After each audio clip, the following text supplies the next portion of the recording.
You're welcome back. It's still Timeless Conversations. My guest is Sonny Irabor. We're talking about the role of the youth and the older generation in politics. And you've expressed this salient fact that the older generation is overstaying its role or its position in power. Both. Both? Yeah. Because, look, at this stage, there should be elder statesmen advising the young ones. But if you are not giving the young ones a chance to rule, to give them the benefit of the doubt, let them experience life at that level. Yes. You might see that they have a lot to offer. But APC brought out its presidential form, a nomination form, at 100 million naira. How many young people would be able to afford that? And then they said they reduced it to 50 million, even 20 million. How many of them have it? That is part of the four power we are talking about. Yeah. Because you're now making people to go towards facing the wrong direction. I have no money to offer, but I have leadership, which I'm endowed with. And the 100 million is now standing between me and truism. Even 50 million? Even 50 million. It's not proper. How many people have 50 million? In fact, how many people have 1 million? How many states have that money today? Yes. States. States? Yeah. Do you know how many of them are begging? Yes. Is the country not begging and borrowing now? That's true. That's very true. So I think, you see, maybe we should not misplace our priorities. I think that's where the problem lies. Yeah, but you know it's about practice. It's about saying something and doing the same thing, or saying something and doing another thing. Yeah. Why must politics be one where people say one thing and then they do another? Yeah, why? There used to be one Olu Obaseki. Yes. Many years ago, he said, "Do as I say, not as I do." Not as I do. And yes. the children know, no. Yes. You do it, we must follow you. Exactly. You know, excuse me. Now, that question is salient. But do we have conscience? If we have conscience, we should be able to understand that the reason there is politics is because of the people. Yes. See, government of the people, for the people, and by the people. Is that what it is? Yes. Democracy. That's what it's supposed to be. So why should it be otherwise? Why should the National Assembly earn far more than their counterparts elsewhere in the world? Yes. It came as an aside, but it's the truth. It is the truth. Why, for example, should we now see a situation where there's no money to do certain things? We say, okay, don't worry, we'll go and borrow money to do it. When the money is brought, you divide the money into different bits and take it for other things instead of what it was meant for. Yes. Why should anybody that borrowed me money come and tell me how I should spend the money? Yeah. It's because they don't believe I will spend it the way I said I was going to. Should Nigeria be like that? No. But then, what's the role of integrity in power? What's the meaning of integrity? Yeah. Integrity is not supposed to be, let me even put it bluntly, somebody who is able to respect the rule of law and respect his own level of commitment to truth. Yes. And believe that he's not above the law. Then integrity can come in effortlessly. Yeah. That is not happening. Because if that were happening, then what we are going through now, we shouldn't be going through it. I'm not casting aspersion, because this started a long time ago, and it's continuing as it is, and we don't know when it's going to end. But you know, the younger generation, they say things like, "Daddy, uncle, your generation has failed us." Yes, they're right. And those uncles will now say, "But is your generation ready?" Why would I take advantage of the loophole that I see there? Did they give them a chance? NSAS came. What happened? There's a report on NSAS. Yeah. And he told the truth the best he could. International media came. They saw everything. Yeah. Now, when it came to a climax, where people were killed, now we started looking for truth. Why should that happen? The children or the youths had a chance, and they proved to us that they could do things well. They could organize. Organize. And you are telling me they are not ready? Yeah. bros, I beg, get as it be. Nobody say it be as it gets. At all. It get as it be. Now, truthfully, the younger generation has a great deal working for them. Yeah. Technology, information dissemination. That we wrestle with them over. We always wrestle it with them. Yeah, yes, because again, older people don't want to relinquish power. But do we even know how to use the computer that is in front of us? Yeah, We don't want to relinquish power. I think But we it's don't know what information is in that computer that is in front of us that we don't know how to use. that we don't know how to use. So, but really, shouldn't there be a deliberate attempt to nurture, mentor people who will take over in different strata of life? Start by respecting the rule of law. Let the constitutions, the 79, the 99, let them play their roles. Let us see how far we can manage it. Let's stop amending constitutions when we don't even know the meaning of the constitutions. Our lawyers should honestly help us. They should not take advantage of the situation. They should help us interpret the laws. And then the law enforcement should do the best they can to make sure that things are done properly, creditably, and effectively. But this thing you're saying, it sounds so utopian. Well, Why am I saying so? Sometimes in traffic, you find vehicles driving against traffic and they're blaring sirens, and they're not ambulances or fire brigade vehicles. do we respect ambulances? Well, some of us Have you do. ever seen an ambulance being respected on your highway, Lagos Highway? I think it's beginning to pick up. I've seen Okay, that. I've seen beginning that. to. You are a retiree now, Yes, I am. Yes. Beginning to pick It's up. beginning to pick up. When did That's- it start? That's what I'm saying. Okay. Right? And then there's a fresh breath of air. You see an RRS vehicle filled with policemen stop for the traffic light. Then that's leadership I saw by that. example. I was happy. That's good. I chased them.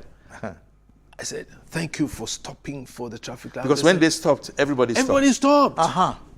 That's the point I'm making. Respect the rule of law. Yeah. You know? You see, we will take a break now. We'll take a break now. We'll come back soon. Thank you. Welcome back to our talk with Sonny Irabor. Now, you have had the unique opportunity of being a public and private sector broadcaster. What's that experience? Can you compare both? Well, it's interesting to talk about. It's rather intriguing because for the public, which is the government-owned, Yes. they see us as civil servants, but we see ourselves as private servants or private sector people. And the reason for that is because we still try to maintain some form of professionalism, which is required.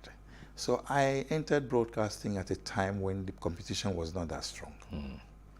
But in 1992, which was halfway through, Yes. Babangida opened up the floodgates. Yes. So private radio stations, private TV stations, they all came up. Yeah. But don't forget, there was always private print. Yes. That's always been there. Yes. In fact, that's why they've been seen as bolder than the rest of us. Yes. Now, when you look at it from that point of view, you also see that the private sector radio, which I really got fully involved in with the advent of the establishment of Inspiration FM, yes. And of course, there was Sonny Irabor Live with AIT. Yes. I saw myself listening to both sides of the coin. I saw a bit of public service, and I saw a lot of private sector service, if there's any phrase like that. But what happened was that, hey, private sector, sometimes the private sector, they will do their best to make sure that salaries are paid as and when due. that was, with inspiration, that has always been the case. And I enjoyed that. I think AIT, I wasn't part of it. I was just an artist that took Sonny Irabor life there. So my program earned its money. Yes. You know, it was sponsored by others, and then I paid my dues, and so that partnership was there. But I think the best option would be to look at it from the inspiration point of view, where I'm still serving on the board. On the board, yeah. Yeah, there's been a lot of challenge, but met with reality, met with meeting the expectations as required. Okay. But not without sweat. Yes. Not without sweat at all. Okay. The public sector, however, is you're waiting for government to do everything for you. That's not very helpful. Okay. You know. So it compromised quality, professionalism. Yeah. But at a stage, it's also started trying some people. To pick up. Yes. No, but yeah, let me take you back. Was it Sonny Irabor life that made you leave Radio Nigeria? It wasn't. I just saw my hands getting fuller and fuller and fuller. At Radio Nigeria, I was already dabbling in too many things. I mean, I was an actor, second chance. Yes. You know, and then I've been training. Training was part of public service for me, and I was reading news. I was doing so many things side by side. Yeah. Everything was just moving so fast, and I said, Oba, Sonny, slow down. Do things your way, so you can still maximize certain qualities and profits. It was tough. And then you had to leave. I just told my DG then that I needed to leave. I gave 6 months notice, and he gave me 2 weeks. 2 weeks. I said, bros, thank you, sir. I left.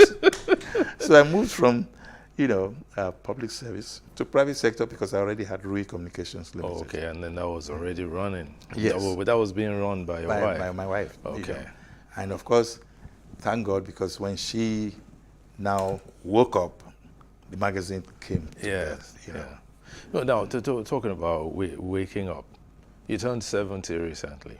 And that was in March. Yes, March 23. March 23, you turned 70. First, you don't look 70. Thank you. Second, you've never looked your age. No, you have never looked your age. Okay. At least I've known you for not less than 40 years. Thank you. I feel talk. Okay. So, what's been the secret? Be a happy person. There are moments where you cannot afford to be not happy, Yeah. but just try your best. Everybody said I was a happy-go-lucky person, and but I think I worried less. There's a friend of mine, very rich man, but he didn't go to the kind of school we all went to, and not many of us went to school anyway. But there was something he always said, and that made me never forget him. If you worry, you die. You don't worry, you die. So why worry? Exactly. So I kept that mantra with me, and I did my best not to worry. But there were moments of worry, and there was nothing you could do. You just had to worry. But let go. Let God. Yes. On the occasion of your 70th birthday, our dear colleague and friend of yours, a junior of yours in school, Ogie Eboigbe, yeah, he wrote something about you. That the first day he met you, that you were playing table tennis at the college, and he had just been admitted, and he was looking, he said, okay, you stand behind me and be picking the balls. Oh God, that's unfair. Okay. When I see him, I will. Yeah, but he didn't lie now. He was describing his I experience. remember the experience. Right. Oh my God. Yeah, they don't do that in school these days. Or they'll call it bullying, Oh, boy. but they still bully though. Oh, wait, I didn't bully. But people bullied me now. Kilo day. Well, Yeah, well, that was an experience because, again, there was also a hierarchy of experience. Let me first reach you. Yes. I mean, Frederick School before you. Abi? Before, yes. And go behind me, pick the ball. Now. Pick the ball. Eh? You were even in Form 3. He was just in Form 1. Oh, So he had 3 years experience already. He was about to start.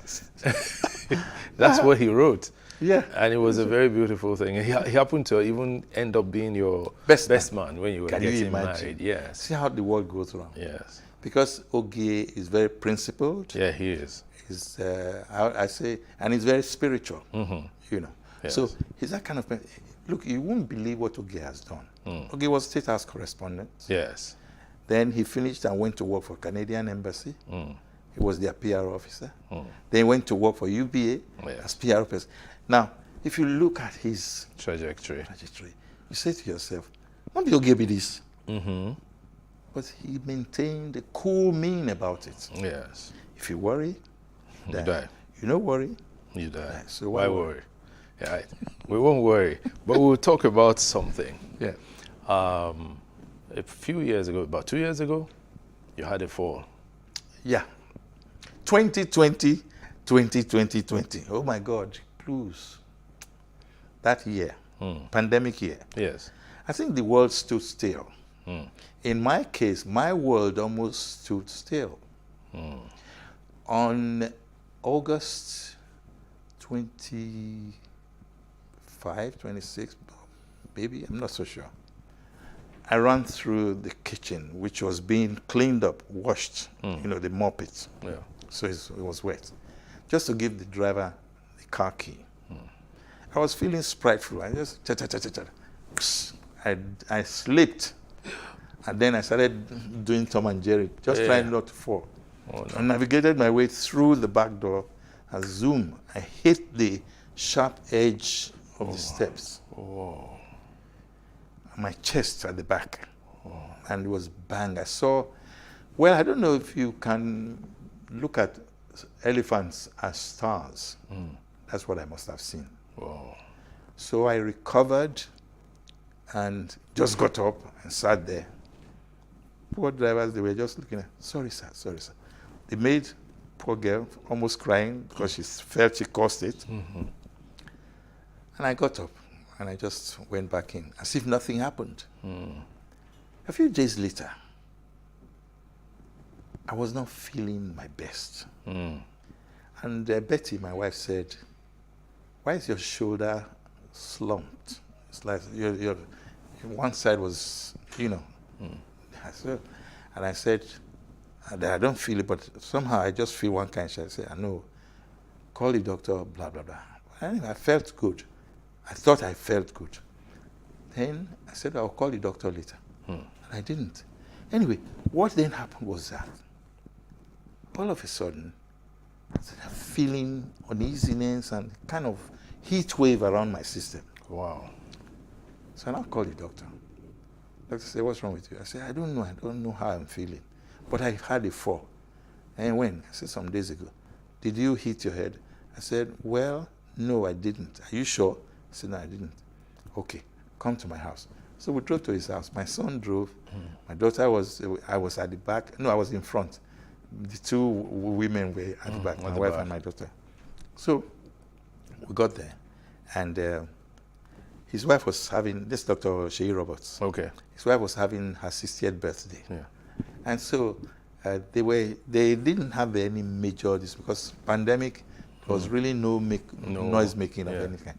Anyway, so they came out and looked at me, examined me and said, if you feel like this by morning, go and go and do MRI.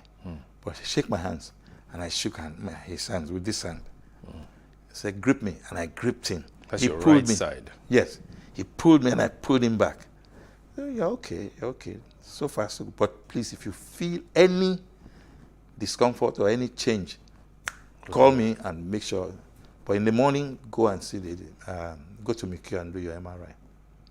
So everything seemed okay. I slept well. I went to do the MRI in the morning.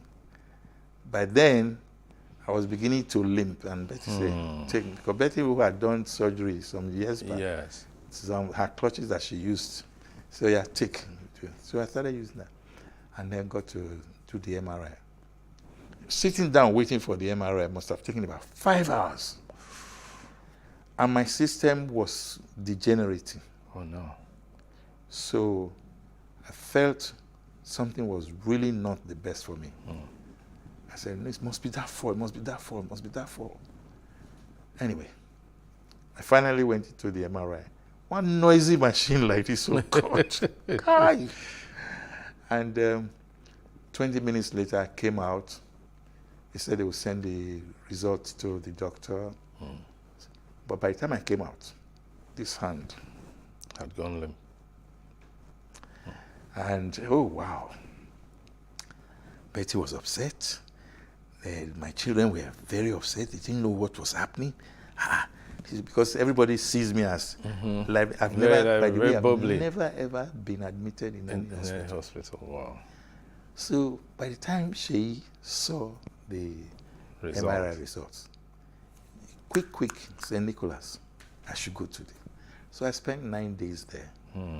And I already had what you might call almost a full-blown stroke. Wow. On this hand. Yeah. But luckily, that was the only thing that showed there was any stroke. But, she had called it evolving stroke. That discouraged me. I said, no, don't worry. Make sure you drink a lot of water. Make sure you do this, do that. And then put me on medication. And so the hand started coming back to life. Okay. Over, now it's 2 years. It will be 2 years. It will be 2 years in August. Well, August the 4th. Okay, but the stroke was 2nd September. Wow. So that was it. What has it been like for you? You're somebody who is on the go, on the move. It was, it's been tough. Because even my family, they don't want me to do anything. At all. They don't.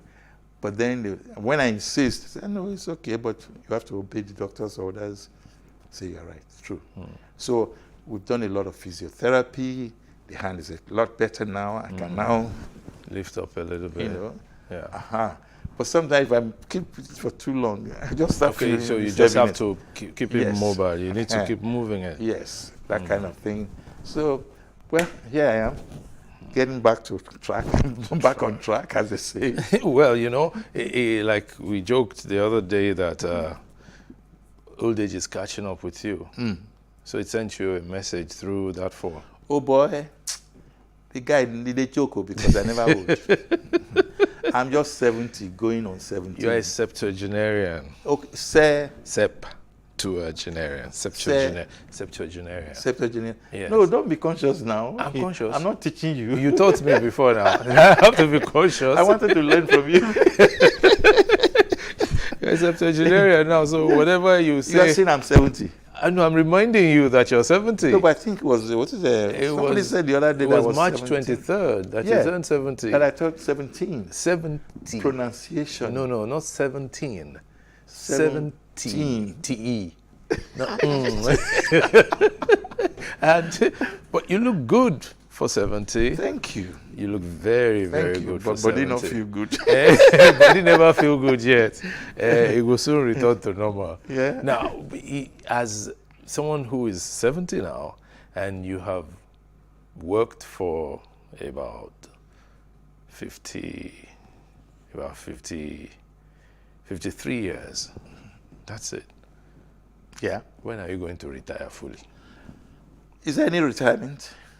That's the question I asked you. Because really, even when I was ill and I didn't feel like doing anything, believe it or not, there was a kind of degenerating feeling that I thought I had. Of just being immobile? Yes. Of not doing anything? I didn't like that. That's what scares most people. But I didn't like about retirement. Well, why is there the word retirement? Maybe because you need to slow down as you get older. Yes, slow down. But yeah. just say slow down. Yeah, well, slow down. Say retire. Slow down. Those are two words. Retirement is one word. Well, what do we say? Go slow when we are If we say that in Nigeria, go slow. Look, my father, and in 1973, my father retired. Yes. And we said, Dad, don't go anywhere. Just, you know what he did? He escaped. Ooh. We thought he was missing. For 3 months, we were looking for this man. Wow. He went to a place called Ahor on the way to Auchi in Edo State. Yes. It was Midwest there. Yeah. And the guy created a farm, a 5-hectare or acre land. Yes. Farmland. Got 8 able-bodied boys, 8 of them. Yeah. My father looked so fresh. We only saw him 3 months after we declared him missing. Yes. But one thing he did that got us a bit comfortable was that he said, "Don't worry, I'm okay. Nothing wrong with me. But if you want to know where I am, don't bother." Because he said we were hounding him to stop. To just stop working. He Okay. said, "No." So we're not going to hound you, so you won't don't escape. hound me. So you won't escape. Yes. But one thing we're going to say is that don't be in a hurry No, to to where? get many things done. Okay. Right, that's the point. Yes, don't be in a But hurry. my body is slowing me down, so I can't even hurry anymore. So, but at least take it easy. Yeah. Now, taking it easy will make me ask you the question, what's your favorite meal? Oh, they stopped me on that a long time ago. It was sushi and banga soup. They don't stop. So Osi, what's Osi? sushi is that starch that they do in Urhobo land. Okay. That is very yellowish Very because of the yellowish. palm oil. Yes. Yeah, by the time you don't beat and well. Okay. Then you don't do banga soup with fish. Yes. Yeah? Not frozen fish, oh. You know, fresh fish now. Fresh fish. Fresh fish, yes. Not fried, Not fried, but just the one that they it's dry broiled. up, you know. Oh, did you dry it up? Yes, and then Okay. they cook it, and the one that they turn together is a roundish Yes. fish. Like tilapia is the best, too, but these days now only this thing they see. The electric Catfish. catfish. Catfish. So anyway, I left that, and now I take So you found a new love. plantain mash with black soup. I was going to ask you about black soup. You know, I have a lot of friends who are Edo and all that.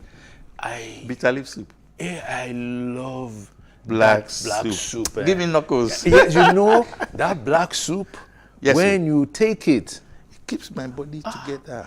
but I love the what's that Pounded yam? leaf now? No, I don't take pounded yam. Me too. Yeah.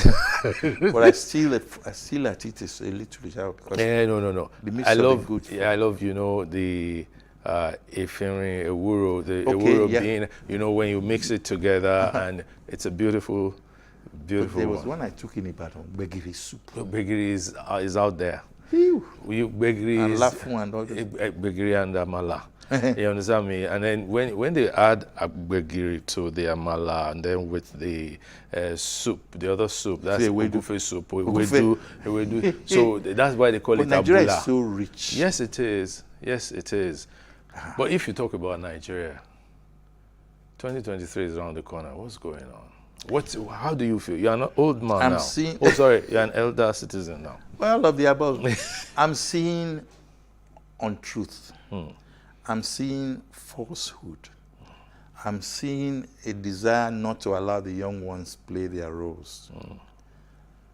People who should not run, there's no need for them to run. Come on, they've had the best of times. They should slow down and give others a chance to roll.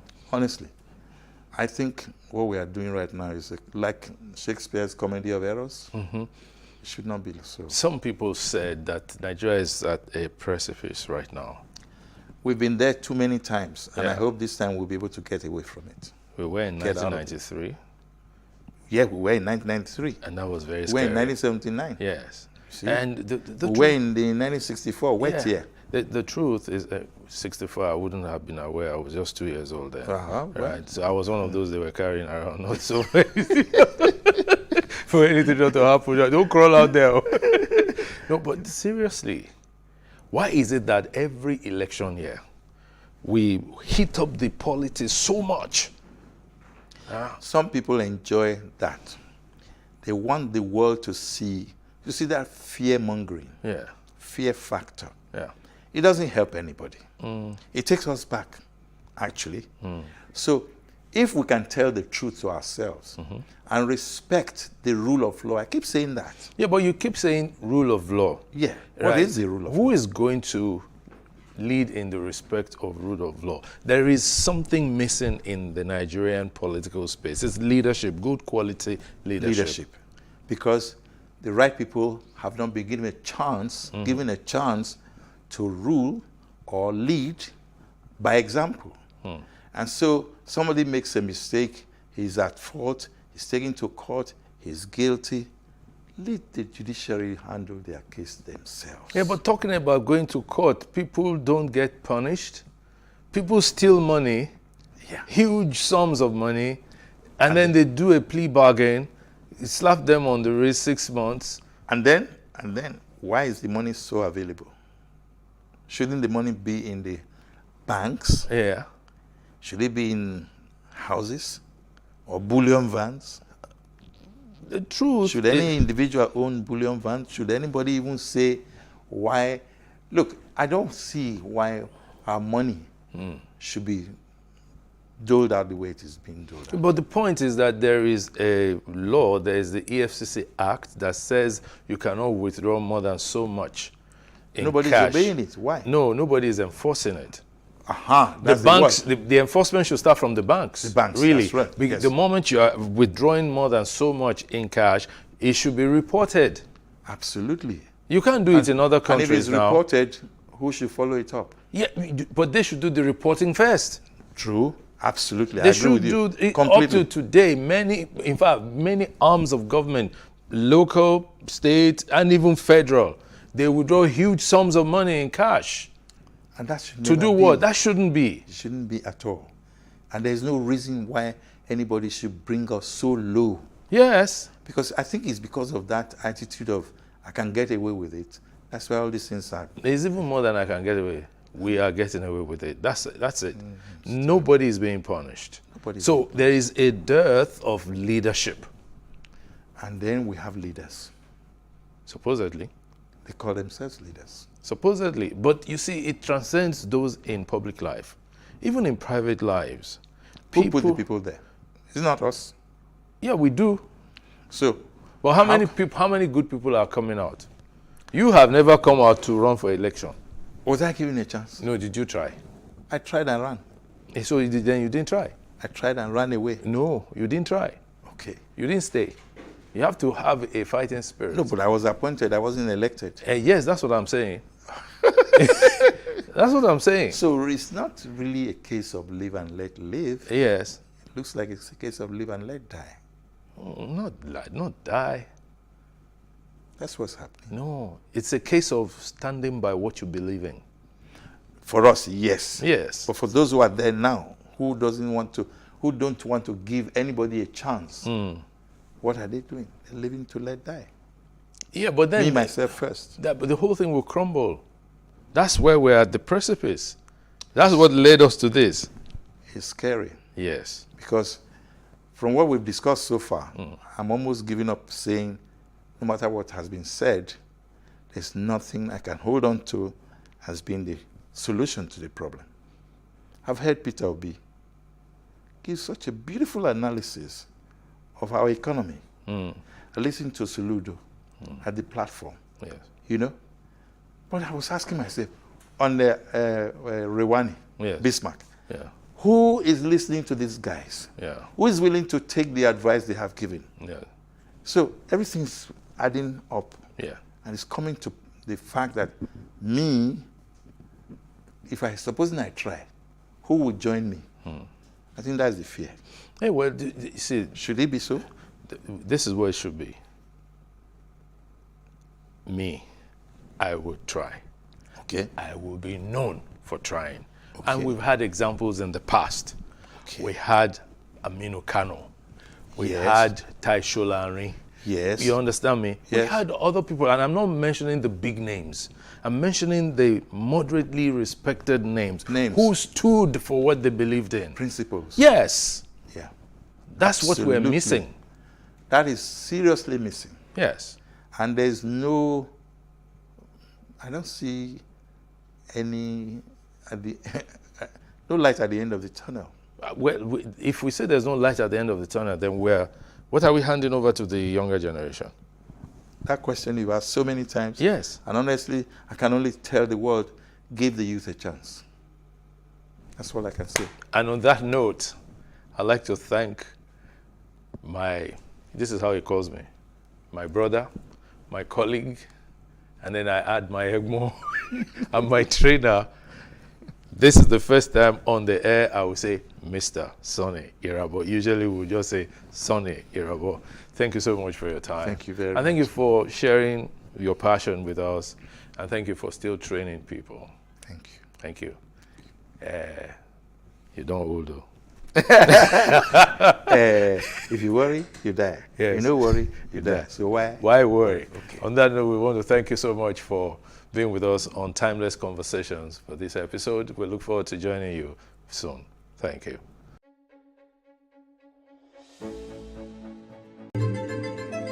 Nigeria, by extension, Africa, is faced with a lot of challenges. The growing youth population with little engagement, that is a ticking time bomb. We are a blessed people with diverse culture and highly cerebral minds who have a lot to say. And yes, we are talking. It is important we drive the right conversation that informs, inspires, influences thought and action. If we say there's beauty in our diversity, then let us embrace our diverse culture. We must continue to courageously be the voice of transformation as we are the hope for the future. Yesterday's conversations shape today. What are you saying to shape your tomorrow? We know you have a lot to say, and we are here to hear you.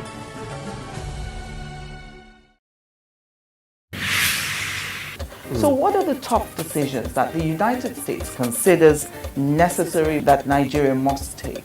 I like to think of my interactions as conversations, not interviews. And that's why I say asking questions is both an art and a science.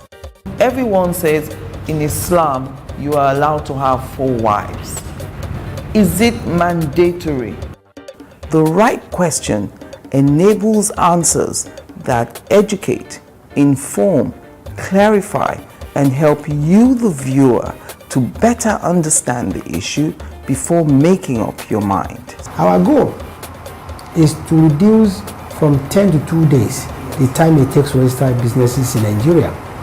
Join me every week on this station, Plus TV Africa, and gain exclusive access to my conversations. I'm Angela Ajetumobi. How can we have peace without justice?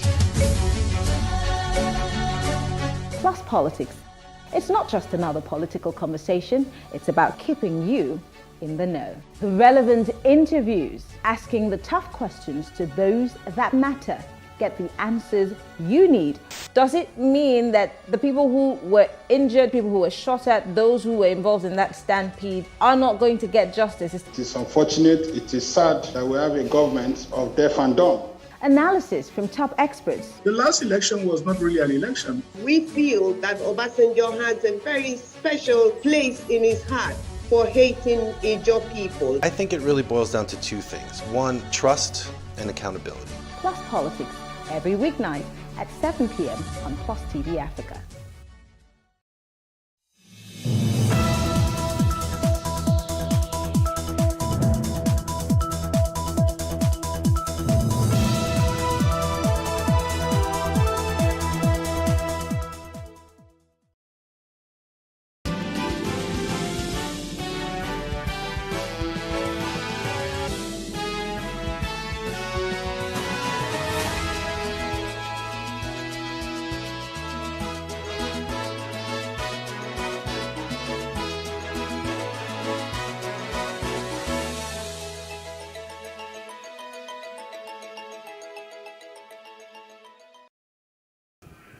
Good afternoon, I am Khadija Balogun and this is the news brief. President Muhammadu Buhari has arrived in Madrid, Spain on a state visit at the invitation of the Spanish President, Pedro Sanchez. The presidential aircraft, which left Nnamdi Azikiwe International Airport, Abuja, at about 3:30 p.m. and landed at Torrejón Airbus, Madrid at 10:30 p.m. local time. President Buhari was welcomed by top Spanish government officials, and the leadership of the Nigerian embassy in Spain is visiting the country for the first time since the inception of his administration 7 years ago. While in Madrid, the Nigerian leader will also meet with the head of state of the Spanish nation, His Majesty King Philip VI. An earlier statement by the president's spokesman, Femi Adesina, on Tuesday said during his engagements with both leaders, the Nigerian president will discuss issues of mutual interest to both countries. The fresh ban imposed on operations of commercial motorcycles, popularly called Okada, in 6 local government and 9 local council development areas of Lagos State by the state governor, Babajide Sanwo-Olu, takes effect from today. Sanwo-Olu had on May 18, 2022, announced the ban at a meeting with the State Commissioner of Police, area commanders, and divisional police officers at the State House in Alausa. Effective from June 1, 2022, the governor directed security operatives to enforce the prescription order across the councils Etiosa, Ikeja, Surulere, Lagos Island, Lagos Mainland, and Apapa. As the enforcement begins, the Lagos Ferry Services said it has deployed more boats and increased daily operational trips at terminals and jetties located within areas in the state where activities of commercial motorcyclists have been banned. Joining us now is Paul George, our correspondent, who has been monitoring the happenings around as regards the Okada ban in Lagos. Good to have you, Paul. Hello, Paul. Are you there? It seems we are having issue with the network. We'll go back to that. Okay, moving on. 4 aspirants in the just concluded APC governorship primaries in Benue have called on the governorship appeal panel sitting at Makurdi to cancel the exercise in order for a fresh election to save the party from losing an election in Benue State. Senator Barnabas Gemade, Mike Aondoka, and others alleged that no election was conducted as no party membership registered.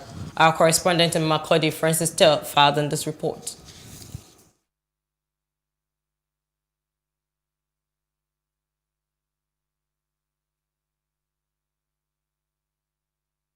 And allocated to aspirants by the election panel and some members of the party executive committee in Benue. According to Senator Gemade, the conduct of the primaries outside the stipulated time of the National Working Committee has amounted to the violation of the Electoral Act as well as the INEC guidelines for 2023 elections. This petition is against the happenings and the developments of that primary election held on that day in Benue State. Your panel, which is the appeal panel, hearing these petitions, should recommend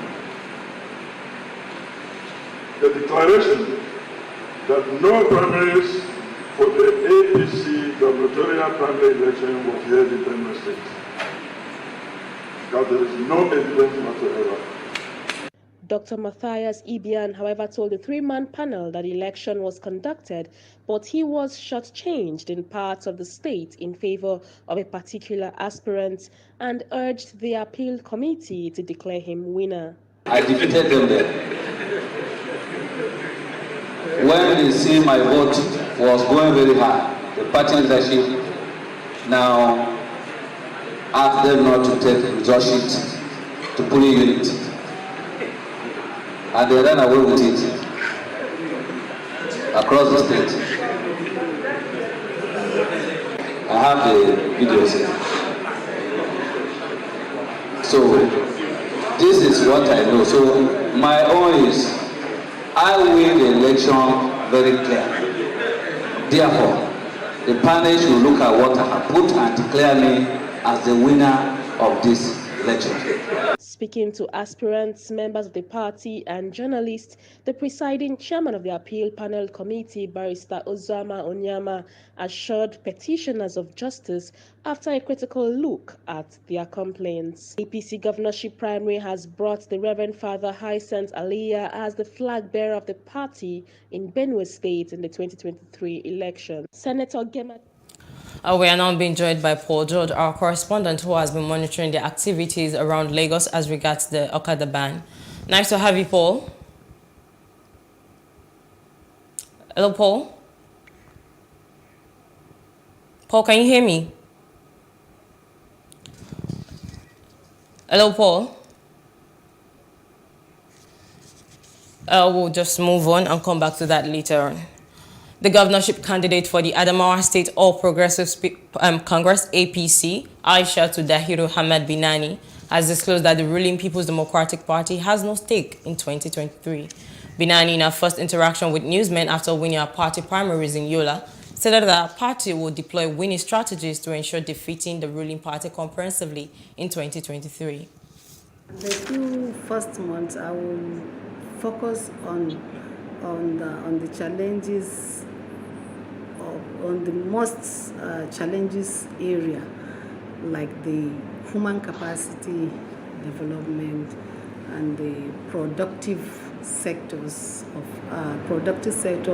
agriculture, and it's bearing in mind that Adamawa State is an agricultural based economy state. We have the mining and industrialization. All these are productive sector, which if it is being harnessed together, it will certainly boost the GDP of the state. The gubernatorial hopeful said she will pay human capacity development, youth and women empowerment, educational development, social security, child protection and development, and mineral development a priority if she emerged governor of Adamawa State. For the girl child education, that is one area that I would want to also give it a priority, because when you educate a woman, you educate the whole nation. And we all know the deplorable, how our standard of education has gone below expectation. So, and basic education being one of the core mandate of the state, we will give it preferential consideration. The former PDP chieftain and now member of the Social Democratic Party, SDP, Dr. Umar Hado, has been declared the winner of the just concluded primary elections of his party. Chairman of the Electoral Committee, Mustafa Jibrila, made the declaration in a congress of about 678 delegates from across the 21 local government in Yola, the Adamawa State capital. According to him, the victory was owing to the fact that no any other candidate contested alongside the winner, thereby making him an unopposed candidate with a total vote cast of 678, which is the total number of the delegates. Social Democratic Party is the third party to conduct governorship primaries in Adamawa State after the PDP and the APC. Like most of Nigeria, Adamawa State is facing visible developmental challenges expressed by severe economic insecurity and extreme poverty, illiteracy and ignorance, hunger and deprivation, diseases and epidemics, communal distrust and violence, banditry and kidnappings, insurgency and institutional collapse, and all sorts of social crises in the country. This terrible state of affairs is basically as a result of governmental failure. All through the years, on account of corrupt, inept, and poor leadership, successive governments in Adamawa State have failed to optimize our potential to develop our society, in spite of enormous human and material resources. The Nigerian politician has been advised to always listen to the voice of the people that voted them into power. The General Secretary of St. Gabriel Catholic Church of Nigeria, Reverend Zacharias Enijimi, gave the advice during the celebration of the church's World Communication Day, which is aimed at promoting media literacy for discipleship. Dualogue, meaning that the two voices are speaking. They are not listening to one another. You are waiting for the other person to finish. Meanwhile, you are framing your own point. You want to bring up your own point. So for that reason, dualogue is not helping us. And that is what is making society, other people to be adamant to see that they emphasize their own points, and whether it means by killing and the rest of them. But we urge journalists that we must not relent. We must constantly also communicate so that others will listen. By listening, we will come to understand one another. the signs we've seen with the primaries simply still point to the fact that we are not listening. Our politicians are not listening to the people. Our politicians keep drumming to themselves and dancing to their drums, not to the people. The signs of the primaries so far are very disheartening and worrisome. We just hope and pray that even if politicians refuse to listen to themselves, the people themselves should try to listen to their own song and do the right thing. And as part of the effort of the Nigerian Navy in fighting maritime illegalities, it has flagged off a multinational maritime exercise codenamed Exercise Adi Diana, aimed at tackling maritime security threat within the Gulf of Guinea.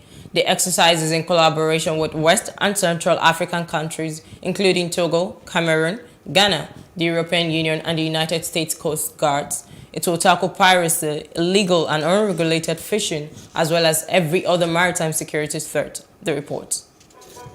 Honorable Obanikoro, who was represented at the event by his legislative aide, Seun Shonaike, promised his continuous support for the community. Today we are here to present items from NEMA, facilitated by Honorable Obanikoro, to the communities affected by this ocean surge. The items, as you can see, range from palm oil, vegetable oil, rice, nail, beans, garri, cement, roofing sheets, and then roofing boards. Some time ago, when they had this issue, they reached out to the constituency office, and then the Honorable took it upon himself to drag the federal government to come and assess the extent of damage in the community. The Baale of Akinlade town, Shakiru Akinlade, who was on ground to receive the materials on behalf of his people, also appealed to the state government to please help find a permanent solution to the problem. We are appreciative of the relief materials given to us, but the government should not forget to help us reclaim the parts already submerged by the water, just like they did to the Babbage.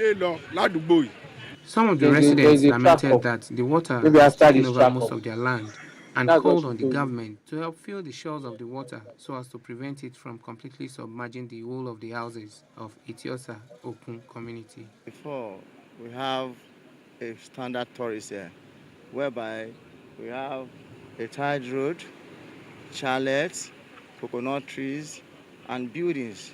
But now, it's no more. For example, now, like this place we are looking at is our former health center to the community. But for now, that's cut it away, that's submerged. The area you're looking at that side, that's my family house. My building is there, my father's home, and my mother's home. All is submerged. The development that is needed beyond the palliatives that have been done today.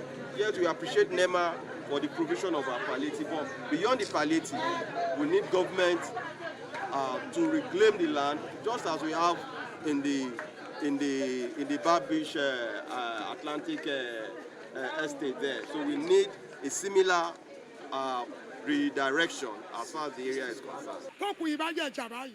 Whenever there is a storm surge, it ravages the whole community. It causes a standstill as no one will be able to move around. It floods everybody's houses to the point that some of us will put our luggages on top of our cupboards.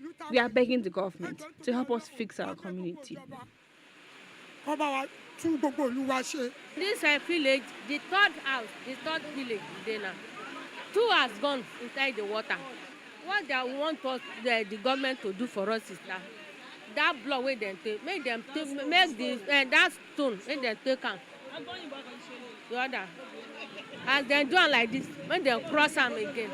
Some of the relief materials presented were food items such as rice and beans, as well as bedding materials. Paul George, Plus TV News. So we'll go back to Paul George now. Paul, are you there? At the event. Hello, Paul. Paul? We seem to be having issue with the connection. Moving on. The federal government has banned sale and consumption of bushmeat. The Minister of Agriculture and Rural Development, Dr. Mohammed Abubakar, urged hunters and dealers of bushmeat to stop the business. It is to prevent spread of monkeypox pathogen In a statement, Abubakar asked Nigerians to avoid contact with persons suspected to be infected with monkeypox. The minister urged veterinary epidemiology officers, field surveillance agents, and veterinarians to step up surveillance to pick any possible case of monkeypox in animals. And as the 2023 elections draw near, Nigerians have been speaking on the role before, during, and after the polls. And that's on Street Views. Take a listen.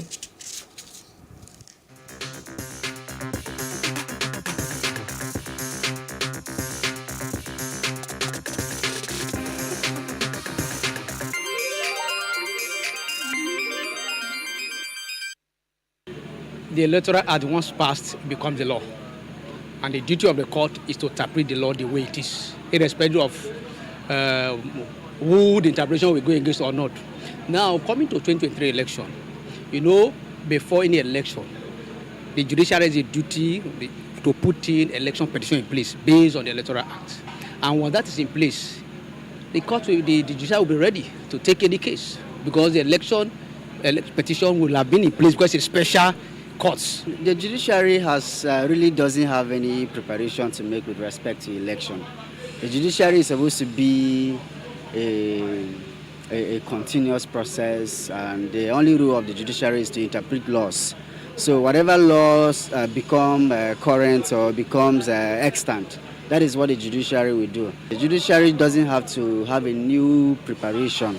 They're supposed to be constant at every time. So the judiciary is good to go with respect to the 2023 elections. The judiciary this time around should look beyond the technical justice and do substantial justice.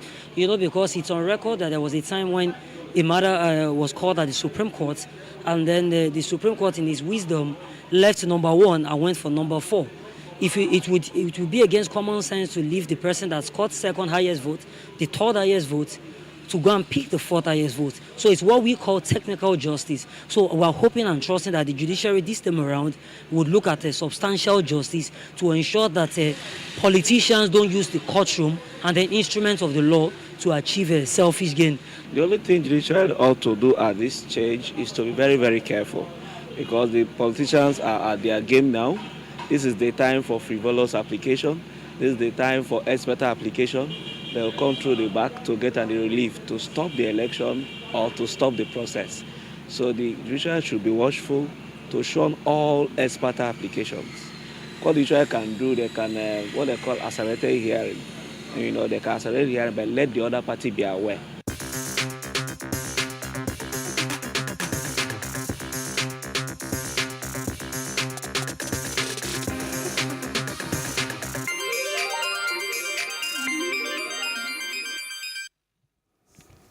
And moving on to other parts of Africa, the powerful Tunisian Trade Union Center, UGTT, has announced a nationwide public sector strike on June 16th to protest against soaring inflation and prevent the privatization of major state-owned companies.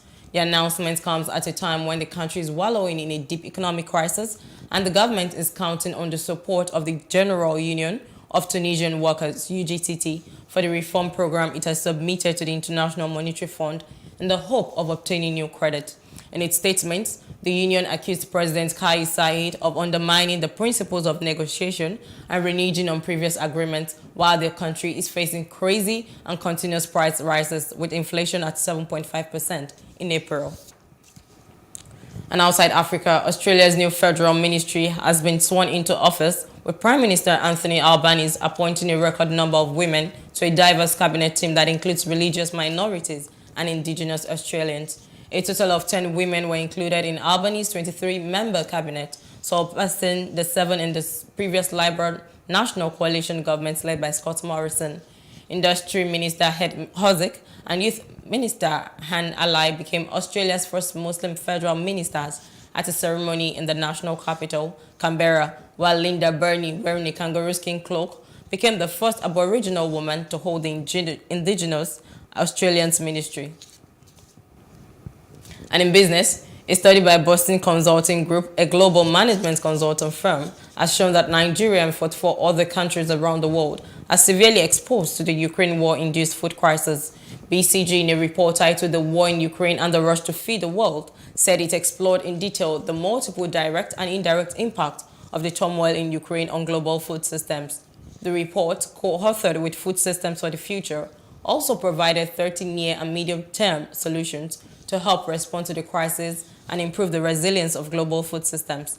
It said the affected countries, which were concentrated in Africa, South Asia, Latin America, were hotspots around the world as they endured some of the worst effects of the crisis. And in entertainment news, late Hollywood actor Ray Liotta will be honored in his hometown of Union Township, New Jersey, following his death at 67. The Goodfellas actor died in his sleep in the Dominican Republic on Thursday, May 26th. The iconic actor had been shooting the film Dangerous Waters in the Dominican Republic when he passed.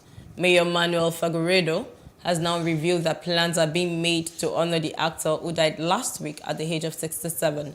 Officials in Union Township are considering naming a youth baseball field in honor of his performance as Shoeless Joe Jackson in the 1989 classic Field of Dreams.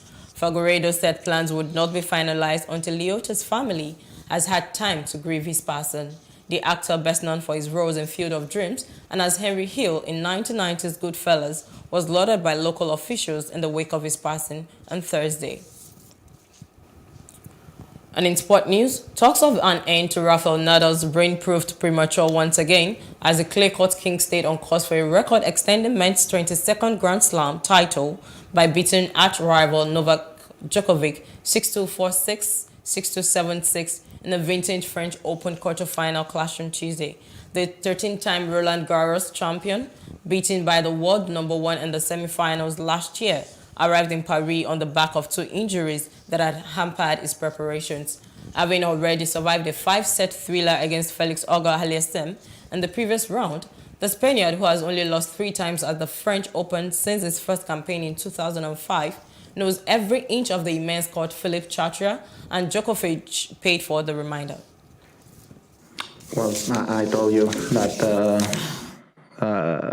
in Rome that I'm gonna have my doctor here with me, that having the doctor here, you can do things that helps, no? So it's not the moment to talk about that. I said that we're gonna talk about that after the tournament, when my tournament finish.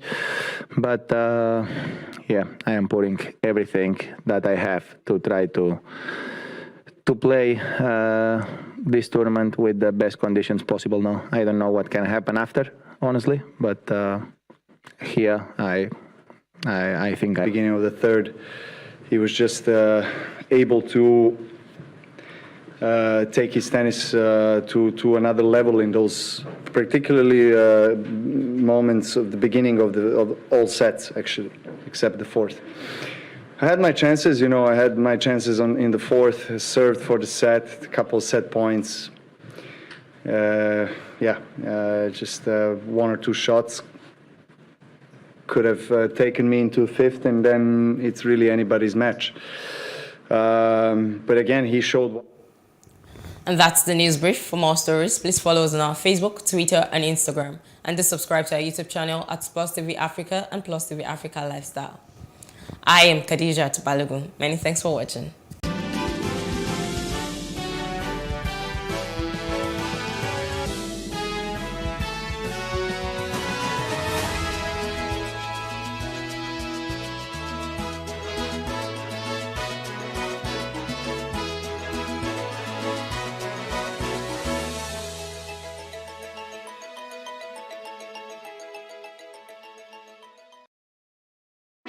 Hey, what's up, guys? You're welcome to another edition of Plus Event, and I remain your host, Ifeoluwa Oshukeye.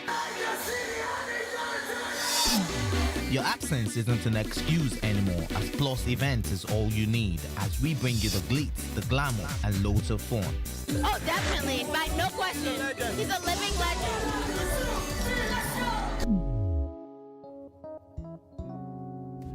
Oh, God forbid, Holy Ghost fire, I know. I just want to be blown away. I want to be wild. This is 11 years of doing it.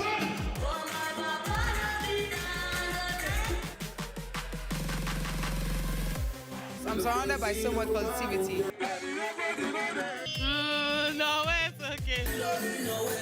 Yo, what's up, my people? It's your boy Starboy Terry. You're watching Plus Event on Plus TV. Stay glued to Plus TV Africa every Saturday and Sunday, 4:30 p.m. West African time.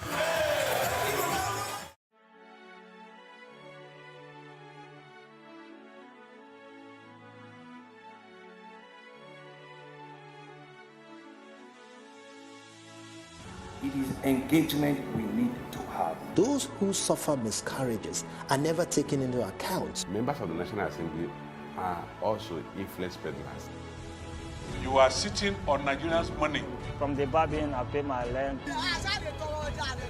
On the barbing, I send my children to school. A consultative engagement. No any tangible notification before they ban us. It's one thing for people to be at your back and the heat of the moment, and another thing for them to still be with you when push comes to shove. I will do everything to take Lagos out of the national grid.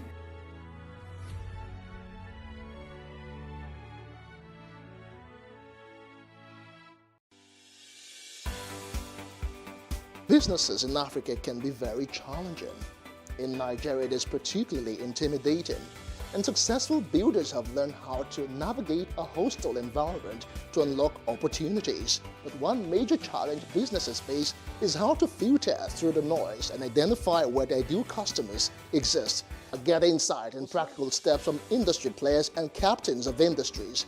Hear success stories to help you make informed decisions as you scale your business in Nigeria. Watch Business Insights at this time on Plus TV Africa.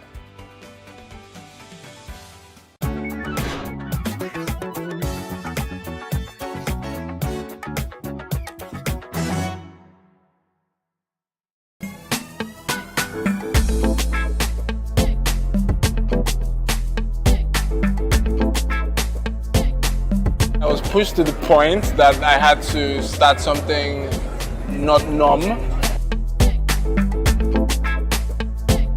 And I'm a big risk taker and I enjoy doing things that nobody really does. I wanted something different from every other art form that has been pushed out there. I didn't have that fulfillment in what I was doing and I really wanted to express myself more as an artist, and I decided to resign and go into practicing art full time.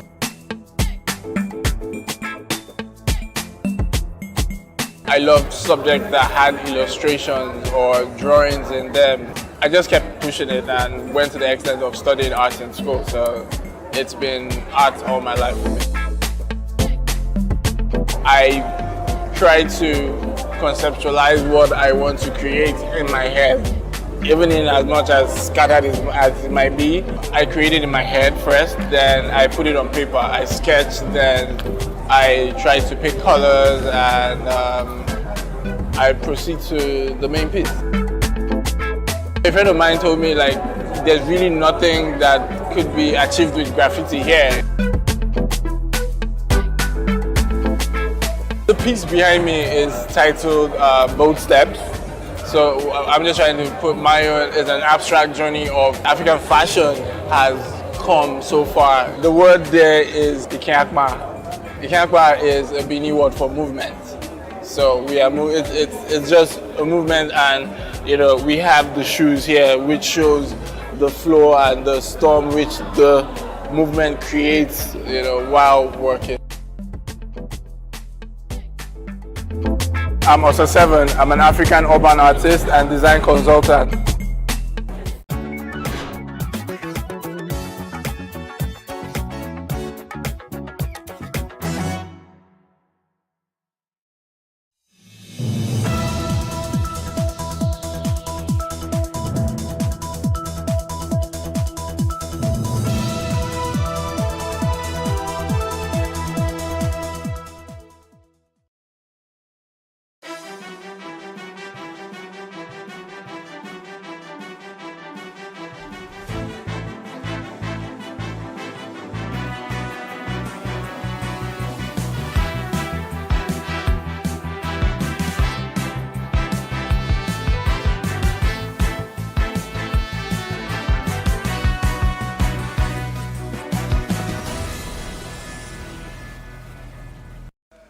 Hello and welcome to What Are You Saying?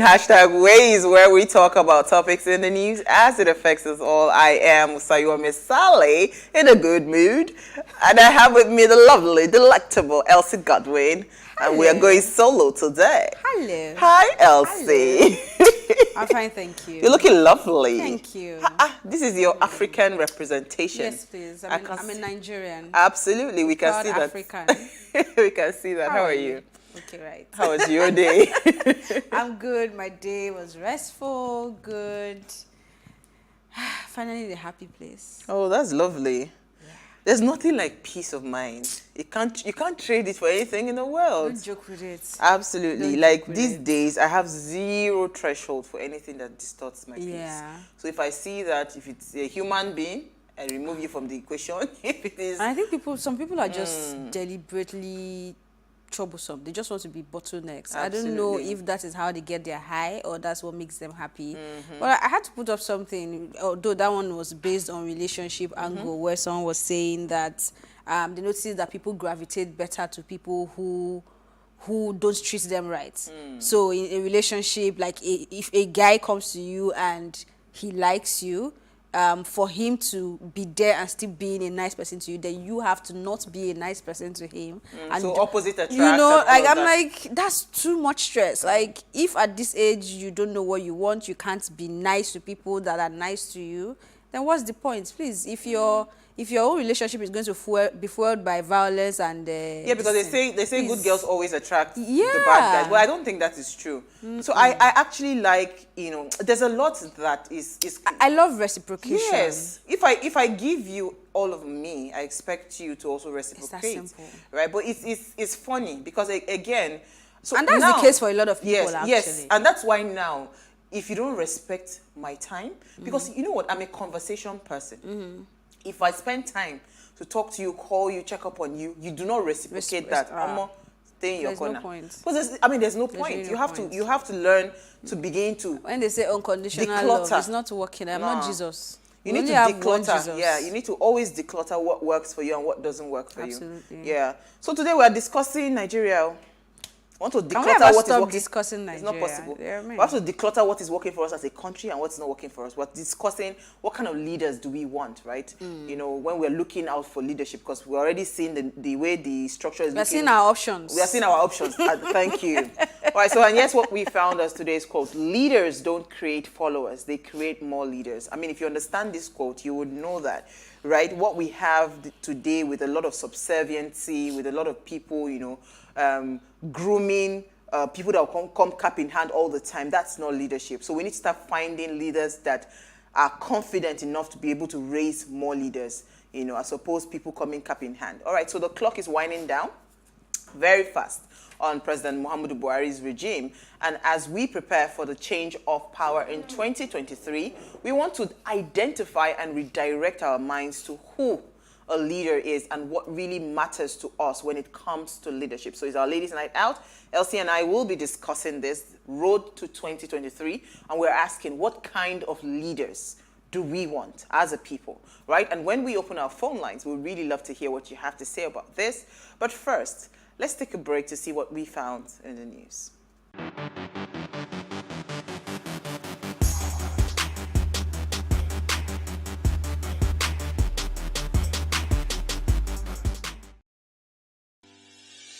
Increase the reach of your events or business services. To advertise on Plus TV Africa, please call 0906 000 5719 or 0909 040 8408, or send an email to marketing@plustvafrica.com. Plus TV Africa. Big stories live here.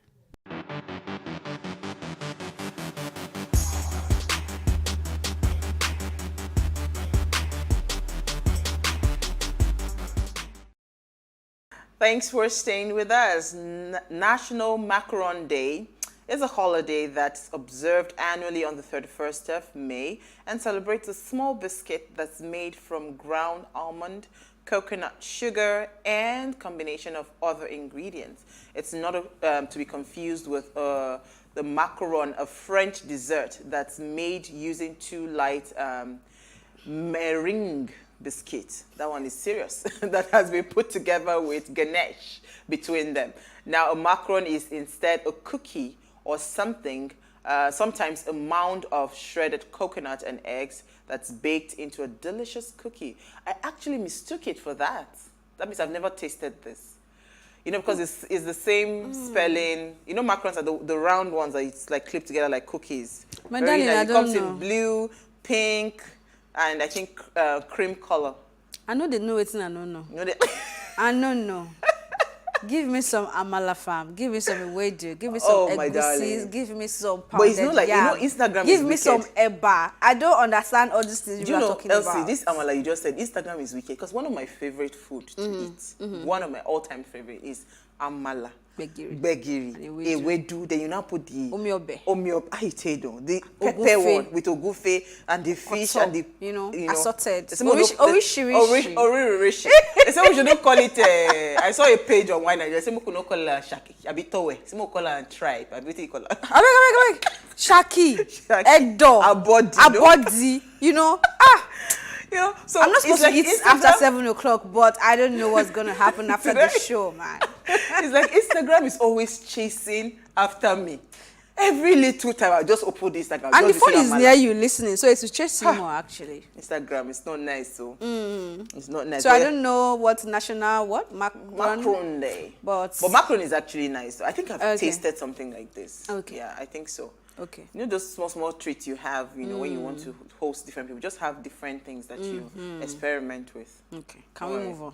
We can also put small amala and we do it post for Now you. you're talking. So that we that are local, forget that I'm looking like this. I'm a very ibile, you know. We take what we want.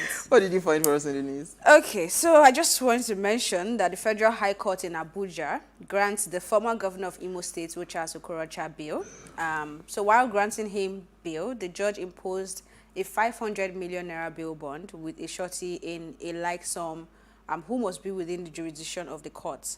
He was also ordered to deposit his international passport with court registry.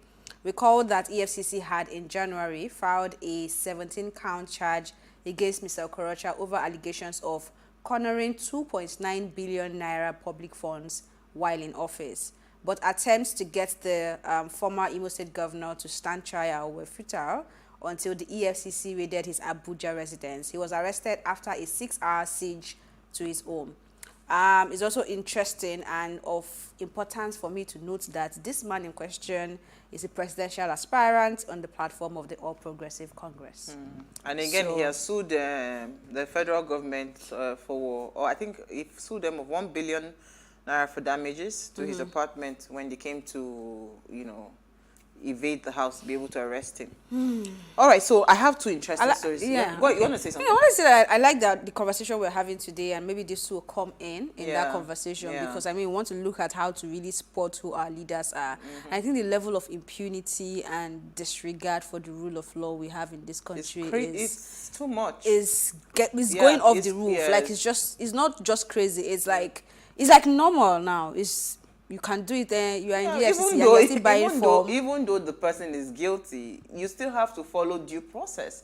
Look at the actress, Oyin Lakes, I think, how do I pronounce her name, that shared videos of members of NDLEA, because they were wearing NDLEA jerseys, scaling through her fence, like she was literally shaking.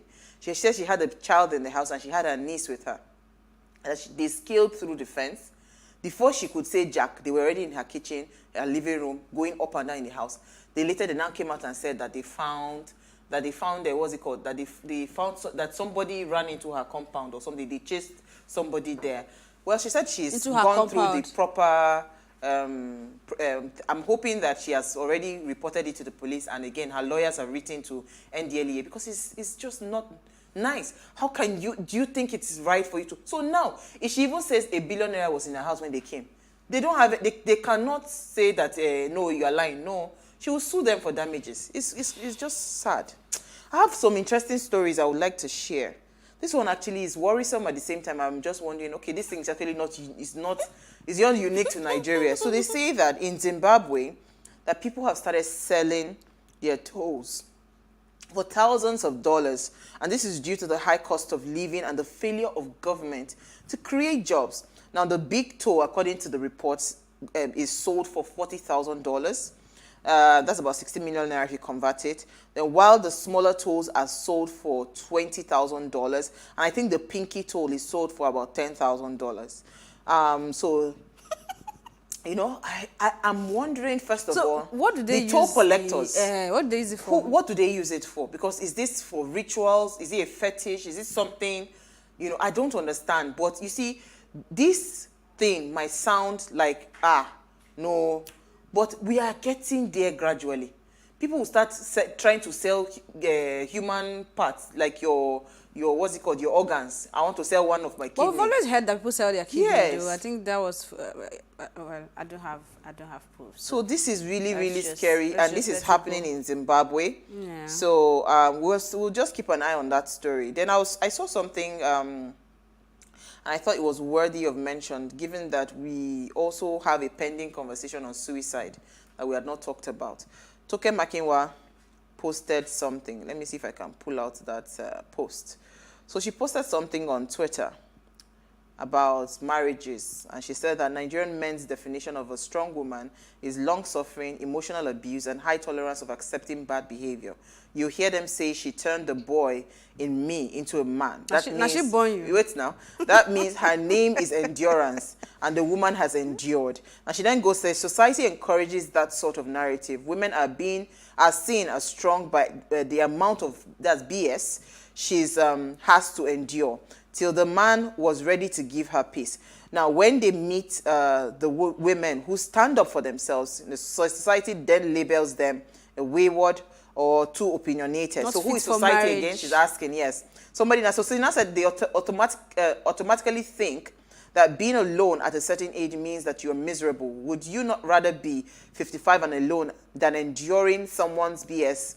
Now, if that's the definition of miserable, I beg, what would you rather be? She was now asking me a question. Then somebody then goes to say, go and live your anyhow life. Nobody cares about the nonsense you have to say until you get to 55 without a husband. Your eye will open. Now, so when I saw this response, I now remember the 47-year-old woman in Lekki. I think they said that the company she was working with as the accountant was Glow, that committed suicide. And the reports that were gathering was the fact that because she didn't have child. Well, they've come to debunk it. People that are close to her and her say family that members, is not that why. she has actually been suffering from depression. No, I'm just trying to say that. Why do you think, first of all, single ladies and all of them, most single ladies will go through depression in a society like this, that believes that you are nothing, you are not accomplished until you are married? Do you understand? It makes no sense. People can genuinely be happy being single. If you are in a marriage and the marriage is not giving you peace, you're worse in hell. I know somebody that was happy when the husband died. Wow. She heaved a sigh of relief. That, what? Praise God. Wow. Finally. Yes! Because society will tell you stay in a marriage that you're not at peace with. It makes no sense. Wow. So I'm just saying that when you hear responses like this, when somebody is saying that until you're 55 and you're whatever, it makes, you need to understand that people have their own battles that they face. Some people, marriage they are better off single. And some men do not deserve women. Also, some women do not deserve men. It's better you are on your own. You know, the thing is, unfortunately, I've come to realize that the number of people with this, that understands this the way you're saying it, are not a lot, right? And you probably have a lot more of them on social media, being able to express themselves and to also encourage people to tell them that you can live your life the way you absolutely choose to live it. The larger majority still hold on to the fact that a woman must be married. I mean, I asked the question when I saw the wedding announcement or marital announcement of the this man we're talking about. We're watching his video just now. What's his name? Olumide Akpata, the president of NBA, right? Is Nigerian Bar Association. And it was interesting for me because I started asking around, because I mean, if I'm not doing business with you, we're not in the same office, your personal life is not my problem, right? Even if we are doing business, it's really not my problem. So I just, out of curiosity, was asking, is this his first marriage? Has he been married before? What happened? And they were like, it's his first marriage. And I'm wondering if that was a woman and had never married, would they have allowed her to be the NBA president?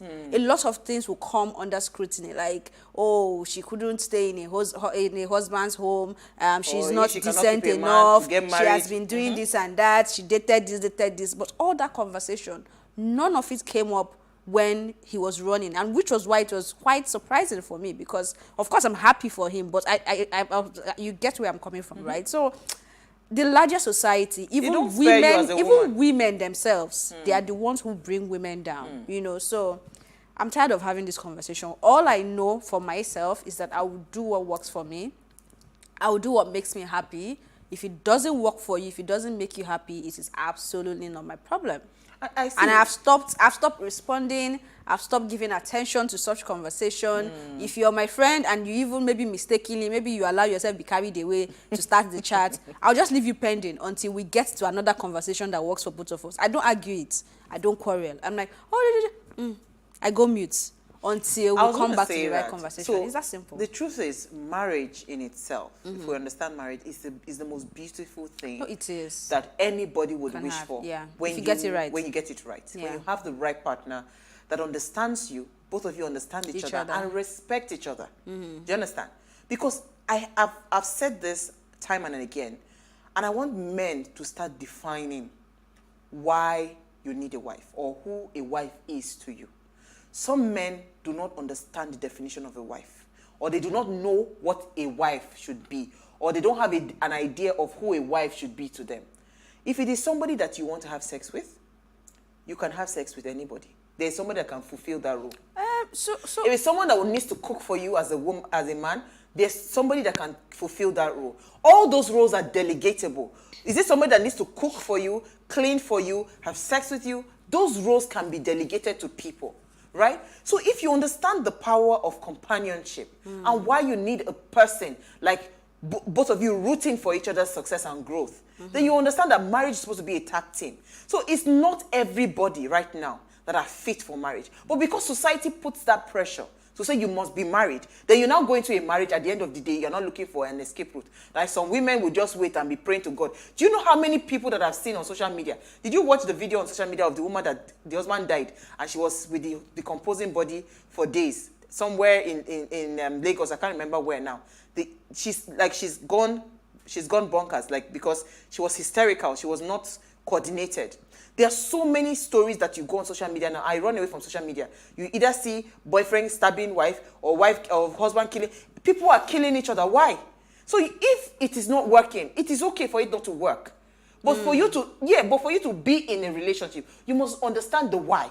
Don't say because society expects you to be married, so you just find an available person and you get married. No. Okay, why do you want to be married? You must define the why. I agree, but you also need to create room in that conversation for the fact that people have the right to decide what their why is, right? No, I've not said. No, I get what you're saying. I'm just saying you don't have that right. No, I get what you're saying. I'm saying that in that understanding your why, everybody's standard is never going to be the same thing. Definitely. The only thing I would always say when it comes to understanding your why for marriage is, if you think that marriage for you is cooking and cleaning and sex, reproduction, whatever it is, if that is what it is for you, look for the person that accepts that, that aligns that as what her role in life is as well. Thank you. You will not come to me.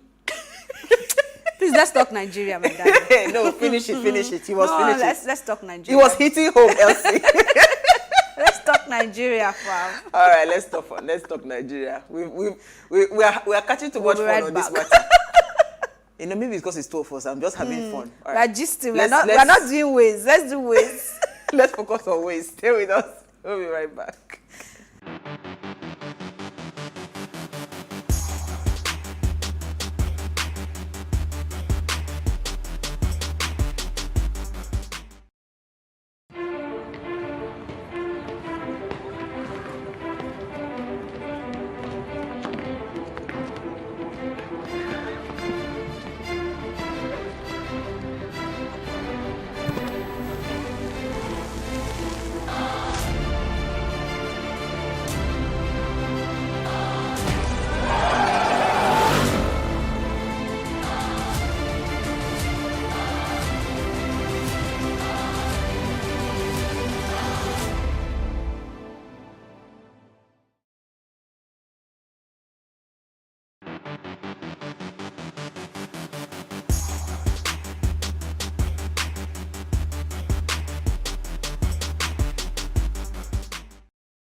All right, thanks for staying with us. Now, according to a publication on Business Day, a leadership study conducted by some scholars found that leaders must be astute at scanning their environment, setting high standards in their respective endeavors, and keeping abreast of the welfare of the people they govern.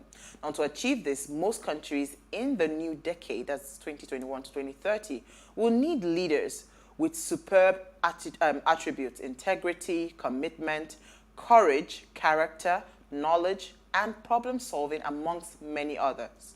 Now, that can be used to scan an uncertain and complex world. Now, a world in a digital age, but challenged by pandemics, climate change, insecurity, political upheavals, trade wars, and economic shocks, amongst many others. I mean, you must be able to navigate all of those things as a leader. So one grime reality that confronts most nations of the world, particularly those of Africa, in the new decade is its deepening security crisis. Poverty, unemployment, and inflation of high magnitude are the signatures of most African countries. Now, Nigeria is not exempted. In Nigeria, we witness political decay, desperate struggle of state managers and political class over the control of economic resources, ethnic conflicts, chronic debt, burden, environmental and human insecurity, disease, crime, and famine, amongst many other things that are characterized by most part of the early 2000s, also worsened, right? So whilst the political parties are busy with primaries and the selection of the selection process of their flag bearers ahead of the general elections come 2023, tonight we are asking Nigerians, right, the electorates, the ones that have the power in their hands, right, what qualities should you be looking at for your next governor, your next president or governors, your next national, state, and state assembly representatives, your local government chairman, because this leadership we're talking about is not restricted, or is not,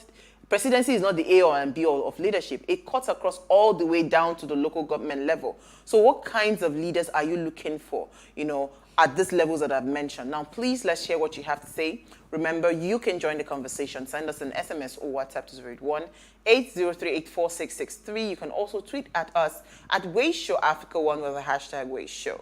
All right, so Elsie and I, we're flying solo, as I always said.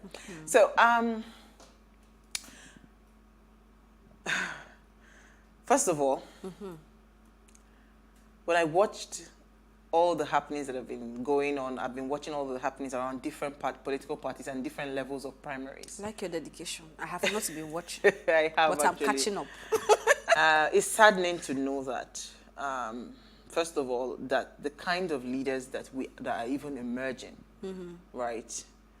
Apart from Peter Obi, that saw the future and decided to go to where he would not be asked to bribe or pay money to be able to emerge as the flag bearer. It is really worrisome, you know, even though I hear now that people are complaining that the dollar is fake. I was going to mention that. Allegedly. Allegedly, that is fake dollar that they were sharing. But is it that we do not even care anymore as to the quality of the character of the people representing us? So I was watching a video. I thought we were going to be able to download it. Pastor Ibiome was talking on social media, telling his congregants that, please, don't vote parties, because he has seen that all parties have failed. Vote the individual. You must look for a visionary leader. You must vote for that visionary leader, because right now that Nigeria is in the woods, I'm shocked I can remember everything he said. Nigeria is in the woods, and you know, we need someone that can chart that visionary path to say, okay, this is where we're going. But first of all, do we even understand what the kind of leaders that we truly need right now at this point, or we are just going with the flow? Because some people were returned back that did woefully. Some people were dropped, right?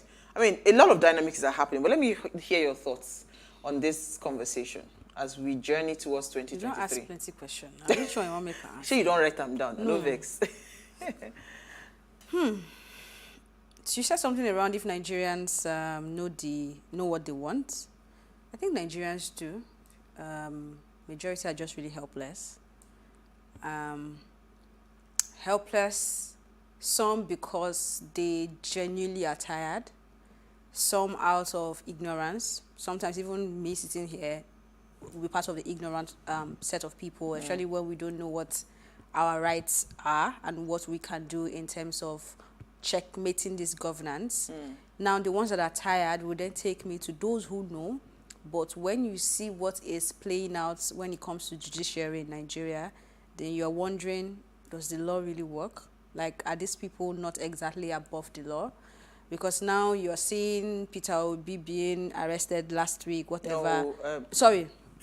Please, Okorocha. Peter Obi fan, don't come for me. Rocha's going to be arrested last week. They said they filed the motion since January, that they've been looking for him. But now that there is a game to be played, in terms of who gets the, what's it called now, who becomes the flag bearer for APC, they know how to go and get him and arrest him, right? So I know that we all, at least we have a common goal in terms of what we want when it comes to employment, infrastructure, economy, security, right? Even if we are divided by religion and ethnicity, we have that common goal when it comes to what do we want as people and how do we want to be led, right? So just to answer that question, I think Nigerians do. But right now for me, I think while they are preparing to give us the options, I mean, I think we have most of the options. It's just one of the major options that we're waiting for. I saw the post. ANPP is, what's his name? I think Okonso. PDP is Atiku. Anyway, so and I was saying wait, let me finish it for you now. Labour Party is Peter Obi, so we're waiting for APC. Go ahead. So, I want to see change. I think the media has a lot of job to do in even helping Nigerians decide. I want to see better interviews and better questioning. I think media, like I said, the journalists, those that will be in the forefront of this conversation, need to dig deep. Just do your job and just do it right in terms of this is my job to get the facts out to people and let them be able to see the truth, not based on PR, not based on this is the candidate that is going to fund our, just do your job and help people. And I'm also hoping that the kind of debate we would get to see, that if they will attend, would be one that it's not about casting aspersions, it's not about insulting somebody, it's not about making noise, it's about asking the right questions. What is your plan for unemployment? What do you think we should be doing to alleviate a lot of people from poverty? What do we think we should be doing if we're saying we need to really flush corruption out of our system? In fact, what is your plan when it comes to value? Because I think that is one thing across the board, not even just the leaders now, the people from young to old, we're losing our values. And this conversation, I remember when we were having it here and somebody was saying something about, the values is from the home, Nigerians are scattered this way because parents are not doing their job. And I made an example because when you're leading people, their security is your responsibility. It's your responsibility to make decisions that will help them make the right choices at the end of the day. If it was easy for human beings to lead themselves, I don't think we would need to have a governance or any leading structure belt. It was never in our culture to wear seatbelts. We felt, even when the law was passed by Babatunde Raji Fashola when he was the governor of Lagos State, it was like, this guy want to kill us. What is it? Do you want us to be... We even made reference to us being strangled with seatbelts. But because of the penalty that was attached to that law and the way it was implemented, right now, when you get into your car, nobody even tells you. It's now no longer about penalties. It is now part of us. And I think that to correct some of the ills that we have in the society, we need someone who is visionary, someone who will think for the people. Because even when you say you have 200 million, whatever people, in that 200 people, the most important set of people are the right-thinking people. How many of those 200 million people are the right-thinking people? And those right-thinking people are the ones who are supposed to make decisions that will even bring more people to the side of right thinking. So, I mean, that's like a digression to values. And I'm also saying there are security issues. All of us are facing it now. Before, we felt like we were untouchable in Lagos. But now, even in Lekki Phase 1, they are kidnapping people. right? So it is now in the doormouth of everybody. Like, we are facing it. We have pollution issue.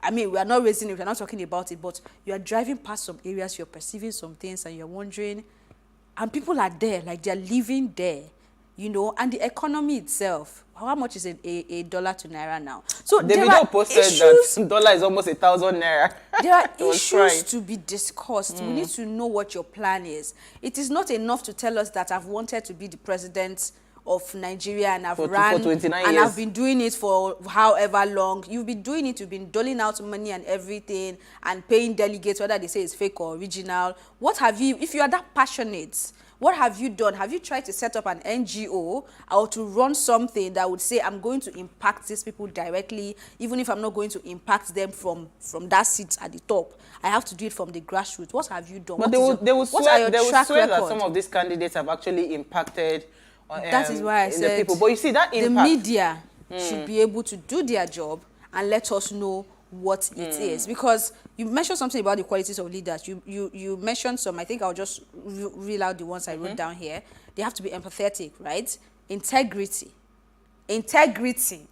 Please, those people that you mentioned, which of them? Confidence. Well, they get confidence. If you don't get confidence, you won't have the track record you have and still be paying 100 million and have the hope that you want to be the president of Nigeria. So if it's that one, they have it. Accountability, I don't understand. Humility, creativity and innovation. You see this one?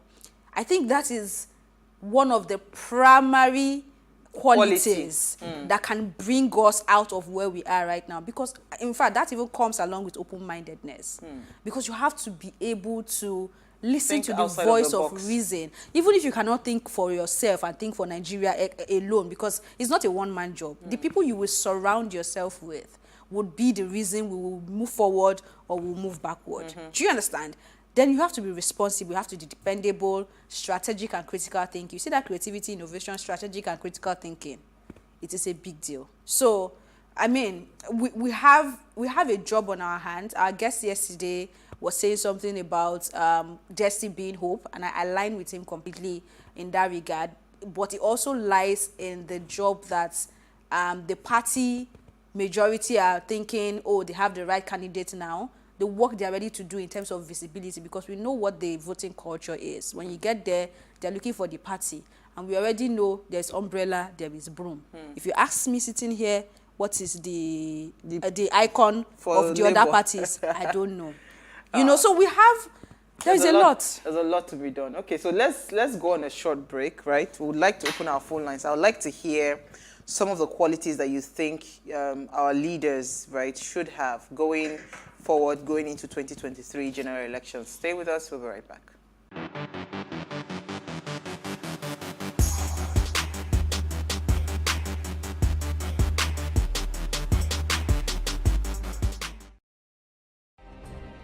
Nigeria's Niger Delta region, from where the black gold fuels Africa's largest economy, where the lines between wealth and poverty has never been thinner. Conflicts, poverty, insecurity, and environmental challenges daily confront the region.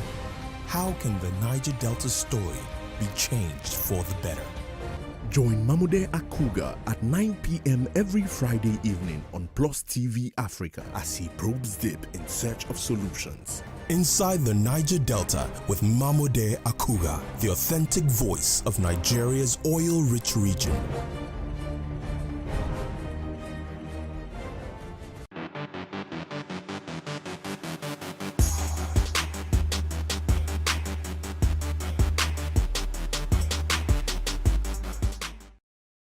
All right, so thanks for staying with us. Now, if you just tuned in, it's our ladies' night out. Elsie and I we're focusing on the road to 2023, and we're asking what kinds of leaders do we want. Now, please, let's hear what you have to say. Remember, you can join this conversation. Send us an SMS or WhatsApp to 081-803-84663. You can also tweet at us at Wayshow Africa1 with the hashtag Wayshow. Our phone line is now open. Please, the number to call is 07025007749. 07025007749. Remember to turn off the volume of your television set so we can hear ourselves. So I just wanted to take it a bit because I think you glossed on it a bit when you talked about, when you listed all the qualities that you're looking out for, and you're asking okay, this current crop of people that have come out as presidential flag bearers, what qualities do they have? So let's even bring it down all the way, even in the gubernatorial level, your state house of assembly, your state representatives and your federal representatives, you know, how well, first of all, do we even understand the candidates, right? Because it's going to be very difficult to get Nigerians to stop voting parties. Even though everybody is saying, do not vote party, vote individual. Now, tell me, if we were to ask, okay, except maybe the ones that made a lot of noise, like Banky W, we know that, okay, his constituency is Etiosa, you know, how many of this representatives? Because we know, for anything meaningful to happen in Nigeria, those people that are our leaders at the representative level, be it state, be it federal, they play a major role in the transformation that we are seeking in Nigeria. So what qualities are we looking out for this? Because now, these constituencies and all of those people there, they are just all about, you know, I'm just going to be there. Some of them, they've been there for 16 years. Some of them have done almost like 8 terms, I mean 7 terms, you know. How do we even start to say, okay, you know what, these are the qualities that we are looking out for at those levels? But let me take our first caller for the evening. Youngest old man, thank you for calling. You're live. Hope we're doing fine. Yes, we're good. Thank you for calling. Yes, you're welcome. Yes, you see, the topic today is quite strengthening, but the issue is that I don't think the average Nigerian has grown to to that strength of knowing the kind of leader he wants. Most people that their vote counts these days, that have the time to stand in the queue, they go there for something else in mind, what they can get at the moment. Just practically what happened in the PDP selection stuff. You can see what happened there. Money is the order of the day. Most people, they go to vote in the sense for them to get something. But imagine if all of us can have that understanding that voting for a leader is for you to be able to understand the history of that person, what he has been able to accomplish. For example, if somebody should be a leader, he should understand on how to grow things, not succeeding without even having a history of success. You just make it all of a sudden and you start blowing the money or out of luck. There should be a part of your growth. Just like this man said that if you have not grown wealth before, you can't manage wealth. So as to for you, if you have not led people in from the lower level to some levels, you can't lead people even in the high places, because a leadership word is another word for calling you a servant to the people, to understand, to be able to localize your language. But this is what that you see when they just cross the Abuja, they use something and block the road, and nobody will get access to them again. And even the channel they watch is different.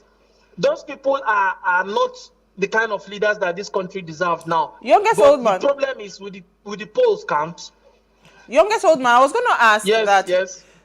Peter Obi seems to be gathering a lot of momentum because based on his track record, because I want to go by what you just said, based on Peter Obi's track record in Anambra State, what he did, you know, how he was able to even keep a reserve and all of that at that state level.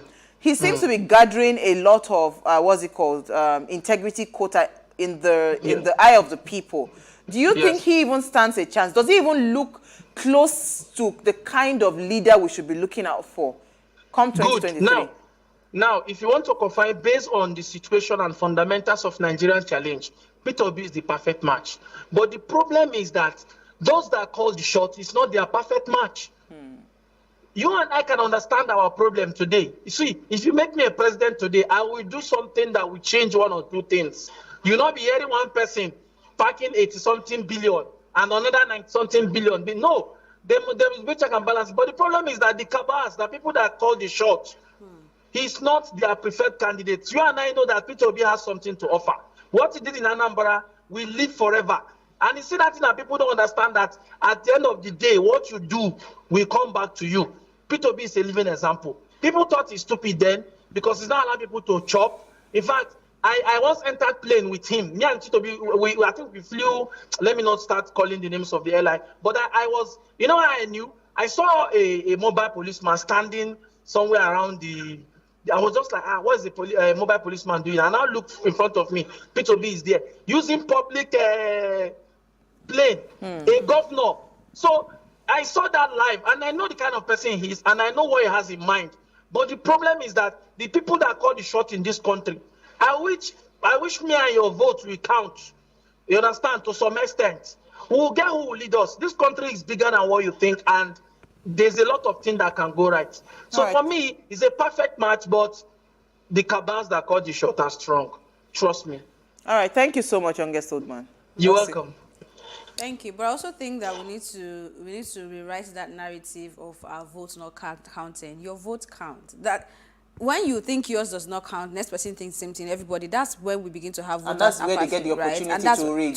to come back to it. So your vote actually counts. Come election dates, please.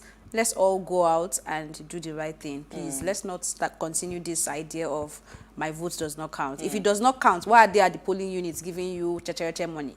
Just think about it. If it does not count, then they don't need to do that. It's because it counts. That's why they do what they do. So please, let's really go out and choose the kind of leader we want, like the youngest old man has said. Yeah. So I was saying that, you see, because leadership does not stop. It doesn't start and end at presidency. Absolutely. Because everybody just looks at the president. They don't check who are the people that's because the state, the representatives are supposed to checkmate the president.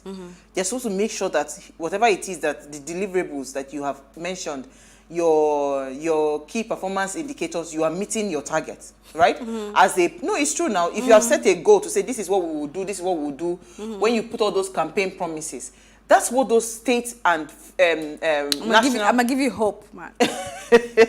national representatives are supposed to be, to be about. But these people are the ones that are not even, nobody cares about who they are. So tell me how we're going to switch and change that system. You know what? Let me take another call. Thank you for calling. You're live. Good afternoon, or good evening. Good evening. Okonkwo. How are you? Very well, thank you. You see, you people are talking about leadership in Nigeria, isn't it? Yes, please. The kind of quality of the leadership that Nigeria wants, you can rightly find in the person of Olusegun Obasanjo. Of all the political heavyweights that bought tickets to come and vie for presidency of Nigeria, none of them has the weight to lead Nigeria. You need the kind of character of person, the quality of person of Olusegun Obasanjo that will be able to lead Nigeria. Peter Obi cannot lead Nigeria from Surulere to Lagos. Neither can any of the other people. Even the present man who is there, you see him, Osinbajo, has not been able to lead Nigeria even in the absence of Buhari. Because the cabal that is called Nigeria will deal with you when you come, when you make decisions, say what you want to say, give the orders you want to give. Nobody is going to listen to you. You say it in the morning, they cancel it out in the afternoon. We saw it play when Osinbajo was in power and Buhari was away. So Okonkwo, because who now you no, it's not even the who is the cabal. Me, I'm even asking. Now you are saying about Obasanjo. So where is the hope? Do you know that some people own this Nigeria? Our father's land. There's no hope. We haven't found anybody who has the qualities of Obasanjo. Olusegun Obasanjo, they should just call him to come and take the presidency and continue to rule this country. He's the only man who has the guts to rule the Federal Republic of Nigeria. Thank you, Okonkwo. Okonkwo. I've lived in this country for a long time. Thank you, Okonkwo. And I have seen it. Yes, ma'am. Thank you. Thank you. I I understand what he's saying from. because guess what? You need and that man has it. You need to have a very tough there's nothing for him, there's nothing you can do to him that has not been done to him. So he had the guts, and I get where he's coming from, but of course, going back to bring him is not a solution. They said the history of presidency in Nigeria, he had the best. Okay, all the people that we are praising and saying that they are doing great things, they were all his ministers. What's her name? Okonjo-Iweala, you know, a lot of, even, what's his name? Sanusi was under his dispensation. There's a lot that people attribute to him, and I understand why, because he understood how to handpick the right people. That's leadership. You understand? And that is, thank you. That is you see, that's what I'm saying, that you don't even have to do anything. That our quote is so apt. As a leader, all you need to do is sit down and raise leaders at different levels, right? You are not raising people that are doing yes ma to you. No, you have to raise leaders so that they will be decision makers. They'll be able to say, you know what, I am standing at this department because I am here. Nothing fails under my watch. Wow. And when I leave, I am making sure that there's a succession plan. Okay. Whether I leave, something will be there. Let's bring it home. Let's leave our leaders. Okay, hold on. Let me take Peter from Benin. Peter, are you there? Peter, you're alive. Yeah, good evening. Good evening. Wow. And Elsie, good to hear from you guys again. Thank you. Beautiful topic. But let me start by saying that the beautiful one has not yet been born. It's the sad truth, but it's the hard truth. If I'm to recommend the kind of leader that Nigeria will need to move us forward, I will recommend two leaders. One, late president of Ghana in the mode of Jerry Rawlings. Then the late president of Burkina Faso of Thomas Sankara. For the kind of diverse and how our value system has been eroded in this country, we need a fearless leader that can take that bull by the horn, who live by example. Like the quote of today says that leaders don't create followers, they create more leaders, if I'm very correct, based on the quote that you brought today. Yeah. Now, people are bringing a Peter Obi angle. I expected a Peter Obi and the likes of Peter Obi to have started this movement like 9 months ago. They'll go to Labour Party. The consciousness will start, like Elsie said. Some people in this country don't even know the symbols of other parties. 9 months from what he did 4 or 5 days ago or 6 days ago, the movement will have started. People like us that have a broad-based, holistic view of the kind of leader we want to move this country, we'll key into it. In our own little space, we'll be selling Labour Party. We'll be increasing the numbers. Because the time for this third force, that the perceived leadership quality that Peter Obi is bringing on board is too short to dislodge the PDP and the APC. The sad truth is that the next president of this country for the next 8 years or probably 16 years will still come from APC or PDP. So what is the way forward? Let's not be defeated with this third force that is coming, even if they don't win it in this next election. The movement has started, because the way forward is forward. Nigeria is so diverse in the context that you just bring anybody that does not have that fearless character to live by example and make hard decisions. Like one of your guests, my mentor, Dele Farotimi, will always say, we need to restructure this country. Because it's not change of personnel. I've been saying it and even put into the idea. If you bring a good man in this wicked system called Nigeria, he will be corrupt. Is that the system consumes him? Or if he wants to change the system, they will kill him. That's my own humble take. Thank you so much. So Peter. we need a fearless leader and a courageous leader to move this country forward. Absolutely. Thank you so much, Peter. What a downer. The beautiful ones have not been born. Please, I am beautiful. Thank you very much. I have been born. So I get that fearlessness. Oh, and so I don't want us to think that we need someone like a Jerry Rawlings. Why I say so is that if they know, you know the way Pharaoh knew.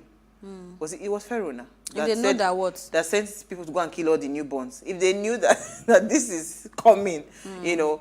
No, of course, the idea of level of is that you will not know it's coming. No, I'm saying that the desperation of the crop of people that we have today that want to go into positions of authority and leadership, right? They're too desperate. So if you come in, I want to believe that you must be someone that is not ready to kill them, like a Jelly Rollins. You understand? No, it's true. See, because the corruption has eaten deeper than we think. It does not stop at these people. Down to us, even our children. That was why I said, you were saying something about leaders, the job of a leader is to raise other leaders and allow them to succeed under them, right? And I said, let's bring it home. And what I meant by that is the workplaces.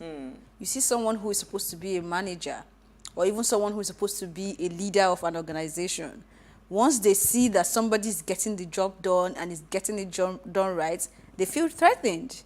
There's something they call office politics. There's drama here, there's drama there. Even in the family, you marry this one, the brother-in-law is looking okay. So obviously to find a way to say, oh brother, how will you help me? No, it is how to bring him down.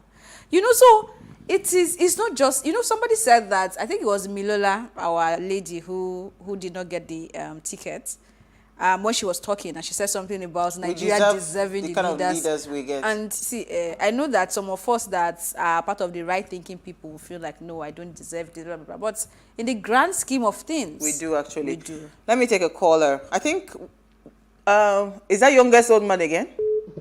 Yes, so I'm here again. Oh, God. Go ahead. Please, I want to kind of counter what Mr. Okonkwo said. Okay.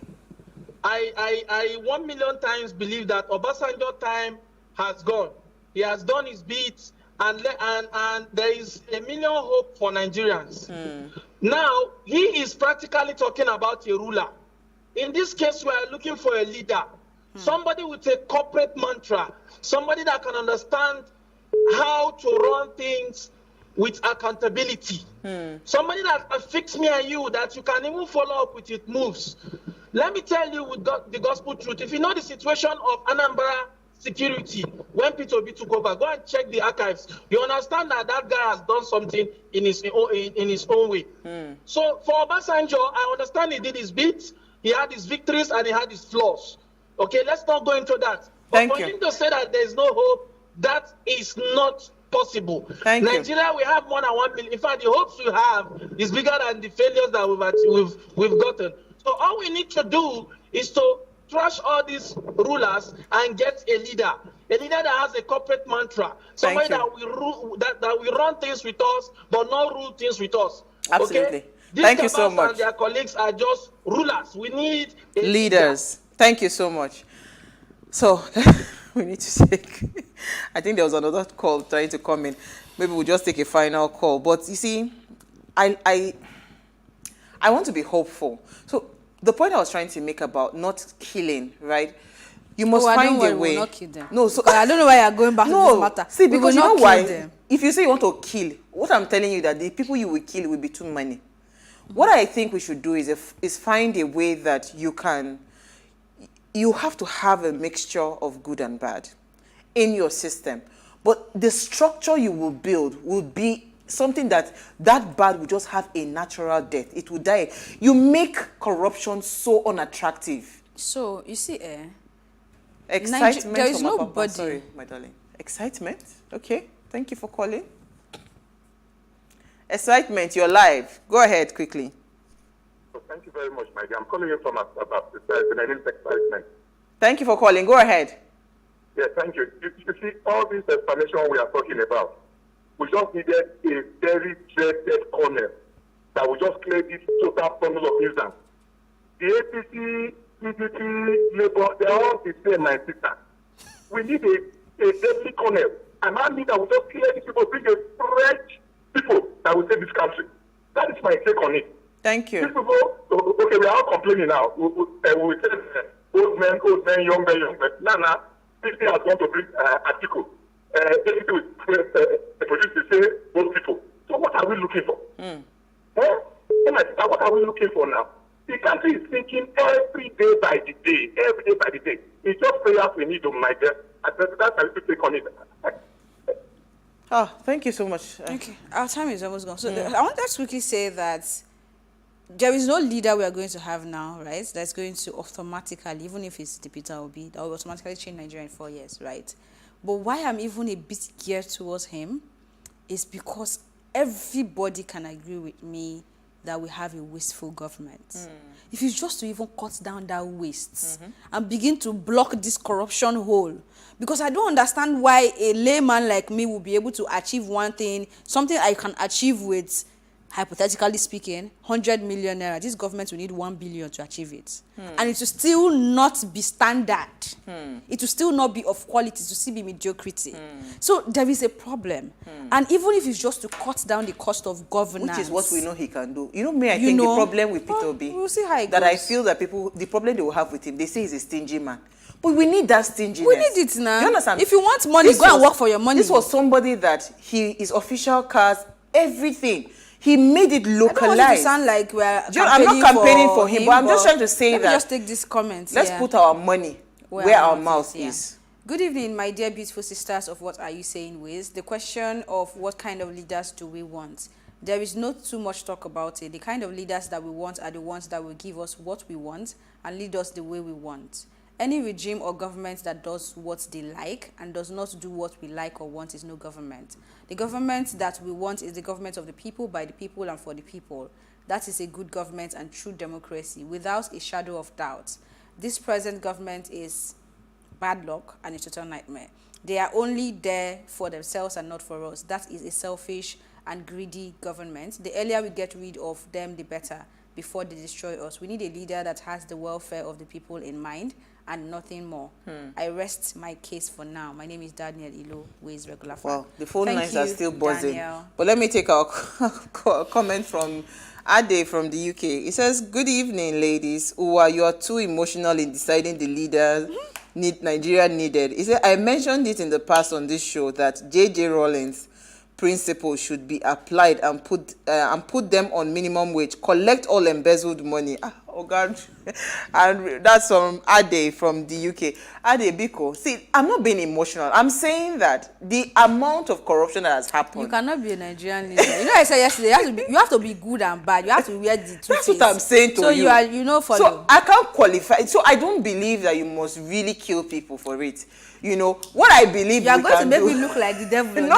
Yes, you will not kill people, but you have to have guts. You have to have guts. But you see, that guts is so many things. And it doesn't But have to be... I hope you know that when a person, in fact, this is on a global level now, as a president of a country, there are decisions you take that whether you like it or not, lives will go.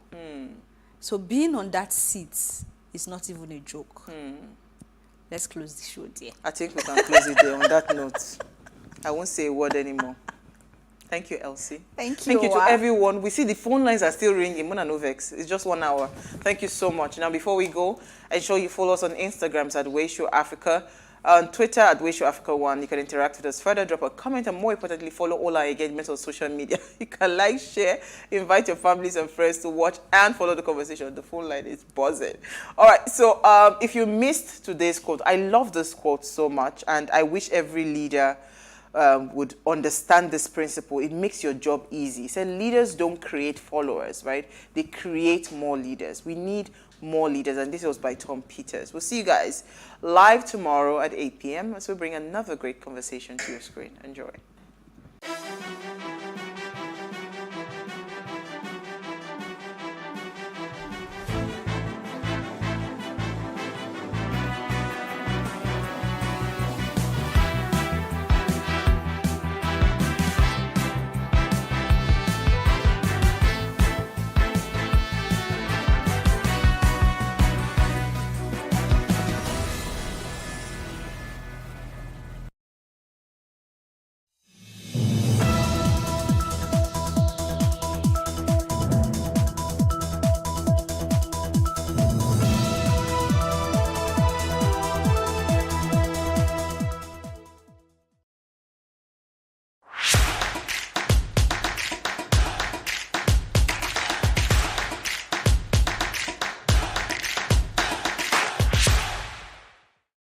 My name is Oluwatosin Ari and I'm the founder CEO of Farm Fresh Grocery. I started out as a model in like over 2 decades ago.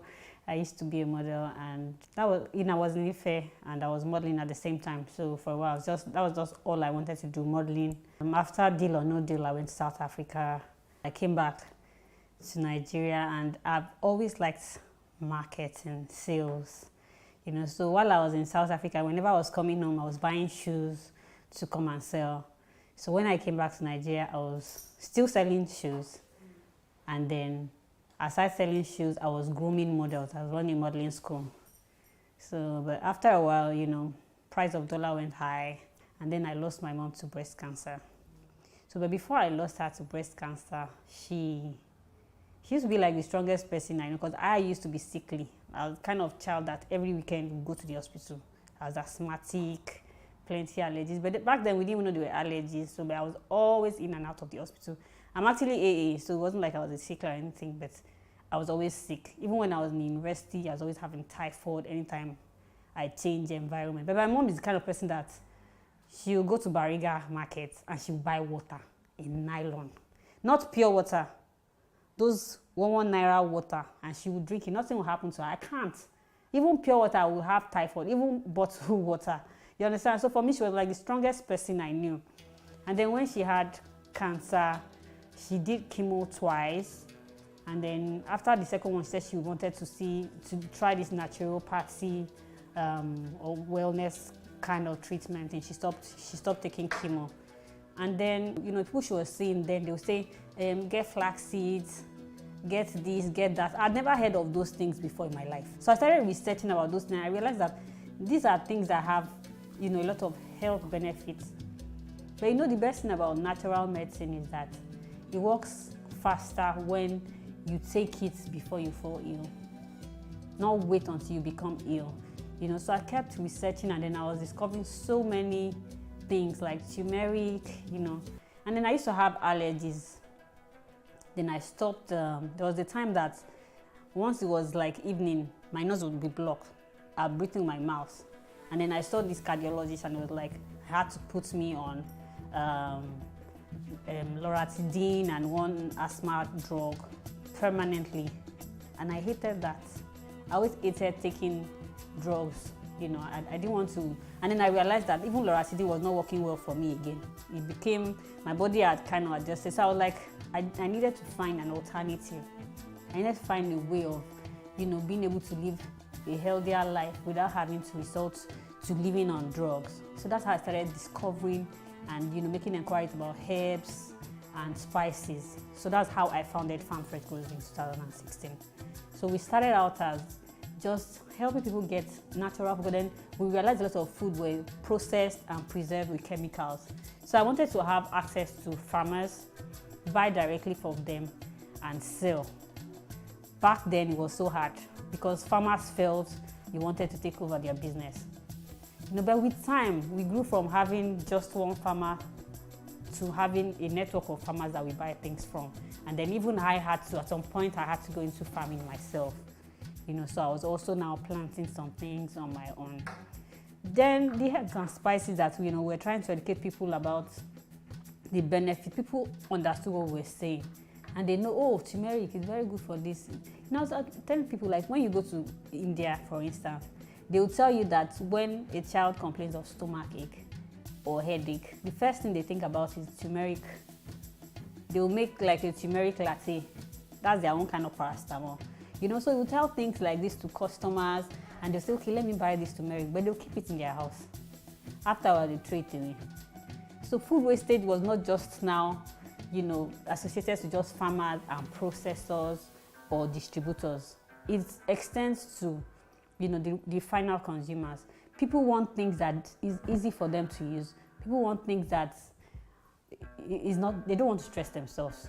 They just want convenience. They want a healthy living, but they want it, presented to them in a ready-to-eat form. So I started making herbs-infused honey. So you have like a cinnamon lemon honey, hibiscus honey, like different kinds of honey, as well as sea salt. Because I also realized a lot of people did not want to eat MSG, as well as, several sugar-flavored seasonings that we have out there. So people wanted to live healthy and they wanted it made easier. So that's how I started, infusing herbs and spices in honey, sea salts, teas, even in oil, like sesame oil and olive oil, infuse herbs and spices in them. Just a way to make these herbs and spices a regular thing that people take. We're not waiting now until we fall ill. We're making it a part of us that we do like regularly. So that's how it's been, and that's how we started. The few jobs I had back then, so once I had the money I was making from modeling, I would buy shoes, I'll come back, sell, get some more money. And then eventually when I, relocated back here, I was getting from the US and things were going fine. I was, selling mostly Italian shoes to men and all that. Men, they buy out of need, not out of, not out of women. Once, even if they have 1,000 shoes and they see a fine one, they'll buy. But for men, they don't mind spending. Because they know they might just buy one shoe for a while, but it has to be good, So I was selling lots of Italian shoes and all that. But when dollar went from 160 something to 300 and something, I had to rethink, that if this is a business I wanted to continue. And then after I lost my mom, I just thought that food is actually becoming more and more important, the kind of food you eat. I mentioned earlier that, there was a time I had that allergy. By the time I started, alternative medicine towards treating my allergy, the first thing I was asked to do was I was asked to stop eating a number of food. My favorite food was amala, and next was rice. I had to stop eating them. Bread, number 3, I had to stop eating all those things. And guess what? My allergies cleared. I'll wake up, I'm the kind of person that you see me, there's always tissue in my pocket. Because, I didn't even know it was allergy. But my mom used to say, Kogbe. My nose was never dry growing up. So all this while I didn't even know there were allergies because I was asthmatic. So for instance, if all the windows are closed and, there's no fan, there's nothing, after a while, my eyes will start itching, my throat, my ears, and then I'll start sneezing. I didn't know all these things were allergies. I just thought it was normal because that was what I was used to. They discovered I was asthmatic when I was 2 years old. So from there up till that period, all those things were normal until I realized they are actually allergies. So I didn't even know that these allergies can actually stop by changing my diet. And then I would take onions first thing in the morning, it will clear my airways, and then garlic at night. That was all I was put on. And my allergies disappeared. So that made me, realize that it is important for us to change. Look at what we're eating. The real food, as in food, should actually be our medicine, not the other way around. If you eat right, there's no need for medicine. Okay, so how did I get funding to start Farm Fresh Grocery? Well, Farm Fresh Grocery, it started like a joke, because I had a regular work that was going, and then I just thought of, selling to my colleagues first. So I just started with just like a cooler of fresh chicken from the farm, because my sister has a farm. So I'll just get the chicken from her, buy them from her, and sell. That was how I started. Because, then it was hard to find. I remember telling somebody back there when I decided that it's so hard to get farmers that, I'm looking for farmers that I can buy things from so that I can sell to people, It was such a hurdle, but it was such a big deal. And it wasn't even about capital because, I was working. I could use my salary to buy some of the things that I needed to start. So I just started, I didn't start big. I started like from, just from the house, like just buying a few things and selling to people, but telling them that this is healthier, it's not imported chicken, is, they're hormone free, all that. Unlike all those imported ones that they've given, injected formalin and all that, so it was just like a movement, a health movement to convince people that all these things leads to cancer in the long run. Because in my wildest dream, I never thought my mom would have breast cancer. We used to say, breast cancer, okay. In this, back then, we didn't take breast cancer or any kind of cancer seriously. We are in Nigeria, we are strong. We didn't, because it wasn't so rampant back then, unlike now. Before that we can't have cancer. But the more we were embracing, all the things that is done abroad, the more of the cancer we're, also embracing. From selling the chicken, for instance, I'll put a markup once I buy from the farm, from the farmers. I put a little markup, and then, once you sell that, you order more, and then, there's family, my family invested in me, like my husband, So I just started gradually. First it was chicken, it was bell peppers, then, gradually we moved to other things like gari and all that, just like that, little by little. It wasn't like I started, there's no big finance that came from anywhere. I just started gradually, and, But I got a grant recently from Under 40 CEO. So they gave me $1,300.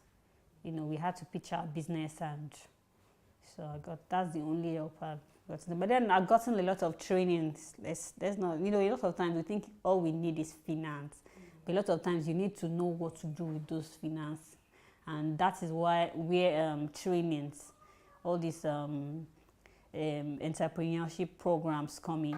So I've gone to a couple, which has actually helped to form how my business has developed so far.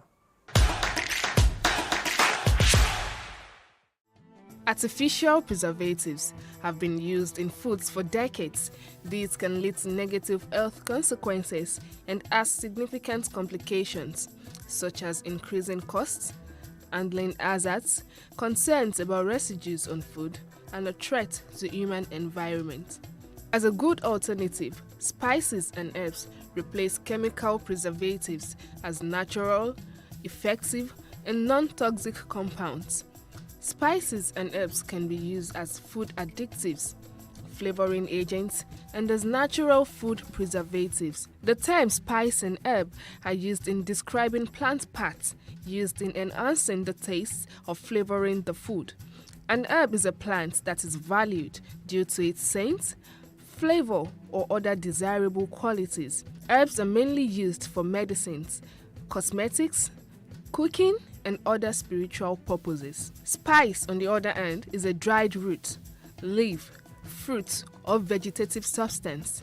It is used as nutritionally insignificant amounts as a food additive for color, flavor, or as a preservative that kills or prevents the growth of harmful bacteria. Several spices show antimicrobial activity against different types of microorganisms. The consumption of herbal medicines is increasing throughout the world as an alternative treatment for curing several problems, including heart diseases, diabetes, high blood pressure, and even certain types of cancer.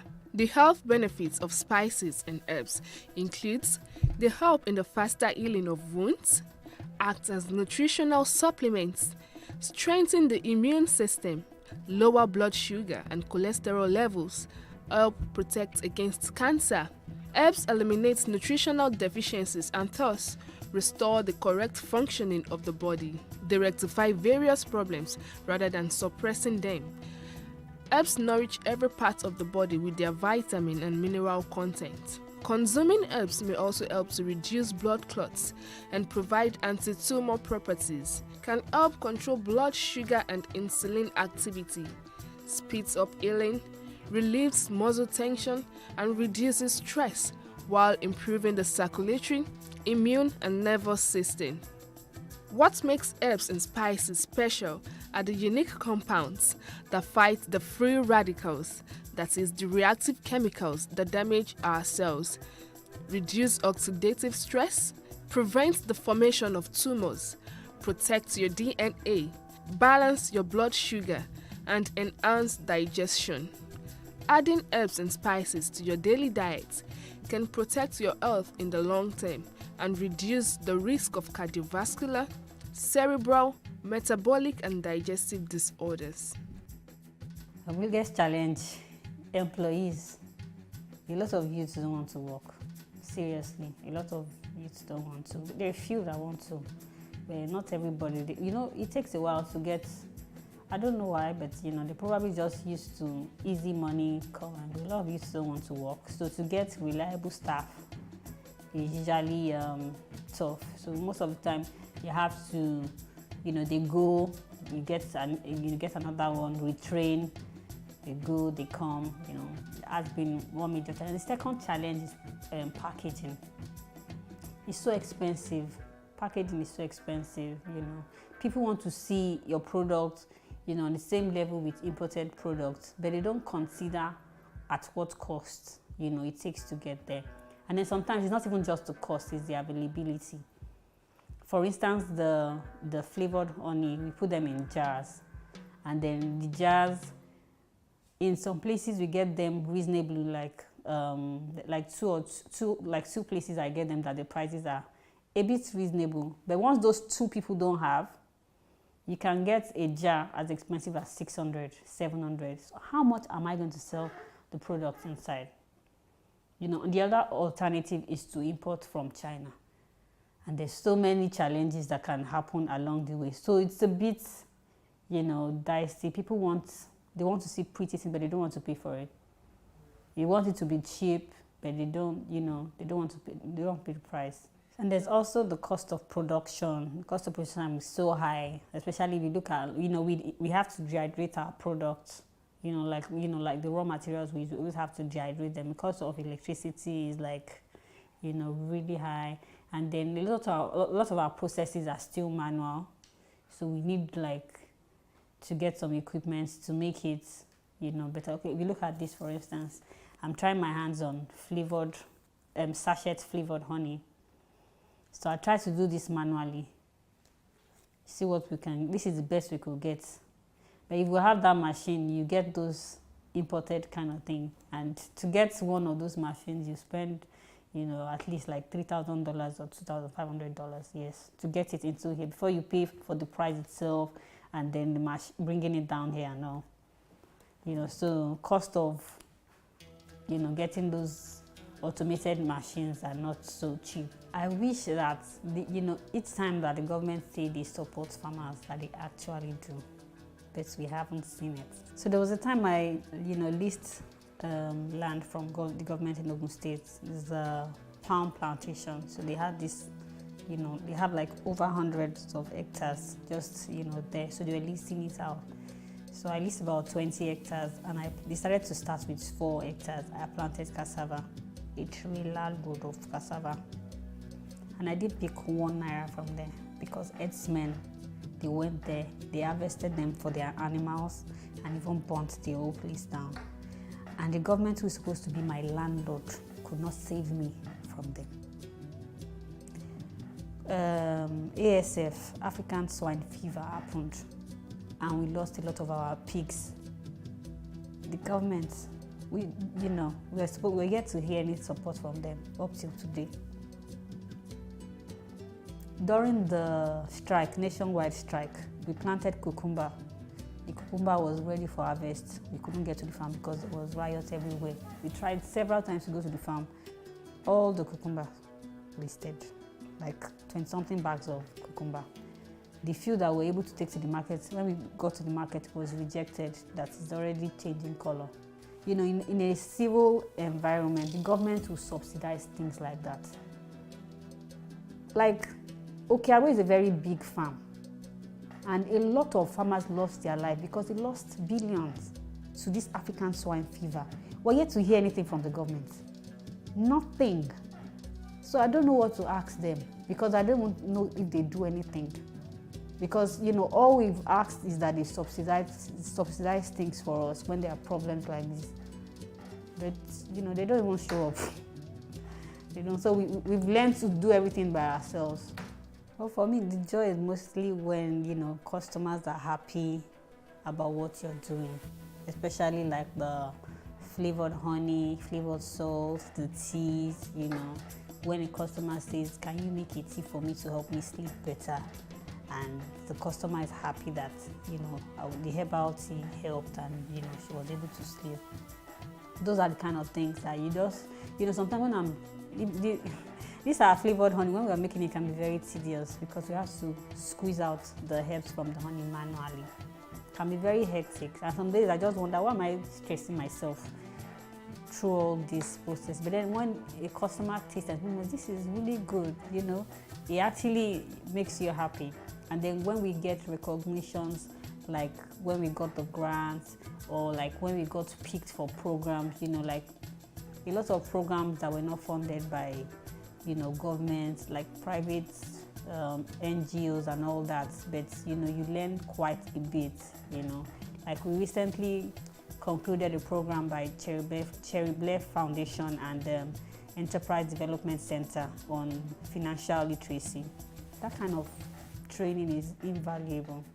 It's more than asking for money, because if you have the money and you don't have the idea of how to channel it into your business, how to, you know, come up with a plan, then, you know. So it's not all the time that all we want is money. Sometimes it's just free trainings, like what some of these NGOs have done. If the government can even do some of that, you understand what I'm saying? For the youth, you're saying youth should go into agriculture, but the few that are going, how are you supporting them? What are you doing to support them? You know, agribusiness, like any other business, it's a tough business. A lot of times you feel like giving up. I know I felt like giving up after those experiences, you know, because like, it's only me. First, I went to Jebugbo, you know, invested so much money, you know, paid for 20 hectares, you know, plant the stress from Jebugbo to that farm in Akboje. It takes like an hour from Ijebugbo. You can imagine me leaving Lagos and facing there and coming back. One challenge or the other, and then the stress of even planting them. The labor there is highly overpriced. You know, battling with all that, and then at the end of the day, nothing to show, nothing at all. You know, so I always advise, you know, people want to go into agribusiness, you must have knowledge before you go into the business. You must have adequate knowledge. People will take advantage of these so-called people that you think are your friends or somebody from church. They will show you Niger. So you must have, you know, adequate knowledge about the business yourself. You must have time. Because if you don't have time, they'll cheat you. There's no two ways about it. You know. And then I always say that if you want to invest in a farm, make sure you can fence the place. Because until this our herdsmen issue is totally resolved, just make sure the place is fenced, or else you're just investing, like fetching water with a basket. No matter how much you pour water into it, you're just wasting that energy. There's no guarantee that you go away with anything from there.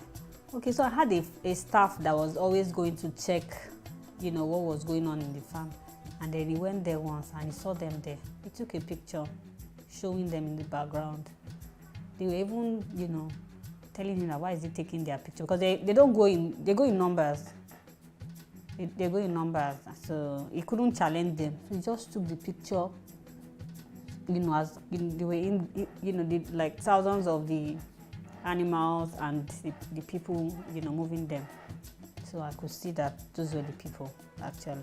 So for distribution, so far, we got our NAFTA for like 6 of our products last year, towards the end of last year. So we've been trying to sell to the supermarkets. So but the challenge now is that there's some supermarket that, you know, when you supply them and they sell, before you get your money out, it takes a while. So because of that, you have to shine your eye and be very careful. Because I heard that some supermarket that over a year, if you won't get your money out, so one has to be careful. You know, but we're in a number of places. We're at Araba's Homemade. It's a restaurant, and they do bakeries and all that. So we have our honey and our sea salt there. Then we have Farm Shoppy. It's on the Bagada Expressway, the filling station there. There's Ayaba's Healthy's store, also in Bagada Phase 2. And then there's Tonison Supermarket in Ebute Metta. We plan to extend to more places, so working on that. We're also talking to them at Amazon Farms in Ikoyi. But we have our personal shop inside the Bagada General Hospital, Shop 12, Bagada General Hospital. So basically, the plan is to, you know, extend to more supermarket. And what we actually just joined some platforms, e-commerce platforms like Jumia and Flutterwave. You know, we intend to join more before the end of the year so that people can actually order from out of Lagos and then they do the delivery, which is the advantage of e-commerce.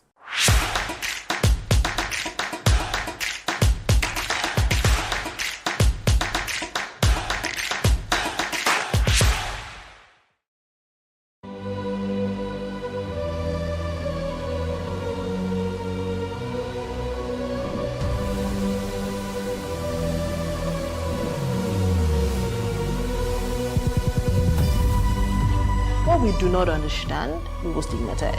What you can see is the remaining of the tanker that exploded. He suffered equally confessed.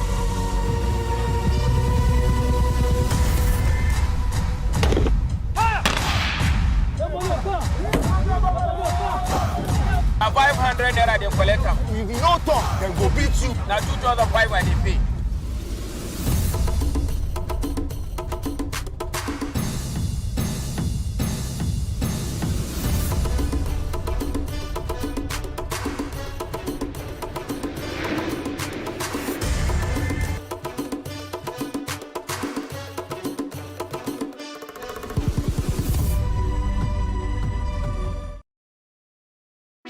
Hey, what's up, guys? You're welcome to another edition of Plus Event, and I remain your host, Ifeoluwa Oshukeye. Your absence isn't an excuse anymore, as Plus Events is all you need, as we bring you the glitz, the glamour, and loads of fun. Oh, definitely. No question. He's a living legend.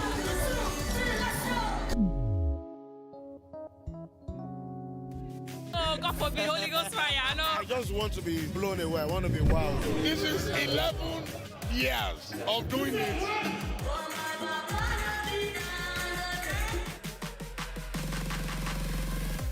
I'm surrounded by so much positivity.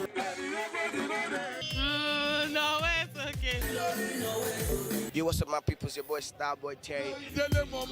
You're watching Plus Event on Plus TV. Stay glued to Plus TV Africa every Saturday and Sunday, 4:30 p.m. West African time.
Is it for upcoming artists to blow in Nigeria?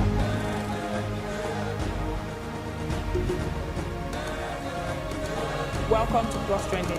I am Buki November, your host, saying thank you for joining us on today's episode. Welcome back. It's tea time on Plus TV Africa. Practice makes perfect. I'm not perfect yet, but I'm a lot better than I used to be. He's a king. He's entitled to marry 100 if he wants to.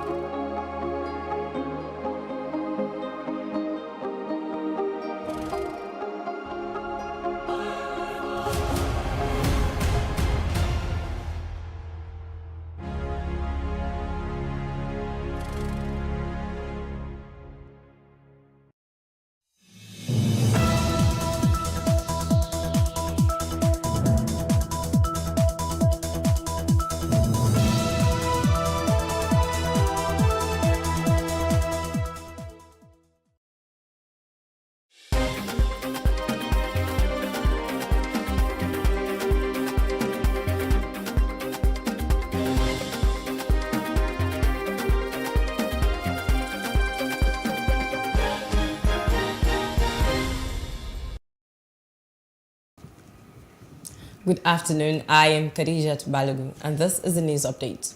Senate President Hamad Lawan has restated his commitment on agenda for Nigeria if he finally got the presidential job. He said this after the screening which was conducted behind closed doors. Senator Lawan said the party stands for national stability and they have recorded so much successes across the country but also have some challenges to deal with. He said if given the opportunity, Nigeria will experience improved education, security and economy.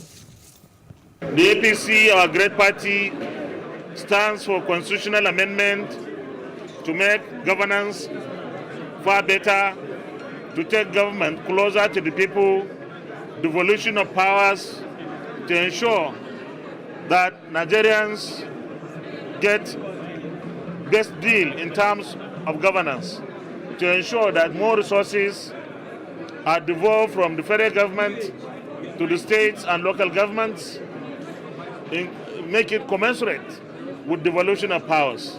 But of course we are confronted with other security challenges in the northwest and other parts of the country. We are going to continue to work so hard as a party, as an administration, to achieve secured environment for our people. So finally, I believe that I have what it takes to be the president of the Federal Republic of Nigeria.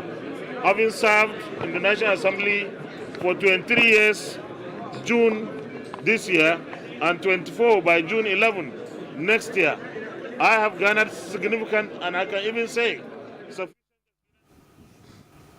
And Vice President Yemi Osinbajo is presiding over the Federal Executive Council meeting at the Council Chambers of the State House, Abuja. This is as the President Muhammadu Buhari is away on a 3-day state visit to Madrid, the Spanish capital. In attendance are the Secretary to the Government of the Federation, Boss Mustafa, Chief of Staff to the President, Professor Ibrahim Gambari, and other ministers. President Muhammadu Buhari has arrived in Madrid, Spain, on a state visit at the invitation of the Spanish President, Pedro Sanchez. The presidential aircraft, which left Nnamdi Azikiwe International Airport, Abuja, at about 3:30 p.m. and landed at Torrejón Airbase, Madrid at 10 p.m. local time. President Buhari, who was welcomed by top Spanish government officials and the leadership of the Nigerian embassy in Spain, is visiting the country for the first time since the inception of his administration 7 years ago. While in Madrid, the Nigerian leader will also meet with the head of state of the Spanish nation, His Majesty King Philip VI. An earlier statement by the president's spokesman, Femi Adesina, on Tuesday said during his engagements with both leaders, the Nigerian president would discuss issues of mutual interest to both countries. Now, the fresh ban imposed on operations of commercial motorcycles, popularly called Okada, in 6 local governments and 9 local council development areas of Lagos State by the state governor, Babajide Sanwo-Olu, takes effect from today. Sanwo-Olu had on May 18, 2022, announced the ban at a meeting with the State Commissioner of Police, area commanders, and divisional police officers at the State House in Alausa. Effective from June 1, 2022, the governor directed security operatives to enforce the prescription order across the councils, Etiosa, Ikeja, Surulere, Lagos Island, Lagos Mainland, and Apapa. As the enforcement begins, the Lagos Ferry Services said it has deployed more boats and increased daily operational trips at terminals and jetties located within areas in the state where activities of commercial motorcyclists have been banned. Nigerian politicians has been advised to always listen to the voice of the people that voted them into power. The General Secretary of St. Gabriel Catholic Church of Nigeria, Reverend Zachariah Sanijumi, gave the advice during the celebration of the Church World Communication Day, which is aimed at promoting media literacy for discipleship. Dual log meaning that the two voices are speaking. They are not listening to one another. You are waiting for the other person to finish. Meanwhile, you are framing your own point. You want to bring up your own point. So for that reason, dual log is not helping us. And that is what is making society, other people to be adamant to see that they emphasize their own points, and whether it means by killing and the rest of them. But we urge journalists that we must not relent. We must constantly also communicate so that others will listen. By listening, we will come to understand one another. The signs we've seen with the primaries simply still point to the fact that we are not listening. Our politicians are not listening to the people. Our politicians keep drumming to themselves and dancing to their drums, not to the people. The signs of the primary so far is very disheartening and worrisome. We just hope and pray that even if politicians refuse to listen to themselves, the people themselves should try to listen to their own song and do the right thing. The federal government has banned sale and consumption of bushmeat. Minister of Agriculture and Rural Development, Dr. Mohammed Abubakar, urged authors and dealers of bushmeat to stop the business. It is to prevent spread of monkeypox pathogen. In a statement, Abubakar asked Nigerians to avoid contact with persons suspected to be infected with monkeypox. The minister urged veterinary epidemiology officers, field surveillance agents, and veterinarians to step up surveillance to pick any possible case of monkeypox in animals. And as part of the efforts of the Nigerian Navy in fighting maritime illegalities, it has flagged off a multinational maritime exercise codenamed Exercise Eddie Diana, aimed at tackling maritime security threats within the Gulf of Guinea. The exercise is in collaboration with West and Central African countries, including Togo, Cameroon, Ghana, the European Union, and the United States Coast Guards. It will tackle piracy, illegal and unregulated fishing, as well as every other maritime security threat. The report. Flagging off exercise Eddie Diana, the Chief of Defense Staff, General Leo Irabo, at the Federal Ocean Terminal, One River State, urged the Nigerian Navy to strengthen its collaboration with other countries' navies to fight maritime insecurity in the Gulf of Guinea and Africa in general. Irabo said it is by collaboration that a country will be able to access the benefits inherent in the ocean, not only for Nigeria, but equally for the Committee of Nations. The whole essence is to rid our maritime domain, especially the Gulf of Guinea, of every maritime security threat.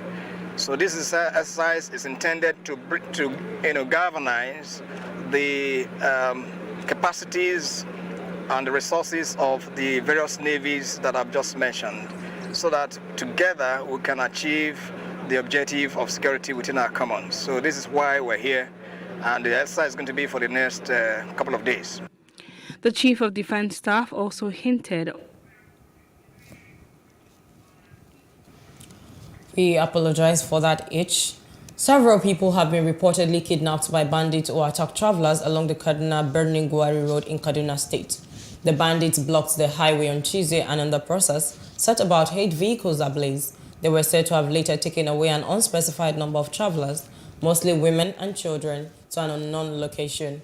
Although the police authorities in the state have yet to confirm the incident, it is unclear if any life was lost to the attack. The chairman of Birnin-Gwari Vanguard for Security and Good Governance, Ibrahim Nagwari, confirmed the attack in a statement. And moving on to other parts of Africa, the powerful Tunisian Trade Union Center, UGTT, has announced a nationwide public sector strike on June 16th to protest against soaring inflation and prevent the privatization of major state-owned companies. The announcement comes at a time when the country is wallowing in a deep economic crisis, and the government is counting on the support of the General Union of Tunisian Workers, UGTT, for the reform program it has submitted to the International Monetary Fund in the hope of obtaining new credit. In its statement, the union accused President Kais Saied of undermining the principles of negotiation and reneging on previous agreements, while the country is facing crazy and continuous price rises, with inflation at 7.5% in April. And outside Africa, China's foreign ministry has slammed a joint statement by the leaders of the United States and New Zealand that expressed grave concerns on human rights violations in Xinjiang and the erosion of freedoms in Hong Kong. A spokesman at the Chinese Foreign Ministry, Zhao Lijian, said their joint statement smears China and gravely interferes in its internal affairs. In their statement, US President Joe Biden and New Zealand Prime Minister Jacinda Ardern also said they would encourage the peaceful resolution of cross-Nigeria displaced Kenya to spot 62 and third in Africa. According to the ranking, South Africa is the highest-ranked African country at the 49th and the only African country in the global top 50. Lagos is the highest-ranked African city and the only one in the global top 100 on the list. The Global Startup Ecosystem Index has been updated annually since the 2017 and is a comprehensive startup ecosystem ranking of 1,000 cities and 100 countries. And in entertainment news, Lutana Ifan Michael's acclaimed feature film has been licensed by Amazon Prime Video. The 2017 Toka Magbaro directed drama will launch on the streamer on June 1st, 2022, alongside a fast increasing list of Nollywood titles launching on the streamer.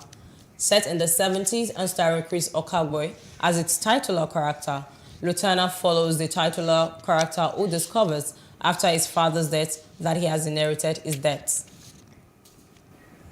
And in sport news, Manchester United have confirmed Paul Pogba will leave the club this summer when his contract expires at the end of June.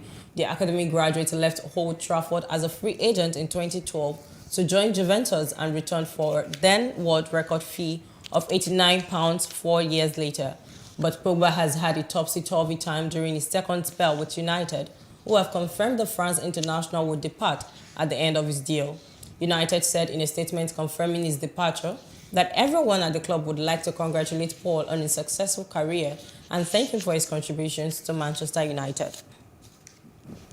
And that's the news updates. For more stories, please follow us on our Facebook, Twitter, and Instagram. And do subscribe to our YouTube channel at Plus TV Africa and Plus TV Africa Lifestyle. I am Khadija Balogun. Many thanks for watching.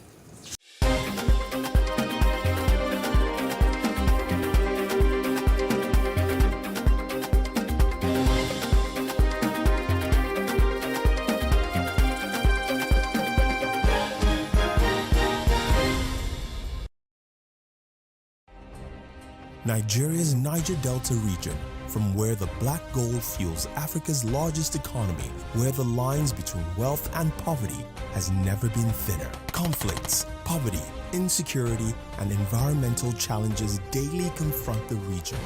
How can the Niger Delta story be changed for the better?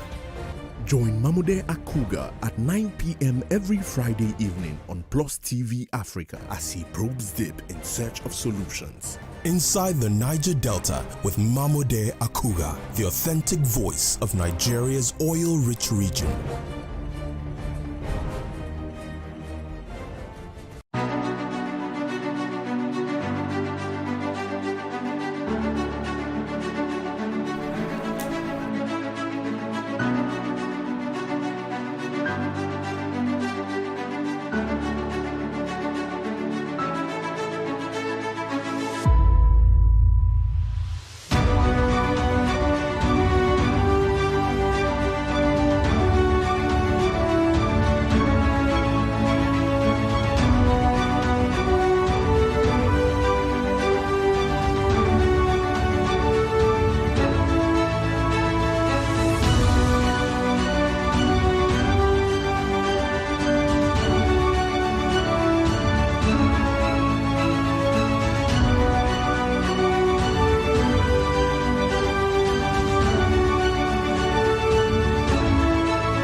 Life can be fun and rewarding, but it also comes with some risk.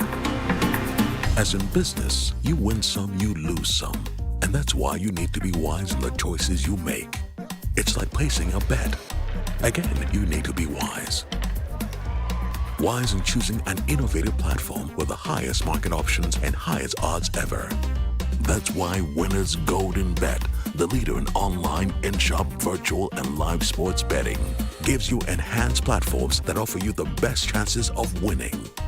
For betting on live soccer matches, live dog races, and virtual games. Winners Golden Bet is your best bet. Instant payment on winnings guaranteed.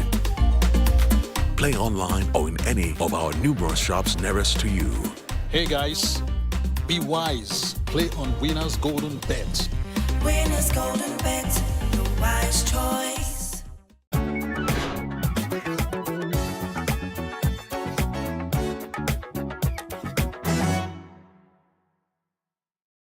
I bet your eyes and ears are thrilled with music videos coming from Nigerian artists. You obviously notice the singer, the video vixens, and other talents. But what about the music director? Close your eyes.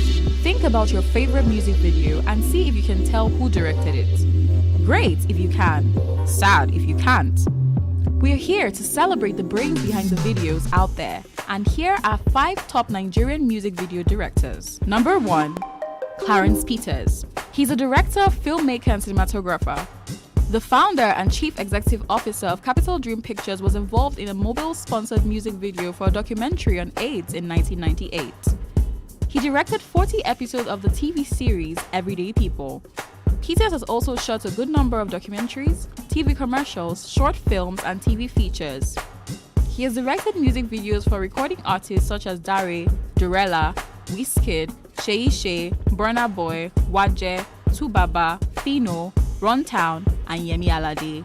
Peters has won numerous awards for his works.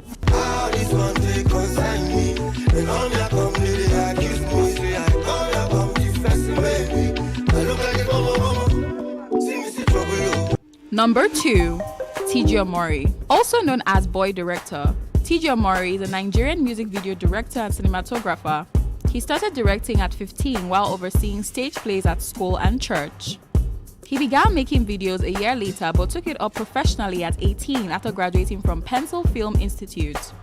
This made him the youngest professional filmmaker in Nigeria. He has worked with Olamide, Wizkid, Burna Boy, Techno, Kiss Daniel, Fireboy DML, Fowls, Timaya, Naira Marley, and many others. So I put that Ferragamo when I pass it down. Put some Gucci on that booty cause she kill a man. That's why she don't want to push, she wanna stick around. But she still say that she love me cause I'm sexy. And I tell her that she lying, that she flexing. She be screaming, I be screaming, we be reckless. But I know that she be liking makeup sexy. Number 3, Meji Alabi. This London-born Nigerian filmmaker, director, photographer, and producer has worked alongside Beyonce, Burna Boy, Wizkid, Davido, Tiwa Savage, Popcan, Goldlink, and Nasty C. He directed Seyi Shay's Murder in 2014, a move that gave him the desired attention in Nigeria. Alabi also worked with Wizkid on his Made in Lagos album. He's a co-founder of JM Films with Jimmy Adesoya.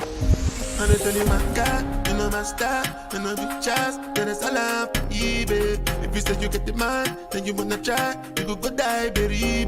You've been a landslide for a long time, but then no one believe me. All up when I come back, you one try, but you do I'm if it's easy. Number 4, Dami Twitch.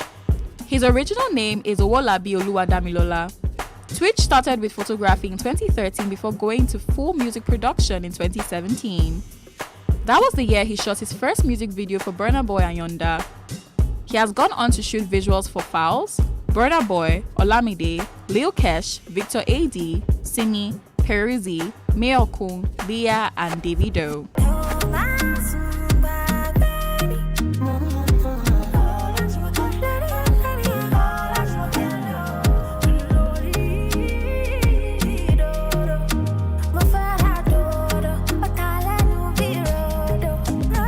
Number 5, HG2 Filmworks. Olaolu Olabode Folarin, also known as HG2 Filmworks, the Nigerian-American music video director, graphic designer, entrepreneur, and cinematographer. Olabode began his production journey as a graphic designer and later went into full-time music video production in 2010. He has directed music videos for big-name artists like D'banj, Kiss Daniel, Dami Crane, Reminisce, Nice, and Scales.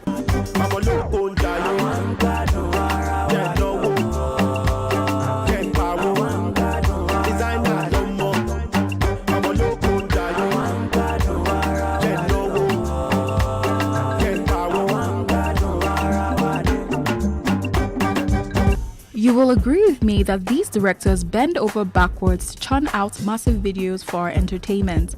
And such, they deserve more than enough accolades for their contributions. So whenever you watch your favorite artist videos, always remember the men behind the scene.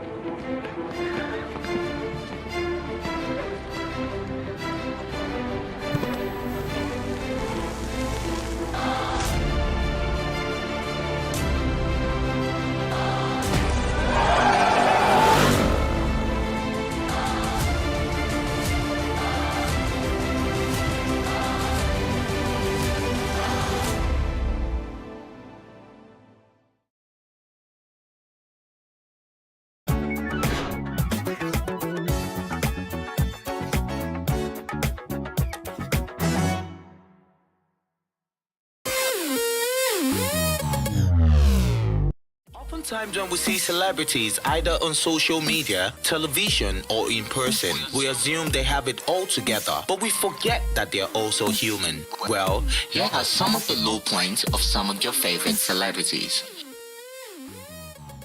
Hey, what's up? What's going on? It's Dice Ills, aka Mr. Miyagi, and we're just gonna give a few words to every up-and-coming artist or every dream chaser out there trying to be successful.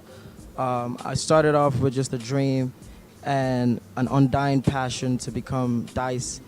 Back in the day, a lot of people told me it wouldn't happen. A lot of people told me my dreams were too big. But one thing that I never stopped doing is I never stopped believing, and I never stopped having passion. And that's what you need to do as well. And when you ever hit success, never forget where you're coming from, because that's the only way that you can stay grounded. So believe in yourself, stay prayerful, and be passionate. One love. Bless. Truth is, I've always wanted to be an actor in a terrain where people thought, oh, you may not fit in, this may not be the thing for you. I've always been desirous of being an actor, and you know, one of my biggest people mentors, or who I look up to, or the character I want to play, is even playing James Bond sometimes. But it's been a long journey for me. I didn't get here. Last year, 2019, I won Best Actor 2019 for Maya Awards, and I didn't get there all in one day. I've done a lot of things. I've worked in the bank. I worked in the bank for 9 years. I've done real estate. I've sold cars. I've sold lands. I've gone through the highs and lows. And you know, initially, when I told people that I was leaving, I've been doing acting all my life, but when I told people I was going to leave and go full stream and full line into acting, people told me, you know, don't go for this. I don't think that's what you should do. Maybe this is not for you. And it was a tough call to make. It was a tough decision to make, but I eventually decided that I was going to go for it. And I went from audition to audition to audition to audition to audition to audition till I got my first major job, and that led to my second, third, fourth, fifth. And I decided to go and upskill myself and go to film school, you know, in the US. And I came back and I got a fantastic opening, a cinema movie where I played leading man with Omotola Jolade called The Tribunal. So it's been a very, very long journey. But one thing I can say is that whatever path you choose in life, as long as your heart is there, stick with it. 18 years down the lane, I'm still doing my thing as a stand-up comedian and also a master of ceremony.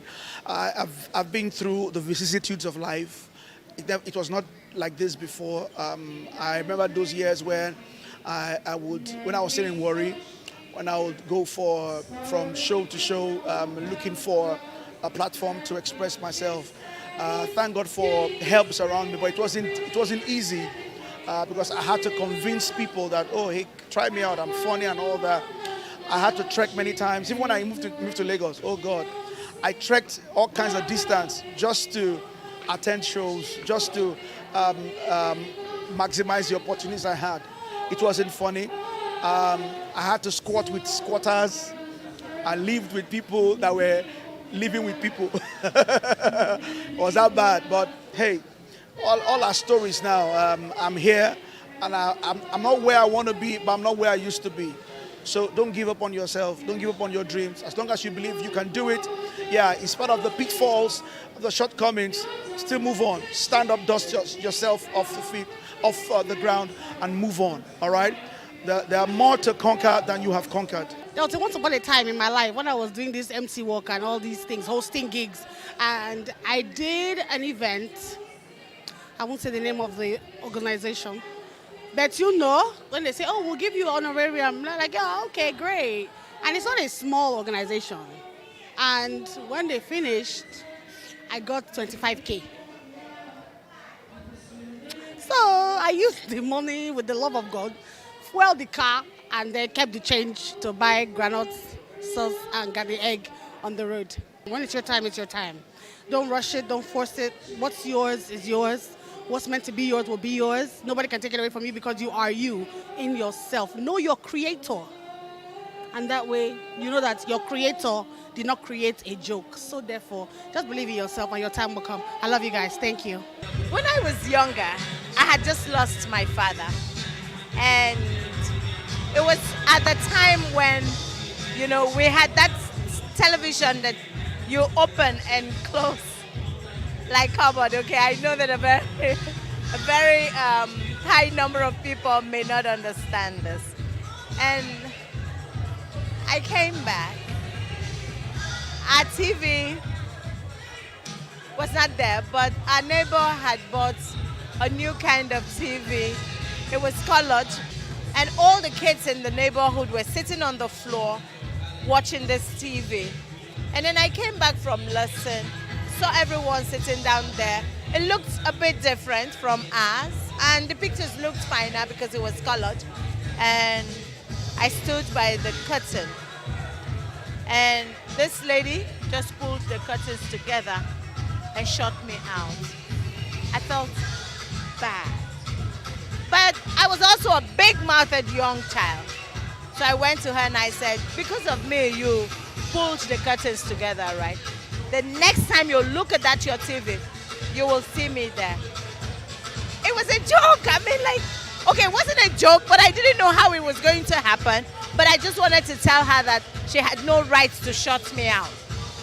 And I went to school and I got this, the principal came in and said, Kami Shekie is looking for you.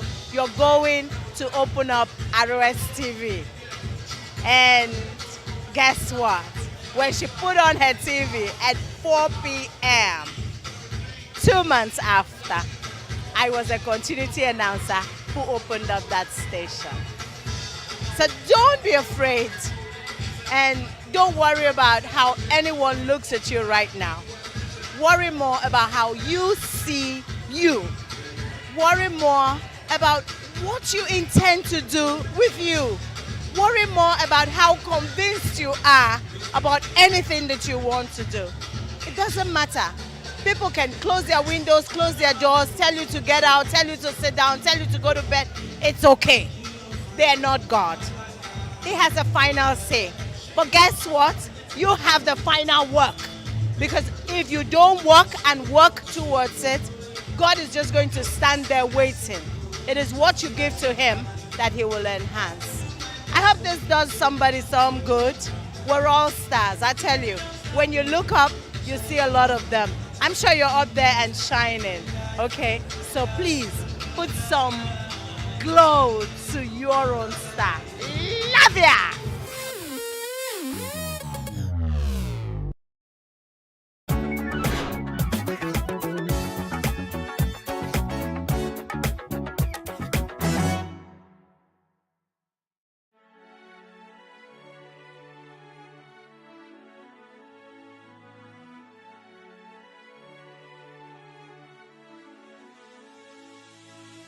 It is engagement we need to have. Those who suffer miscarriages are never taken into account. Members of the National Assembly are also influence peddlers. You are sitting on Nigerians' money. From the Babin, I pay my rent. On the Babin, I send my children to school. A consultative engagement. No any tangible notification before they ban us. It's one thing for people to be at your back and the heat of the moment.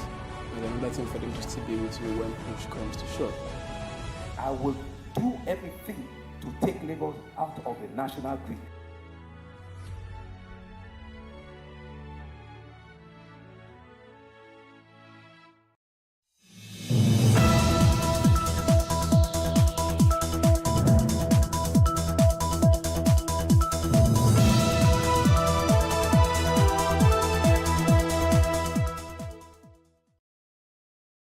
I have not come across a blind person who have become sighted.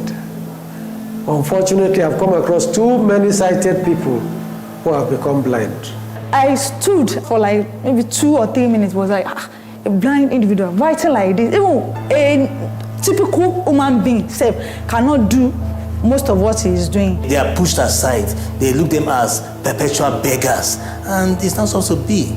Some of us, we are learned. We don't need pity. We need opportunities. We need encouragement.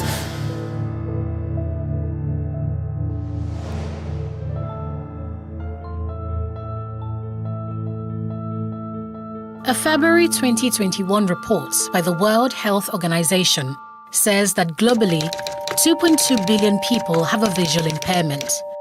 Of that number, 64 million people suffer from glaucoma, the leading cause of irreversible blindness in the world. It is projected that by the year 2030, 95.4 million people would suffer from the disease. being a black person is a risk factor.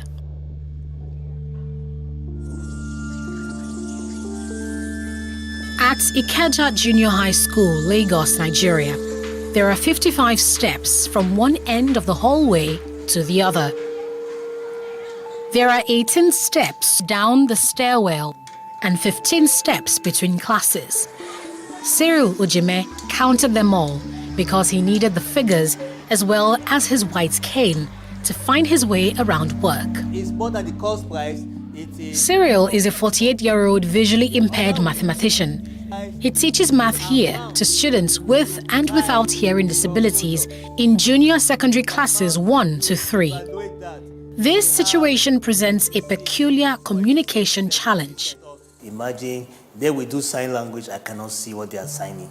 I will talk, they cannot hear what I'm saying. So if they want to talk, I cannot even hear them. They will make noise with it.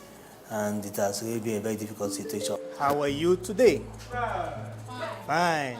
I had to learn a little bit of sign language, and that gladdened their heart. They love seeing me making that effort to communicate with them. Unfortunately, they feel, because I cannot see them back, they feel saddened about it, that I'm not seeing them sign back to me, communicating with me in their own way.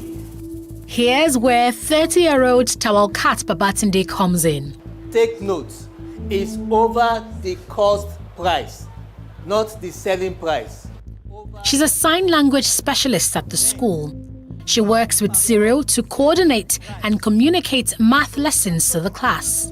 I'll make sure the class is being arranged. Okay, keep quiet, watch what he's saying, explain. When he's explaining, I'll demonstrate. You do give them classwork and homework. I'll mark it, distribute it to the students. Honestly, the first day we worked together, I stood at just for like maybe 2 or 3 minutes, was like, a blind individual writing like this. Even a typical human being cannot do most of what he is doing. So I was amazed. Cyril Ojime is a 1996 graduate of Pure and Applied Mathematics from the University of Ilorin, Kwara State. He's also an award-winning math and further math teacher with experience spanning 11 different schools in 5 states across Nigeria since 1999. Cyril recalls a childhood experience that motivated him to take up teaching as a career. I used to have a math teacher. He would just put some problems on the board and I would just be smiling. We would not be able to solve it. So in my mind, I said, I want to be a teacher whereby I will make math to look simpler than what this man is doing. That resolve made in the early 80s still nudges him to demystify math for children today. However, in 2012, Cyril was diagnosed with glaucoma. This almost put paid to his life ambition of teaching math. When I first of all found out 2012, it was like a shock to me. Because as a then, in my family, the extended family, we only know for maybe eye issues such as myopia or long distance issue. Then maybe at was cataracts, but nothing like glaucoma. So it was a surprise to me. And when it started, it was as if it was an insect in my eye that was blurring my vision. So when I was told it was glaucoma, I went to Google it to read more about it. When I learned it was white blindness, I got a bit scared at first. But I said, okay, let me see what can be done. Dr. Adiola Onokoya is a professor of ophthalmology at the Lagos University Teaching Hospital, LUTH. She throws some light on Cyril's condition. Glaucoma is the commonest cause of irreversible blindness. It's a disease of the nerve of the eye. That nerve is like a cable that connects the eyeball to the brain. In glaucoma, what happens is there's some damage, inside the eyeball where you have those nerves originating from that we call the optic nerve. They are damaged. And what damages them? Well, it's either there isn't enough blood flowing into them, or because there's a lot of pressure inside the eye. And once those cells in the eye die, even the eye is opened, is looking at whatever object, but there is no connection. There's a disconnect between what the eye sees and the brain. So the eye looks normal, but no image processing is taking place. What causes glaucoma and how can it be treated? Nobody knows the cause. And if the cause of a disease is not known, then there's no cure. It's commoner in blacks than in the Caucasian. There's just an inherent, risk for us to develop glaucoma, being blacks. And then if you have a family history, because genetics is at the basis of glaucoma, really. And then if that pressure is high, that's eye pressure, intraocular pressure, if it's high.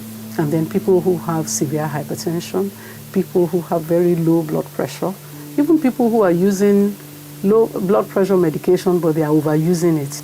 Management of the glaucoma, we can give eye drops. And if the eye drops are not working well, then you may have to go to surgery. It's a lifelong disease. But suffice is to say that once you have lost vision from glaucoma, it is not recovered. Cyril was in the prime of his career when glaucoma struck. He was deputy head of the math department, mathematics coordinator, and was vying to be head of senior school before he began to have challenges with his vision. The new reality devastated him. He began to struggle with tasks that were once easy. Then, to be moving around, it was difficult for me. There are times I would just miss my way when going to the class. I would not really know the right class that I'm going to until I therefore come back and count my steps again. Some of my colleagues will be assisting me in typing, to be marking that I'm going through a phase. And I thank God for my colleagues then who rallied around me to see that I was not failing. Being a private institution, they were not looking at whether you are going through a phase or whether you are going through a medical situation. There was for you to be effective, no matter what it takes. Be effective. Don't go down. Don't relent in your effort. So I was trying to meet up. He sought medical help in 2012. However, the doctor's strike paralyzed healthcare services for 6 months. In that time, his eyesight worsened. For 6 months, when they were on strike, I could not get medical attention, and that was when the eyes deteriorated. Thereafter, when they called back the strike, it was a bit late. The pressure in the eyes became very high and uncontrollable. Despite eye drops and medication, it just skyrocketed. If the doctors were on ground, I would have been able to get the proper medical attention on time. I would be able to at least know the right eye drops to take to preserve the vision. And I'll be able to at least, if it was not becoming better, at least the doctors would have been able to refer me to Lutz or even to another institution entirely for me to get proper attention. Indeed, the lack of a reliable healthcare system in Nigeria does jeopardize the health of citizens. Additionally, glaucoma does not show symptoms. Therefore, Cyril only began to have signs of visual impairment in the advanced stages of the disease. We usually advise that we should get our eyes tested regularly. Once you are above the age of 35, you should make it a point of duty to get your eyes examined once in 2 years. But if you have a family member who suffers from glaucoma, or you have a family member who is blind, you don't know why, you should check your eyes for glaucoma. So regular eye examination is the way to detect it at the very early stage. And once it is detected, treatment is started, and we can then slow down that rate of progression. As Cyril's eyesight was deteriorating, his work at Olashere Grammar School in Osun State was failing. In March 2015, he made a decision he never imagined he would take in his early 30s. Cyril Ojemen resigned. I had to meet the HOD, my supervisor, that look, I cannot continue like this, that I don't want to be a burden to the students, members of staff, and especially my immediate colleagues. It's best for me to quit while the ovation was still loud. Nothing prepared him for the challenges ahead. He was about to face trying times due to a deteriorating vision and a lack of steady income. 2016 to 2018, I will call those 2 years the worst period of my life. Number one, I stopped going out. 2, feeding myself, my family became difficult. 3, paying for children's school fees stopped. After exhausting my gratuity, nothing was coming in, a lot of expenditure came in, no income. So everything was just dry. And I felt for my children because it was something they never expected, never wanted to experience. My wife did all she could to support, but it was all to no avail. She became more or less like a beggar, asking people around for assistance. Myself, I started calling people, calling my brothers, calling those that I know, those who I don't know, to see what they can do to help me out. I got almost to a stage of depression, but my wife and my children, they stood by me, they encouraged me that it's not over. Just when the nights got darkest, some lights shone through. Cyril got to know of the Federal Nigeria Society for the Blind at Kappa, Oshodi.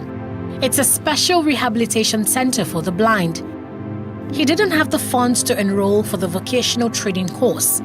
His friends and family began an online campaign to crowdfund his rehabilitation. The help started with my classmates, Federal Government College Kano classmates. They came in. At first, they helped with the surgery, but after a while, they stepped back to take care of their own personal issues. But by the time I now raised the voice again in the wilderness to say, please, I need help, they came again, sent 1 or 2 things just to keep body and soul together. My elder brother came in, then ex-students, those that I taught, came in as well, and they rallied to help me out until I graduated. With his fees paid, he began a 1-year process to rehabilitate for his new life. I did braille reading and writing, did rehabilitation and mobility. Mobility is by means of how you move around without being aided with the use of a white cane. This is a white cane. It's a white cane. You just put it on the ground and you just be feeling around. It guides one, a visually impaired person, to move around freely without any fear of falling down. Then I learned how to operate the computer using keystrokes. My students from Ikeja Junior High School. E4, 40, E4. So I'm going through their scores. Gradually, I started getting used again to the laptop, something I felt I could not do again. And what really helped me was the application that was installed in the computer. It's called JAWS, Job Access with Speech. On the phone, we have what we call TalkBack. So that's the way we started using handset and the computer in general. The experience changed my life and my way of seeing life in a new perspective. In 2019, Cyril graduated as the best student at the rehabilitation school. Thereafter, he enrolled in another course by Sight Savers, an international non-governmental organization dedicated to empowering the visually impaired with digital skills. Sight Savers really helped me out in terms of how to replan yourself, how to organize your career, how to work out your CV to make it to be a one-page document, how to prepare for an interview, what kind of questions to expect, how to do follow-up after an interview, then preparing for the work environment, and it gave me that boost and that confidence to be bold, to be self-confident, to be able to have that charisma, to have that character, to move on. So Sight Savers did that for me. Despite all this training, he was not quite prepared for the challenge of getting back into the labor market as a person with disability. Luckily, an old connection came through. The person's name is Mrs. Grace Egbobi. I will be grateful to her. She got in touch with me and said, there's an opening in the public sector. They are looking for a maths teacher, and she's going to submit my name, being that that's my course. And An interview was conducted, and today I was employed. I was posted to Ikeja Junior High School. When I first of all met the principal, Mr. Safiu, he said he's not going to reject me because he sees in me something that will be of benefit to the school. I gave him a brief interview in my office, and he told me that he will be able to handle mathematics skillfully. So I said, let me give him a try. And since then, I've been watching him. And what I noticed about him is that he has great passion for this job. You will never see him coming late to work. He's always front in the class, and he does the work with passion. I'm happy his decision of accepting me is paying dividends now. And ever since I stepped in here, I've been putting my best, and I believe the best is still yet to come. Just when he thought getting a job was hard enough, commuting to and from work as a visually impaired man became a tough road to travel. When I leave the compound, I stay at the gate side. The person that do help us at times, he comes in, he will take me to the bus stop. I will enter a bus going to Oshodi.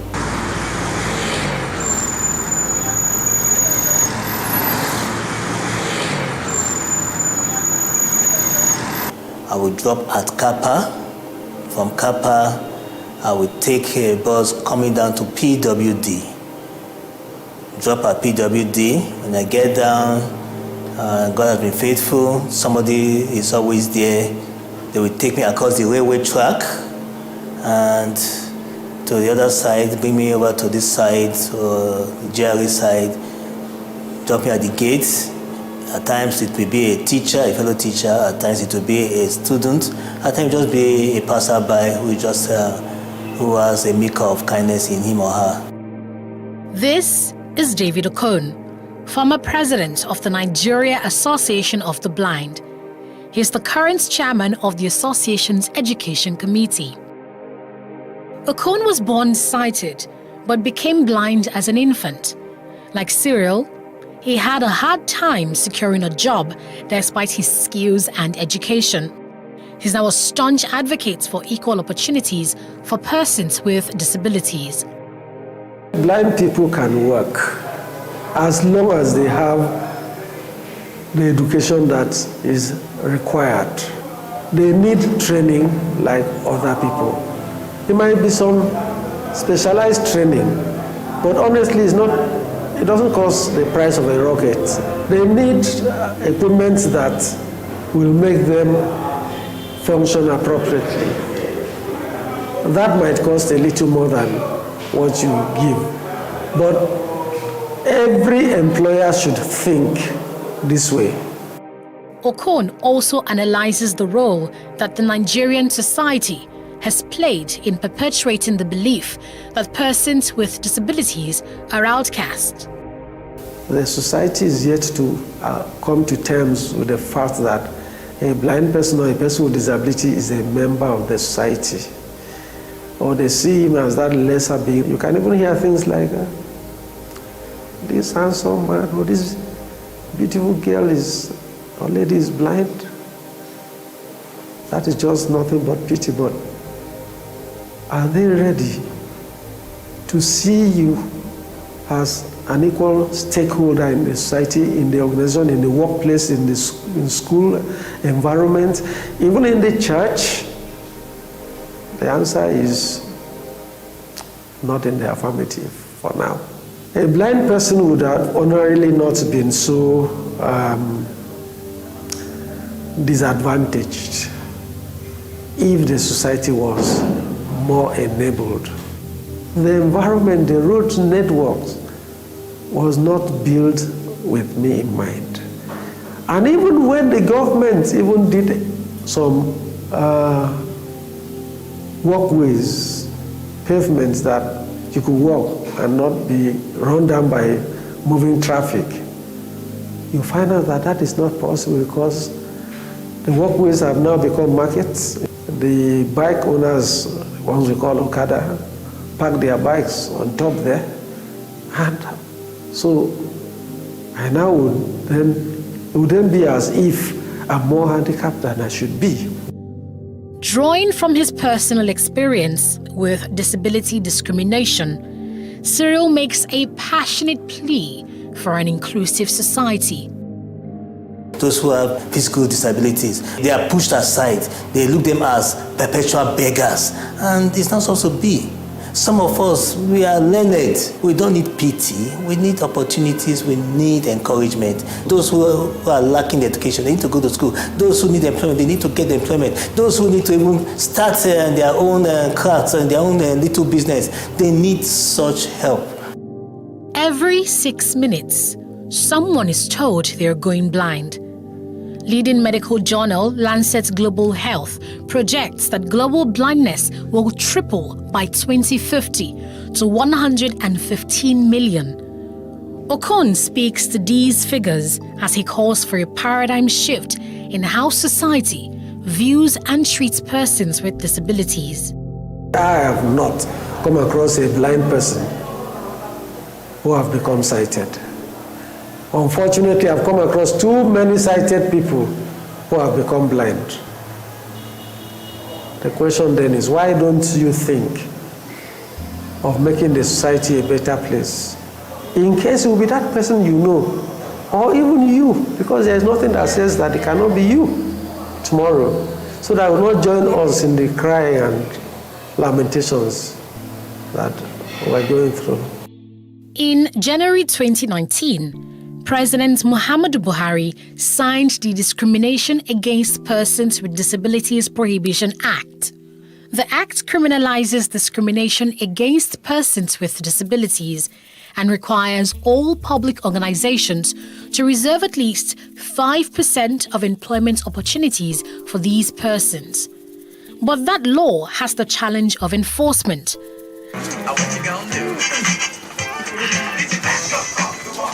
As for Cyril Ojemen, he has found a job that pays him 2 times Nigeria's minimum wage, and he plans to retire in the teaching profession. However, many other PWDs are not as lucky. They can be found on the streets, begging for alms to survive, or locked up in homes, hidden by their families for fear of discrimination.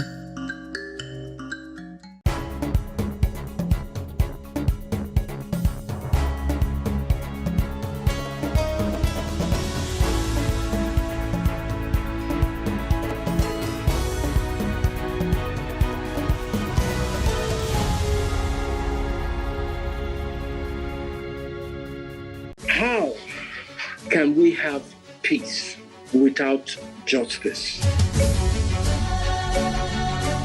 Plus politics.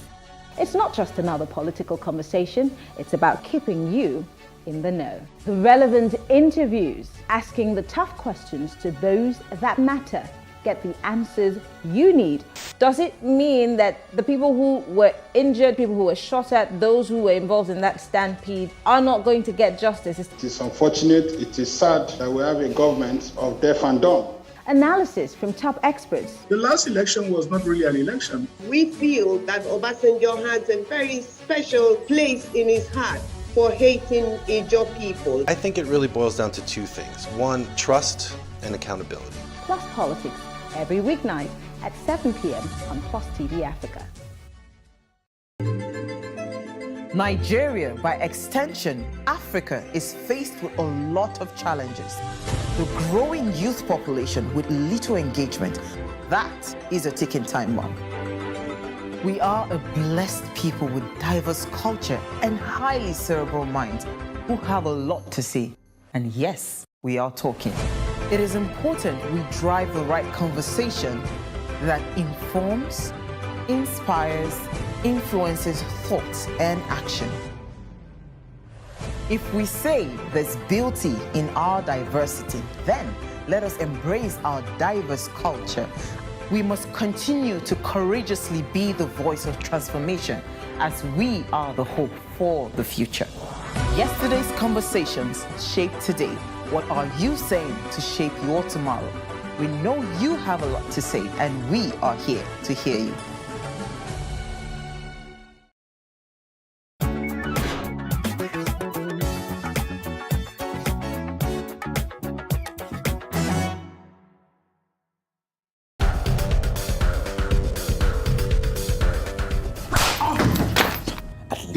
treacherous body would have been manure for the motherland. Listen to the words of a corpse. You cannot win this war. My production career started off practically by some form of divine intervention. I work in TV production, and I've done that in advertising for over 20 years. I do storytelling as well. I do narrative. I've done films, TV series, etc. I taught myself to draw, and that meant 4 hours of sketching every day, minutely competent, where people will say, this doesn't suck. You actually have to practice. For God's sake, Emeka, we don't even have enough guns or food. What were you thinking? If you and Uzogu had not unleashed your unique brand of madness last January, we wouldn't be swimming in beers and blood. It was a revolution! I was with one of my uncles, and he got me a job in, then it was Vanguard newspapers in Apapa. And I got to meet all my heroes because in those days, I knew every cartoonist of every Nigerian publication by name because I would always look for the signature. Advertising was obviously the way to go. English then, if you're doing English, you're either going to be a teacher or something. I was like, no, this is a cool industry. This industry is really cool. It's really being paid to be creative. I was sent around the agency to learn every aspect of advertising. And when I got to TV production, the then head of TV production of SO&U, then Mr. Greg Odutayo, said to me, okay, I want him. So he just made a request. There are many highlights. I've won awards for films I've made, TV series I've done. But let me just jump forward. The most recent thing I've done I'm extremely proud of is being one of the 3 directors on MTV Sugar, Niger. Then you have to learn. So when I came into production, I was always asking questions. So I was on a quest to know why this visual image was better than this visual image. And that got me into studying and learning about production. It helps to be always focused on what will make you win. There's a very healthy sense of motivating yourself to always get things right. Make sure your work is up to standard. It resembles anything else across any other platform across the world. The second thing is it must have your identity. It must have your strong cultural identity.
The Economic and Financial Crimes Commission, EFCC, arrested former Imo State Governor Rochas Okorocha and allegedly have refused to question him 24 hours later.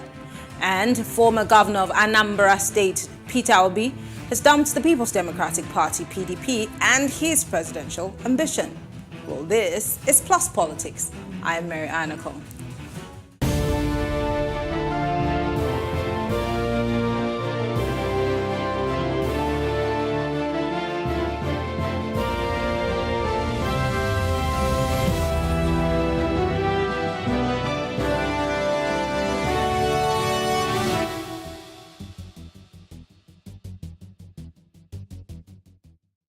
Operatives of the Economic and Financial Crimes Commission, EFCC, have arrested Rochas Okorocha, former Imo State Governor.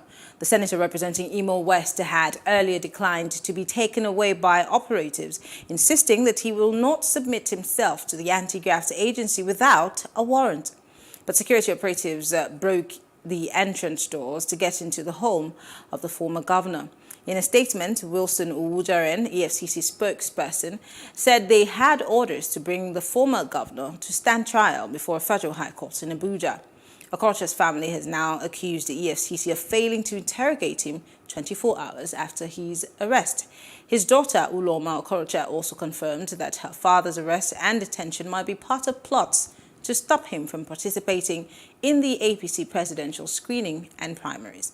Well, joining us to discuss this is Dele Farotimi. He's a political analyst. Thank you so much, Mr. Farotimi, for joining us.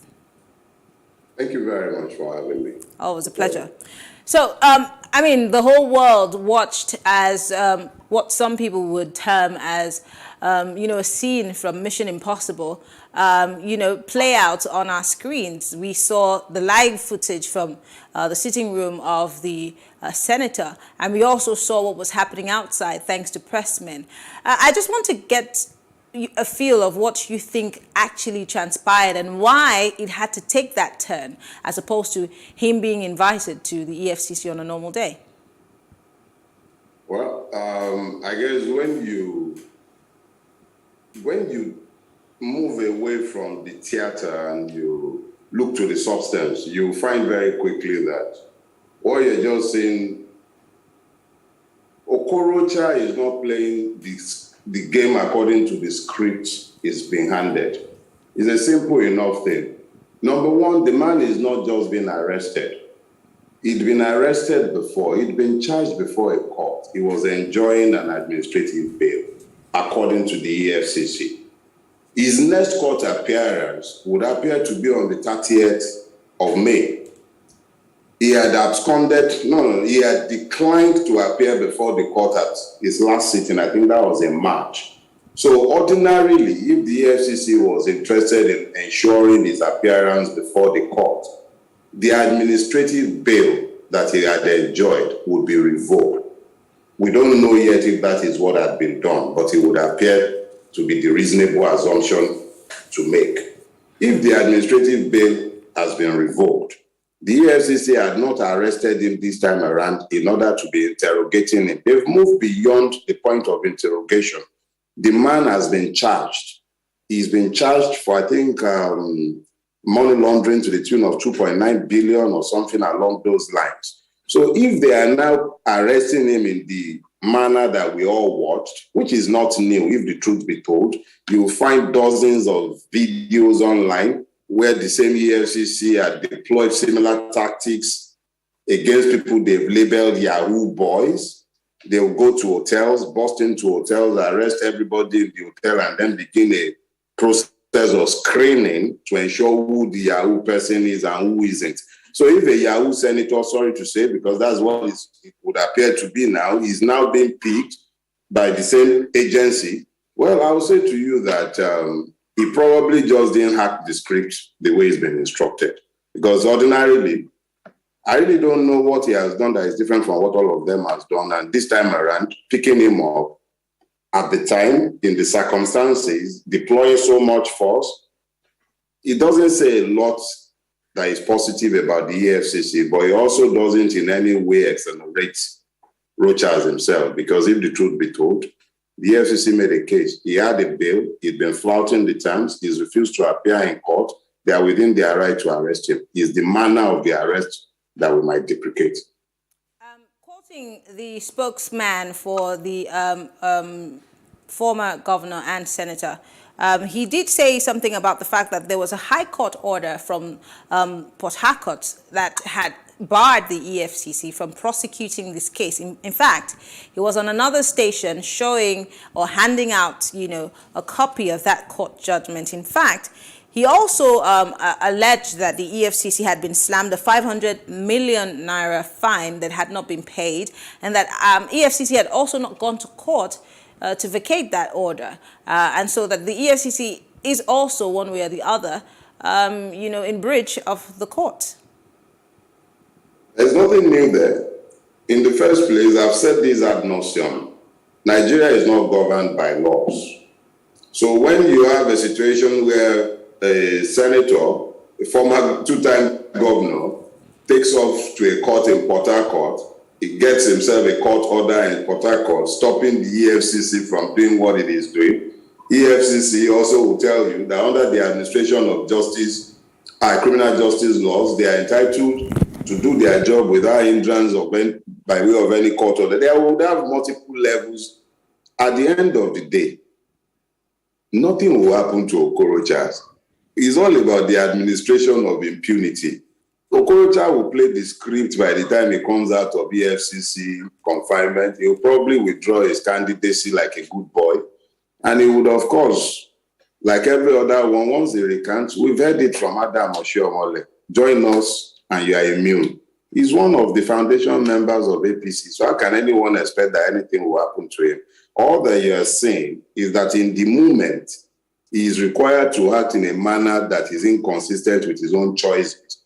And when he finally understands that he has to play according to the script, they will pat him on the back. He will go back to the chambers of the Senate.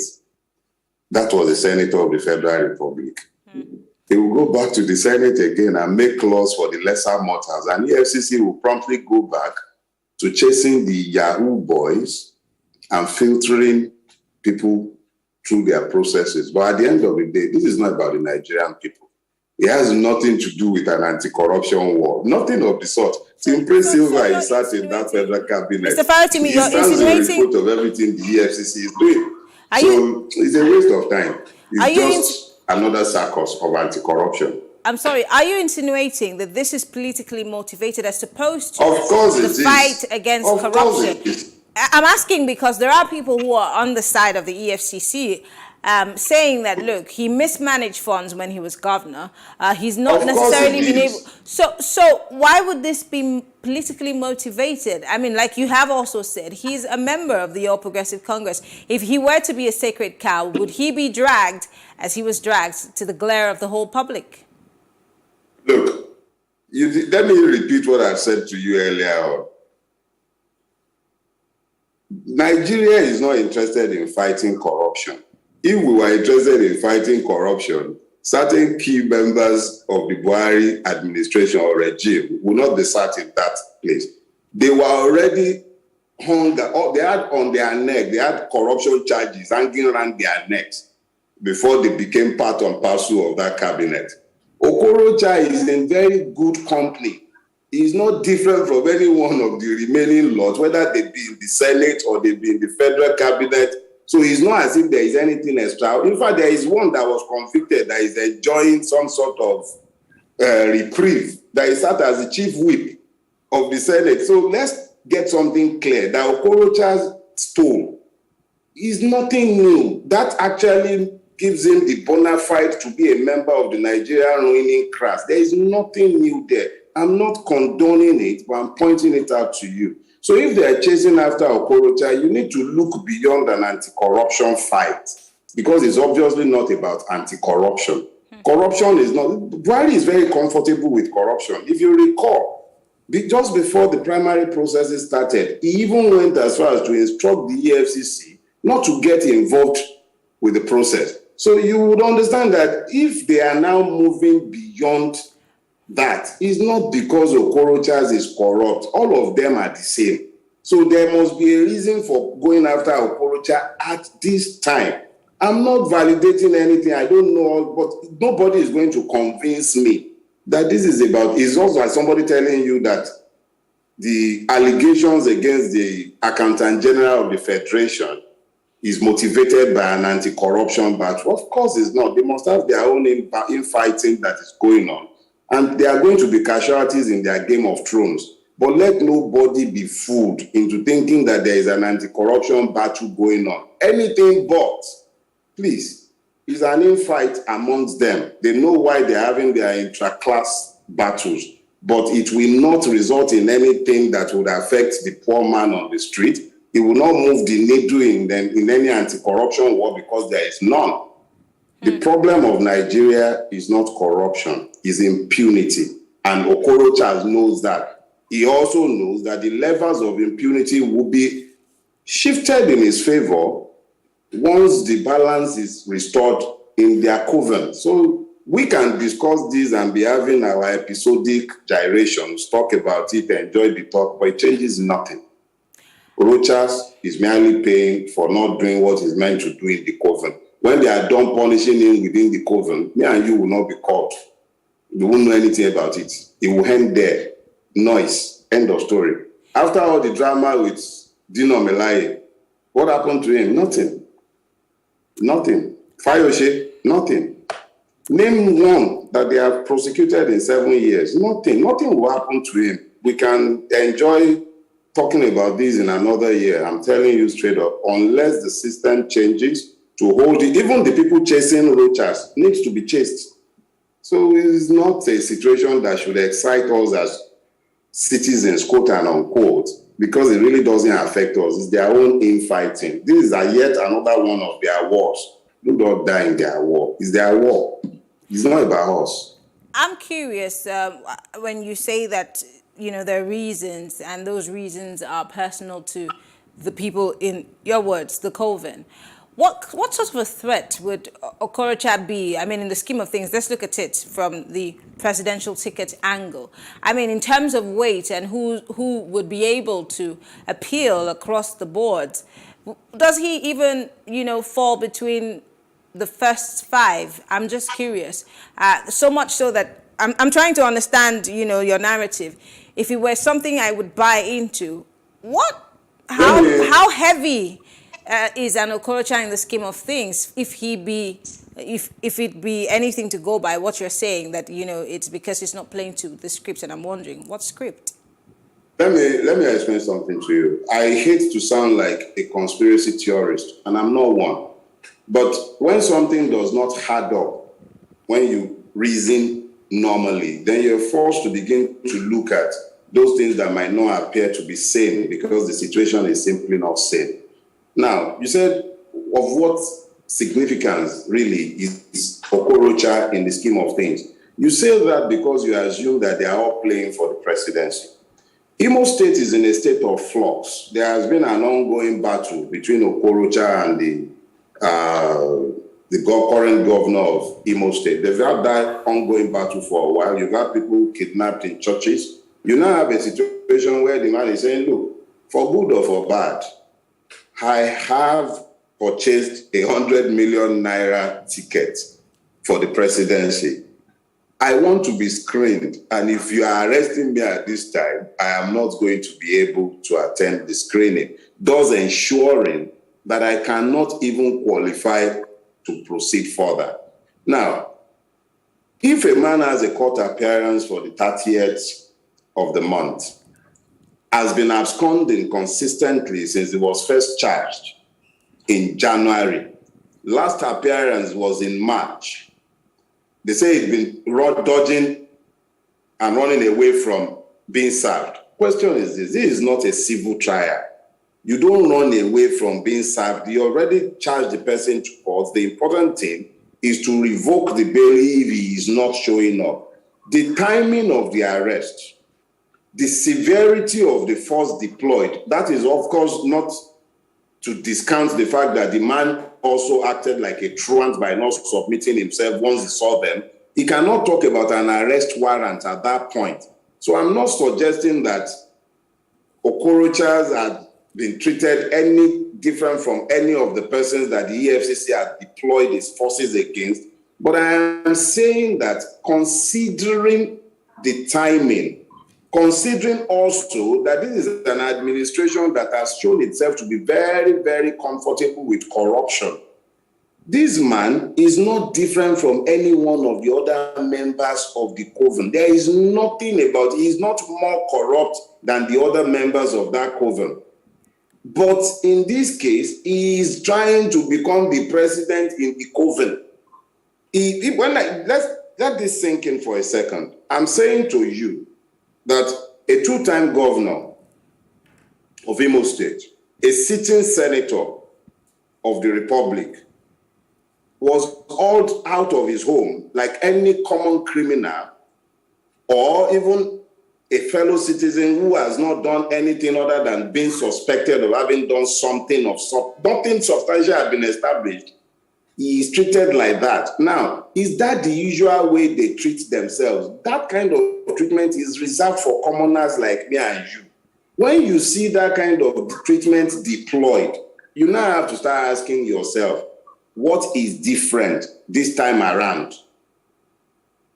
Rochas and other members of their coven are more comfortable and they will know exactly what they have bought from each other. But I'm simply saying, if corruption was the basis for the arrest of Rochas Okorocha, the Nigerian Senate should be emptied of senators. They shouldn't be able to have quorum in that place, or in the federal cabinet for that matter. So I'm simply saying that look beyond the noise. It's the election season. The man was, if it was about buying votes and the buy delegates, the man could jolly well have emerged as a presidential candidate if he had enough money to deploy. So, and that maybe they think the 2.9 billion has been kept to be deployed at the election grant. For whatever reason, I think we should pay attention. Yes, he has a criminal charge in front of him, but this could have been managed differently. He left it open to the suspicion that they are political undertone. What they have done in their coven is not my business. I don't know, but that is the appearance that it has given. Okay, let's talk about, because you've raised a lot of very interesting points. I've listened to conversations about this on the radio. I've watched other people talk about it. It calls to question the seriousness about the war against corruption, whether it be now, whether it be before, even in the future. Again, what does this say about our crime-fighting institutions, especially the EFCC, the ICPC? Have they ever worked? Because it calls to question all of the people who have ever been taken in by the EFCC. And with the drama that we saw a few days ago, it calls to question all of those things. And then, this is a three-pronged question. What about the trust of the average Nigerian in leadership in general, whether it be on the at the state level or at the federal level, in fighting whatever it may be, whether it be corruption, and of course, those who are looting from the nation's coffers? Well, you've asked a lot of questions, so let's unpack them one by one. One, it would be delusional for anyone to suggest that there is an anti-corruption war going on in Nigeria today or at any time in the last 20 years or thereabout. There hasn't been one. There has never been one. What you've seen have been episodic appearances of that carnival, that circles of anti-corruption that is designed to distract the people and to then give them the impression that something is being done. Meanwhile, the real problem has never been corruption. The real problem has always been impunity. The refusal to ensure that there are due punishment for crime, not even arrest in most cases. So let's forget those lies and the charade. In 7 years, who has been convicted aside from the poor Yahoo boy or the one who... He's always been the petty criminals. The EFCC, in all fairness, let's be truthful to ourselves. That institution, there are good men and women there. They will do well if they were in a society that is allowed to function the way one should function. Most of them, I've had occasion to speak with a few. They have a lot of regrets about the way their works are usually scattered by their political overlord. But it does not change the fact that the body is redundant because the political will to allow it to do its job is simply not there. The Nigerian political class cannot afford to fight corruption because itself is rooted. You just need to look at the entirety of the ongoing political circles of primaries and all of them. That's sufficient to let you know. Let's keep that to one side. You talk about the erosion of public trust. Nigerians have given up on this country. Let's be sincere with ourselves. We are all hoping that something will change, that something will happen to catalyze some change. But the truth of the matter is that no Nigerian that I know of is waiting to see something happen in the area of anti-corruption because we've all come to realize that there is no such thing. It's not going to happen. Those who should be doing it are the most corrupt and they have no interest in doing anything about it. So the public trust in the capacity of the system for self-correction or for anything remotely resembling anti-corruption drives, the people don't expect it. We've all become completely cynical because we can see repeatedly our hopes have been dashed. Buhari came on the wing of change. He was promising the biggest credential of General Buhari was anti-corruption and his capacity to fight insecurity on both counts, -0. So the capacity is gone. The people themselves have lost hope. So if you are still talking about public trust, forget about it, it's gone. We already know that we are being ruled by a coterie of thieves. We sometimes hope that maybe one will pity us and be a little nicer and less venal, but the reality is that nothing has changed. If anything, it's grown worse in fact, the truth is it has grown worse under the APC. We've never seen corruption this brazen. Okay. Jonathan, sorry, please, one final point. Jonathan never appointed a person who had EFCC charges on his neck into his cabinet. And that was the person we all said was the most corrupt at that time. But today, how many ministers in that cabinet have EFCC charges on their necks? Or had, I should say. But that's another story for another day. Like you mentioned earlier, we're in the election season. Everybody's campaigning. People are putting out adverts and speaking, nicely and rolling out the best of vocabularies, asking for our votes once again. But all that you have said, not to sound like I do not believe or I'm skeptical, but there are people who also do believe that the EFCC is working, is trying its best. But if we are to go forward as a country, should this be a wake-up call to us? And do you think that we've gotten to the point where we are certain, we are resolute that we will not vote in yet another person who we will be crying about in the next 4 years? Or I think the other way to ask it is when will we be able to wake up to our responsibilities as voters and understand that we can't have it business as usual? Look, the Nigerian is a long way off from beginning the journey to rectitude. In the last, I believe in the last couple of weeks, I have had several opportunities to be despondent about the chances of our country. And this is because an electoral cycle is upon us. Probably the most important election, if one will hold, in my lifetime. But the average Nigerian is so disconnected from the system that I am afraid that we might not be able to do the needful. But I will still hold on to some shred of optimism. Let's continue to watch what the process will throw up. Perhaps there might come a candidate who might come with a message of hope and a message of change. But the current set are just grave diggers. I don't see anything to provoke hope currently. But you don't know what tomorrow might bring. And we live in hope. Perhaps somebody will come with a message, with a vision that might galvanize the Nigerian people. But as of today, all I'm hearing are people preaching personnel changes, none of which will save us. What you are saying under Buhari with the EFCC, with the Okorocha's episode, pull it back a little and you remember that you saw something similar with Fayose crying over his neck, wearing the braids upside down.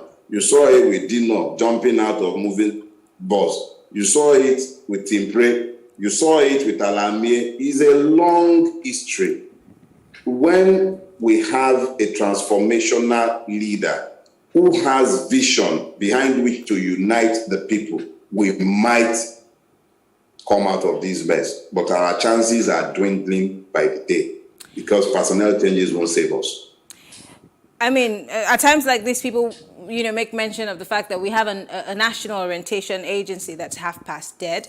Political parties are only canvassing for votes that will help them win the position. Maybe a few people like you who are interested in, educating the average voter.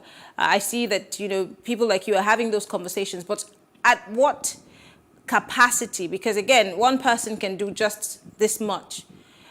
Do we need more of these conversations to be had, not just on the radio, not on TV, but where more and more people can be, educated as to their rights, as to how they can participate? Because we keep asking for strong institutions to be built, but where do we start the building process? So, no Voltron is going to save Nigeria.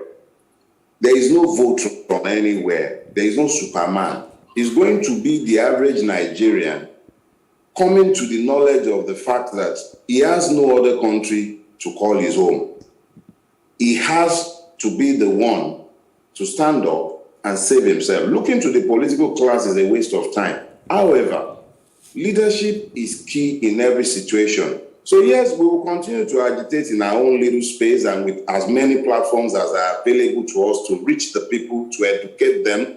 But that's the best we can do. We can only seek to educate, hoping that the people themselves will come to the knowledge of the fact that selling their conscience, selling their votes, detaching from the process, or finding alternative means of engagement with the system, which only exacerbates our situation, would not serve the purpose. We all need to find the engagement with the process. There are many beautiful young men and women working all over the country. I know a few. They speak in the area of voters' education, mobilization of voters, citizens to go and register to vote. But how is INEC helping that process? Look to the ongoing primaries in the parties. You've seen that even the political parties, they are clearly not designed as agents of change. They're just platforms for the capture of power. So a lot still needs to change. It might be that we're still with enough time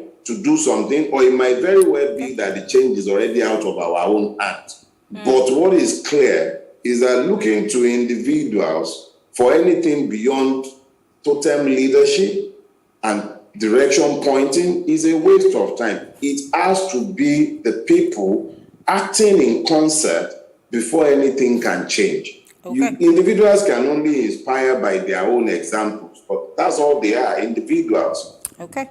The people themselves have to get to the point. It becomes quite frustrating when you seek to explain things to I think that we lost that connection. Mr. Faratimi, can you hear me?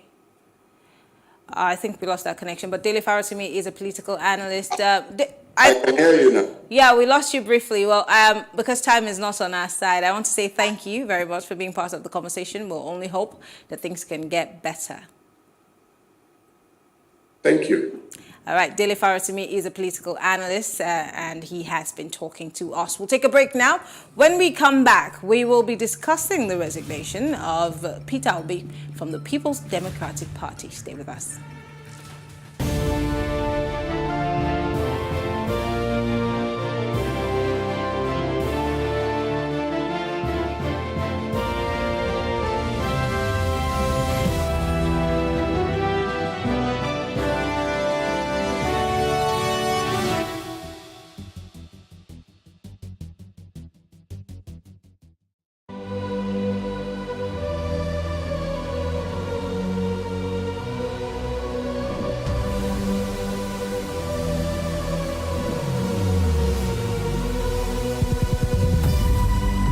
What we do not understand, we will stigmatize. What you can see is the remaining of the tanker that exploded. The suspect equally confessed.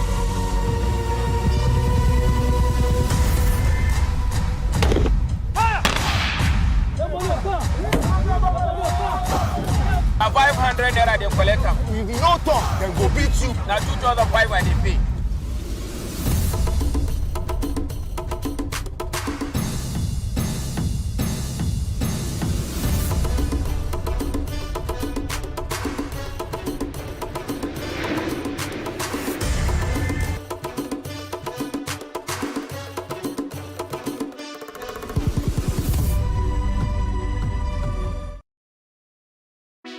Hey, what's up, guys? You're welcome to another edition of Plus Event, and I remain your host, Ifeoluwa Osuke. Your absence isn't an excuse anymore, as Plus Events is all you need, as we bring you the glitz, the glamour, and loads of fun. Oh, definitely. Right, no question. He's a living legend.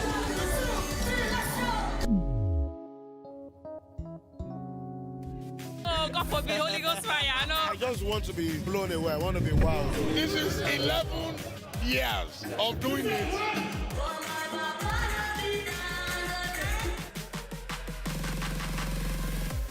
I'm surrounded by so much positivity. No, it's okay. Yo, what's up, my people? It's your boy Starboy Terry. You're watching Plus Event on Plus TV. Stay glued to Plus TV Africa every Saturday and Sunday, 4:30 p.m. West African time.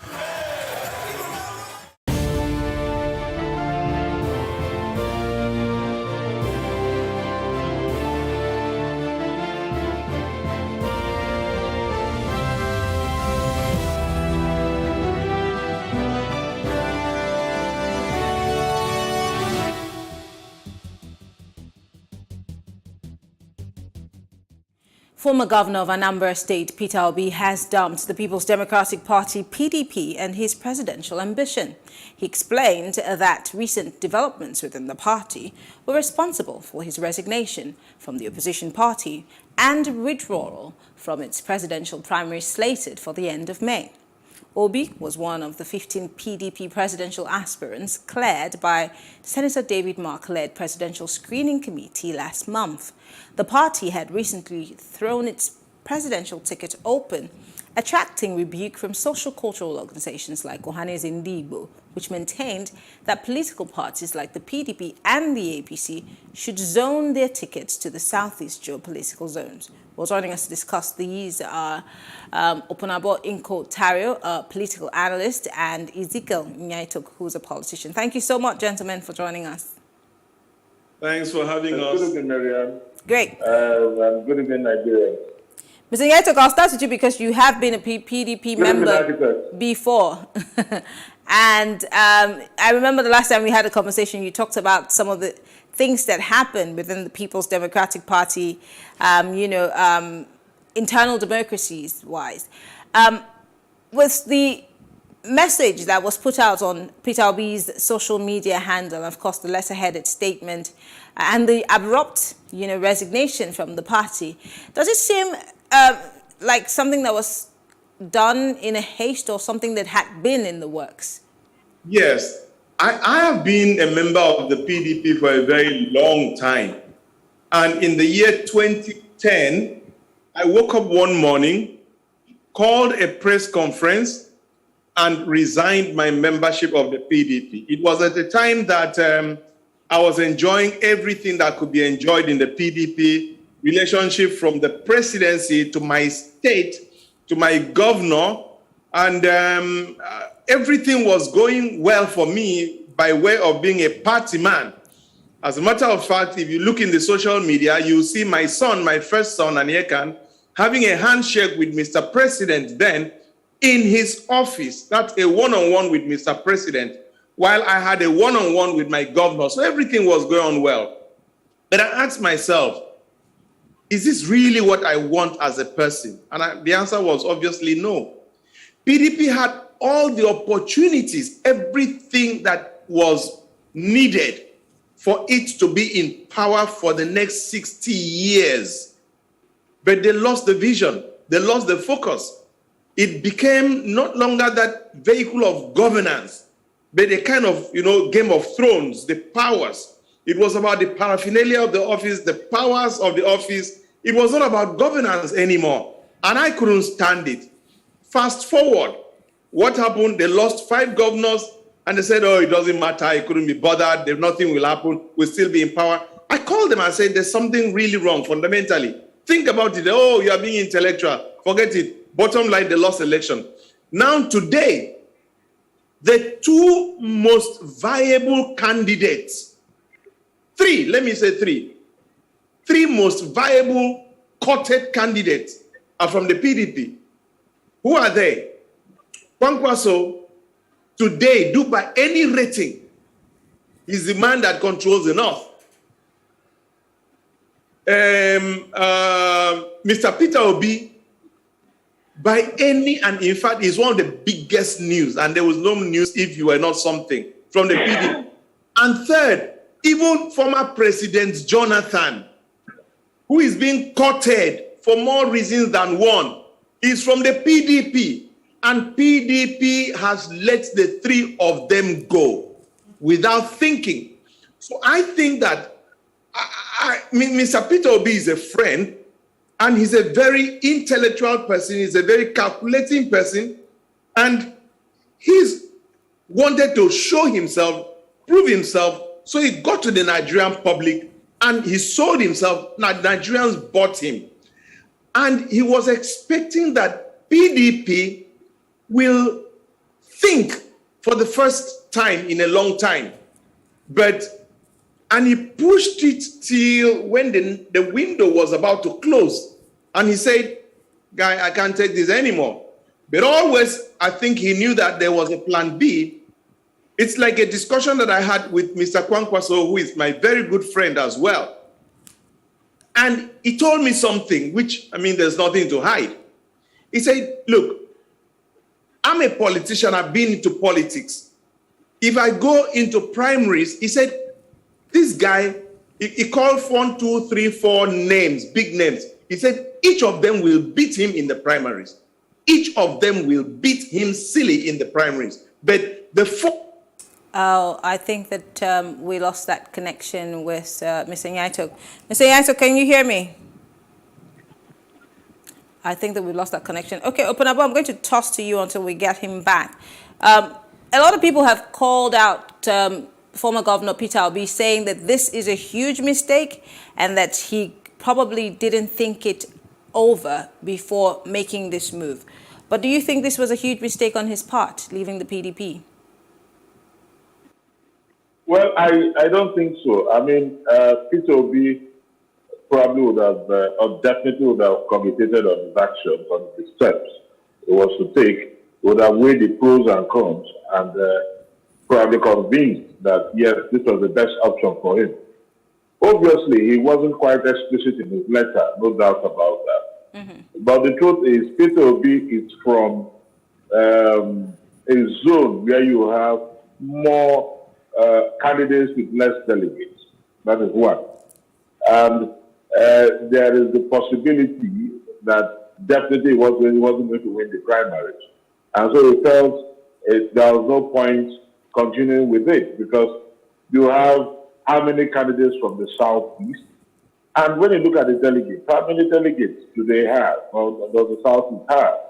So obviously it's a blind alley, and more so, he felt that his chances in the PDP are quite dim because of the number of candidates there.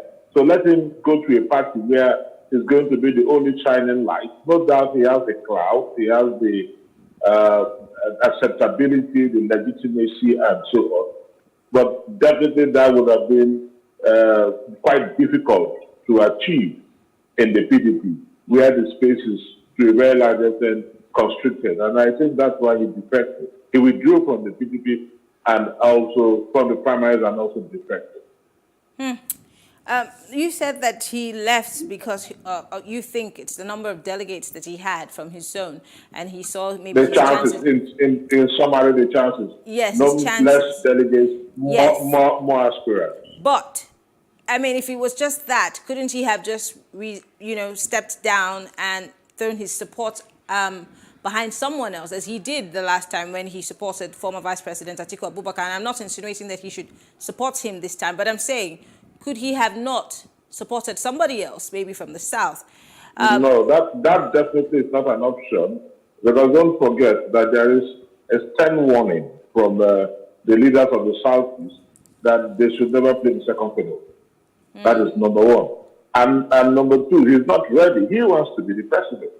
So he's not ready to be the vice president to anybody, if not even to his fellow Igbo brothers. He doesn't believe that they are better. He believes he's better. But sadly, probably he's not going to achieve that dream, realize that dream on the platform of the PDP. And if there are chances that he's going to realize that his job will go to fruition on the platform of any other political party, then why not leave? Why not defect? There's nothing wrong with that. There's actually nothing wrong with that. Well, as we all know, and those of us who've been watching social media, we could see that that same evening where he posted his resignation from the People's Democratic Party, he was seen shaking hands and meeting with the presidential candidate of the NNPP, which is former Governor Kwankwaso, which also has raised eyebrows. Now, you just mentioned that the South and the leaders have also, sternly warned candidates, or rather aspirants, not to play second fiddle. If he's going to a political party where, and I'm saying this because I have interviewed the leadership of that party, and they had said succinctly to me that they have an unopposed presidential candidate. If this be true, what is former Governor Peter Obi doing courting the NNPP leader, or rather presidential aspirant? Well, these are mere conjectures that that we extrapolate from what we see, no doubt about that. Not that we are quite sure of the facts. Yes, you might see him with Kwankwaso, but that does not mean that he's going to be the vice president running into Kwankwaso, not necessarily. We have not said so. We also hear that he might probably get to SDP. We also hear that Tinubu might probably also get to SDP. These are mere conjectures, so we are not certain. I don't think that Peter Obi will defect from the PDP to any other party to be the vice presidential candidate of that party. Then it really makes no sense, because I really want to fathom the reasonableness in such an act. You can as well be the vice presidential candidate to an imagined PDP candidate rather than defect. But again, probably he's done his own homework to realize who is going to emerge as the PDP candidate, presidential candidate, and is not comfortable, or that person already has his own vice presidential candidate. These are all things that's why I said the letter is not explicit enough, So these are things that probably he would have considered and did not bring to public knowledge, because it did not actually give any cogent reason for defecting from the PDP. So he must have taken all these issues under advisement. Am I going to be a presidential candidate, or these other presidential candidates? We do already have a presidential candidate. Then what will I be doing in the PDP? Let me defect from the PDP to a party where I might likely be the presidential candidate or a running mate to the presidential candidate. So these are all the permutations, and these are all the considerations that he must have informed his decision to move from the PDP to another political party that is yet to be disclosed to the public. All right, Mr. Nyaitok, I think we have you back. We lost you, due to connection. But I'm going to quickly pose this question. Many have also criticized the former governor of being a serial defector, that he moved from APGA to the PDP, and now he's defecting again. Who knows where he's going to, and that this might not necessarily play, in his favor. But then again, the other question is, what does this do to the ambition of the Southeast, being that within the APC, aside from the Ebonyi State governor who is interested in running for the presidency, we had Rochas Okorocha, the senator, and of course, Governor Peter Obi in the PDP. What happens to that Southeast presidential ticket call? I think that what Mr. Peter Obi has done is probably one of the best chances that the Southeast has to produce a president. How so?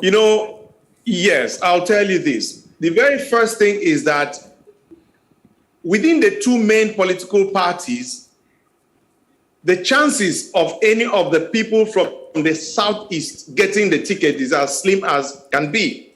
But what I bring it back, Kwankwaso did of staying out and showing he's a force is what Mr. Peter Obi will do by stepping out and showing there's a force. One of the things we've not taken into consideration is understanding the current electoral act. And in this current electoral act, we are going to have 6 to 8 months of campaigning. So what Mr. Peter Obi is going to do is take a party, run and gather momentum. Mr. Kwankwaso is going to take a party, he's already got a party, run and gather momentum. As they head into around September, it will be clear who is a principal and who is not.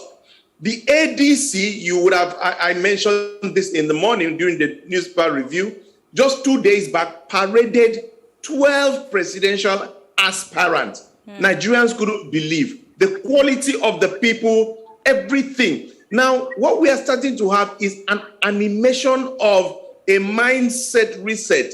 Wow, there is an option, there is an alternative.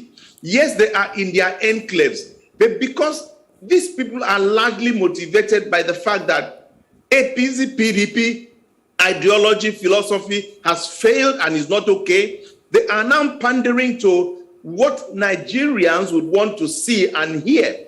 To that extent, we are coming and putting the fact that it's about nation first, Nigeria first, where I happen to be the DG. You know, as a result, as each of them gathers momentum individually, the ADC is there, going to have a presidential candidate that's going to be very strong.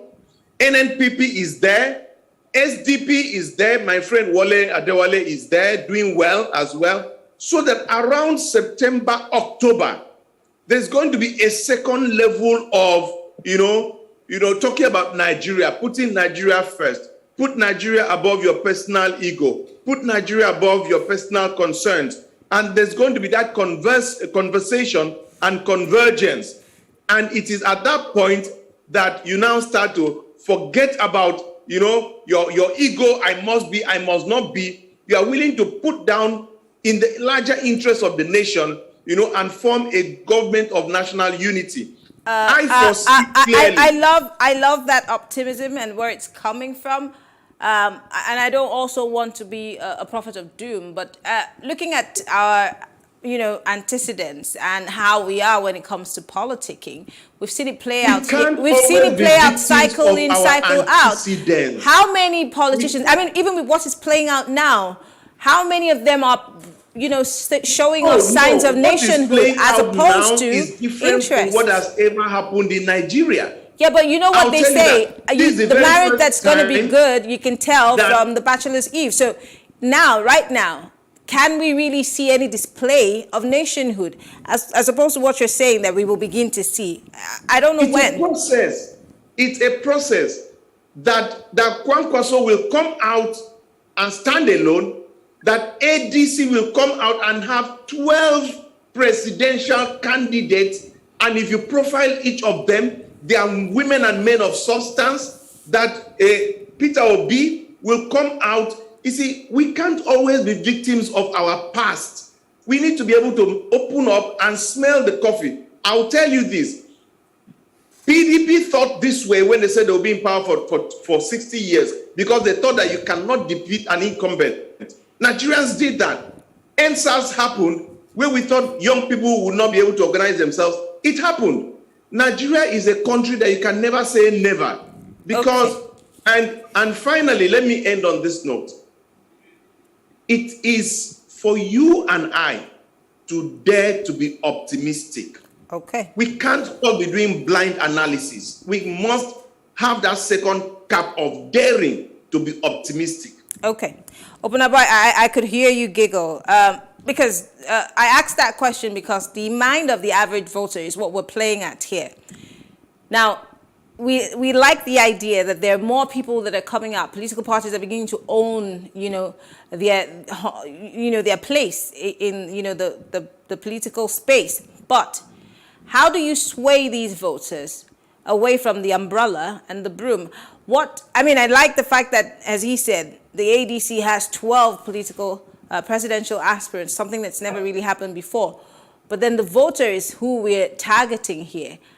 Have we gotten to that point where we have outgrown the PDP and the APC and then begin to say, well, I'm not going to vote for the party, I'm going to vote for a person. Let me tell you. I'm sorry, this question is the question is for Punabo. The question is for Punabo. I was one of those that criticized the Supreme Court judgment that said you vote for the parties and not the individuals. Because in Nigeria, the political parties have no ideology. And in Nigeria, the electorate vote for the individuals. They are godfathers and so on. They don't vote for parties. If today your principal is a member of PDP and it defects to another political party, all his followers will defect with him to that political party. It has nothing to do with the party. It has to do with your principle. So if Peter Obi has the clout, for example, as he's leaving the PDP, just as when he left Abga, those who were his loyalists left with him to PDP. Now he's leaving the PDP. They will all live with him leave the PDP with him to any political party he's going to. So it has nothing to do with the political party. Because we don't, unlike America, where you have ideologies and you believe in the party ideology, and that is why you're a member of that party. In Nigeria, it's not like that. You're a member of that party because your boss is a member, your mentor is a member of that party, and that is why you're a member of that party. So when it comes to followership, it will definitely not going to affect Peter Obi because he's going to live with those that believe in him and those that see him as a mentor. That is the truth about it. Well, gentlemen, time is not on our side. Well, let's hope upon hope that things would change for the better.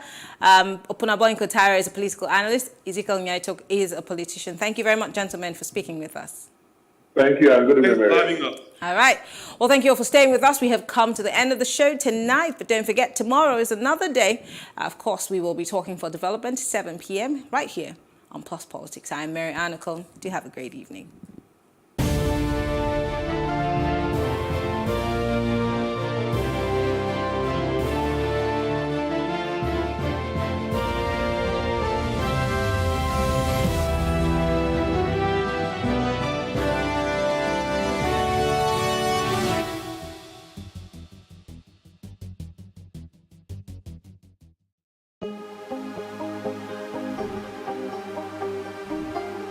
It for upcoming artists to blow in Nigeria.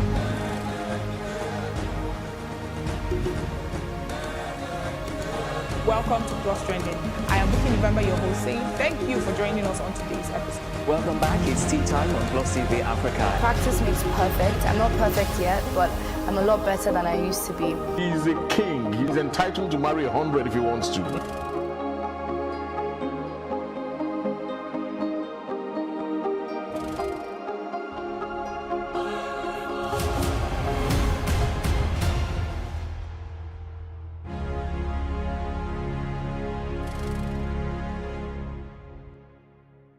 In raising our kids, parents should stop playing God. The internet is actually using the people. But when you're looking for money to help other people, then it becomes easy. Don't rush into marriage. I always say this. You rush in, you rush out. Family is the bedrock of every society and the essence of life. On Today with John and Helen, we dig deep into family values in every sense of the word. Join us every Saturday at 9:15 a.m. on Plus TV Africa, DSTV channel 408. With you, we play a part in strengthening the values passed from generation to generation.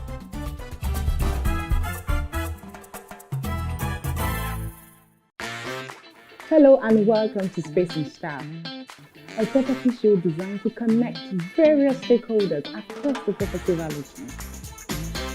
We can also provide realistic solutions and deepen your knowledge about the interesting world of real estate. We shall showcase architectural design, interior design trends, lifestyle and real-time property news updates, and the right way to navigate through property development and investment. Join me every week on this channel as I take you through an exciting journey in the world of real estate. Space and Style, 6:30 p.m. on Saturdays and 5:30 p.m. on Wednesdays.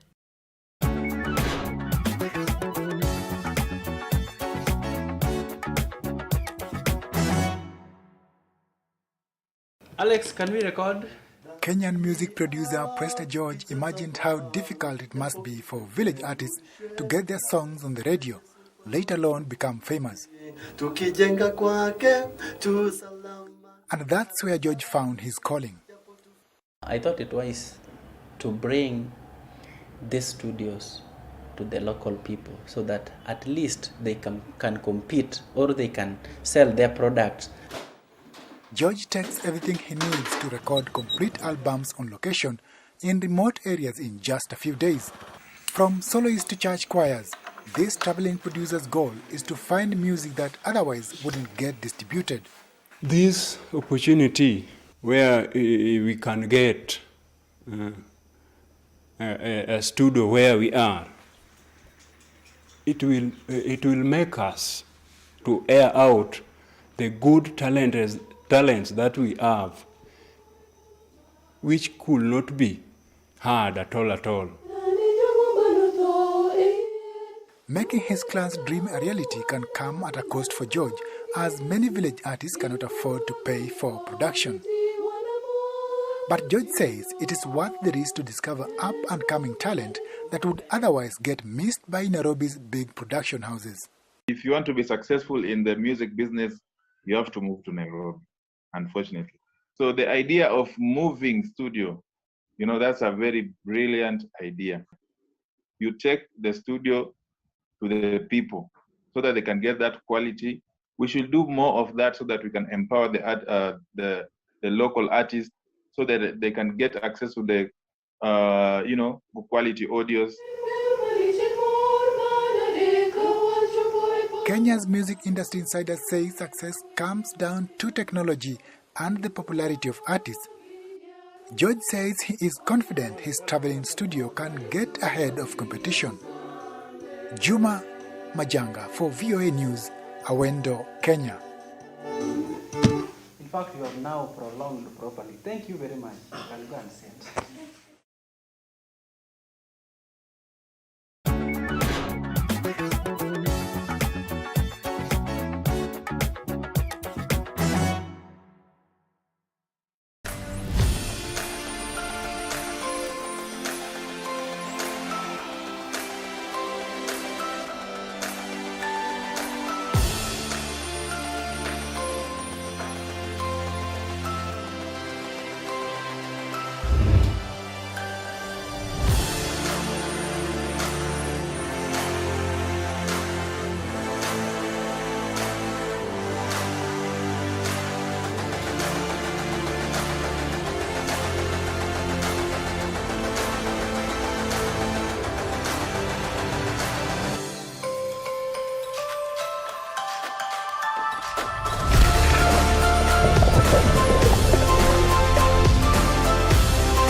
Increase the reach of your events or business services. To advertise on Plus TV Africa, please call 0906 000 5719 or 0909 040 8408, or send an email to marketing@plustvafrica.com. Plus TV Africa. Big stories live here.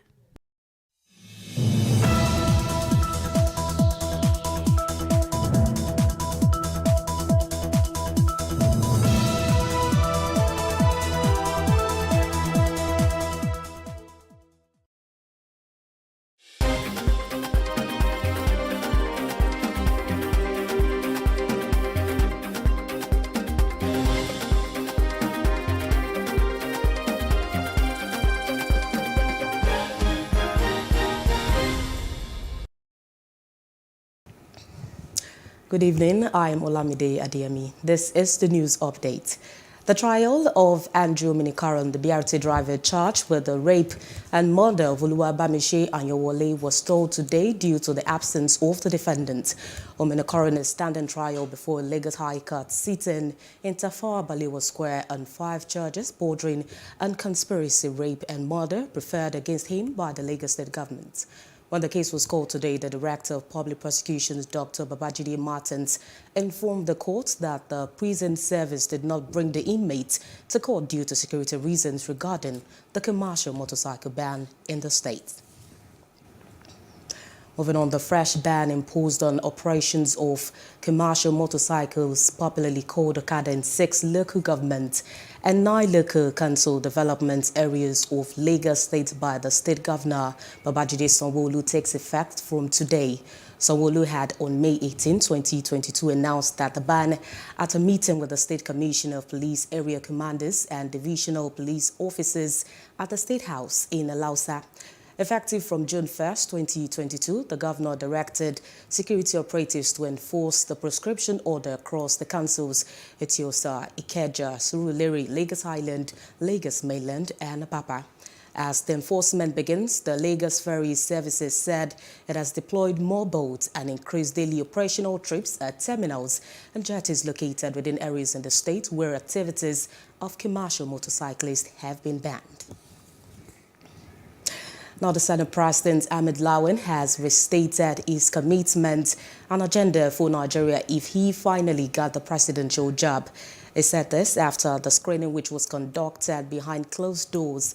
Senator Lawan said the party stands for national stability and they have recorded so much successes across the country but also have some challenges to deal with. He said if given the opportunity, Nigeria will experience improved education, security and economy. The APC, our great party, stands for constitutional amendment to make governance far better, to take government closer to the people, devolution of powers, to ensure that Nigerians get best deal in terms of governance, to ensure that more resources are devolved from the federal government to the states and local governments, make it commensurate with devolution of powers. But of course, we are confronted with other security challenges in the northwest and other parts of the country. We are going to continue to work so hard as a party, as an administration, to achieve secured environment for our people. So finally, I believe that I have what it takes to be the president of the Federal Republic of Nigeria.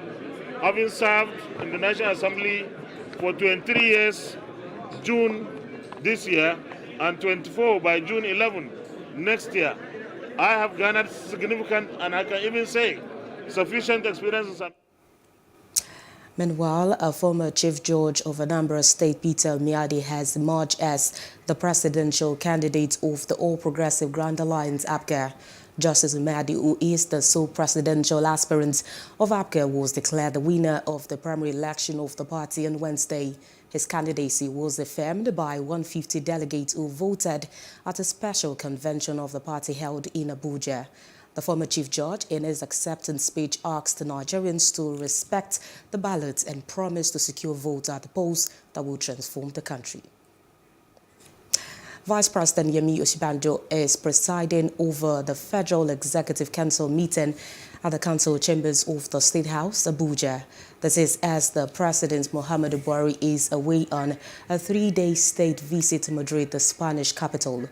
In attendance are the Secretary to the Government of the Federation, Boss Mustafa, Chief of Staff to the President, Professor Ibrahim Gambari, and other ministers.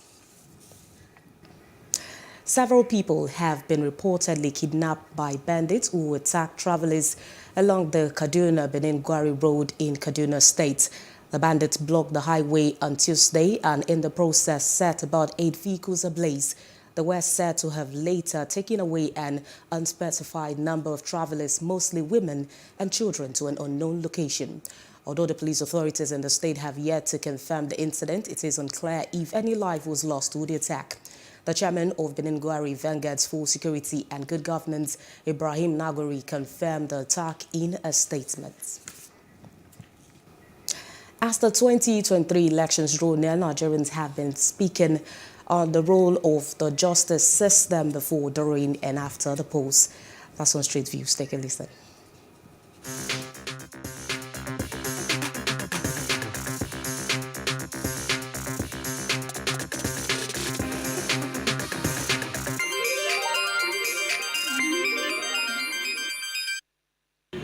The Electoral Act, once passed, becomes the law. And the duty of the court is to interpret the law the way it is, irrespective of who the interpretation will go against or not.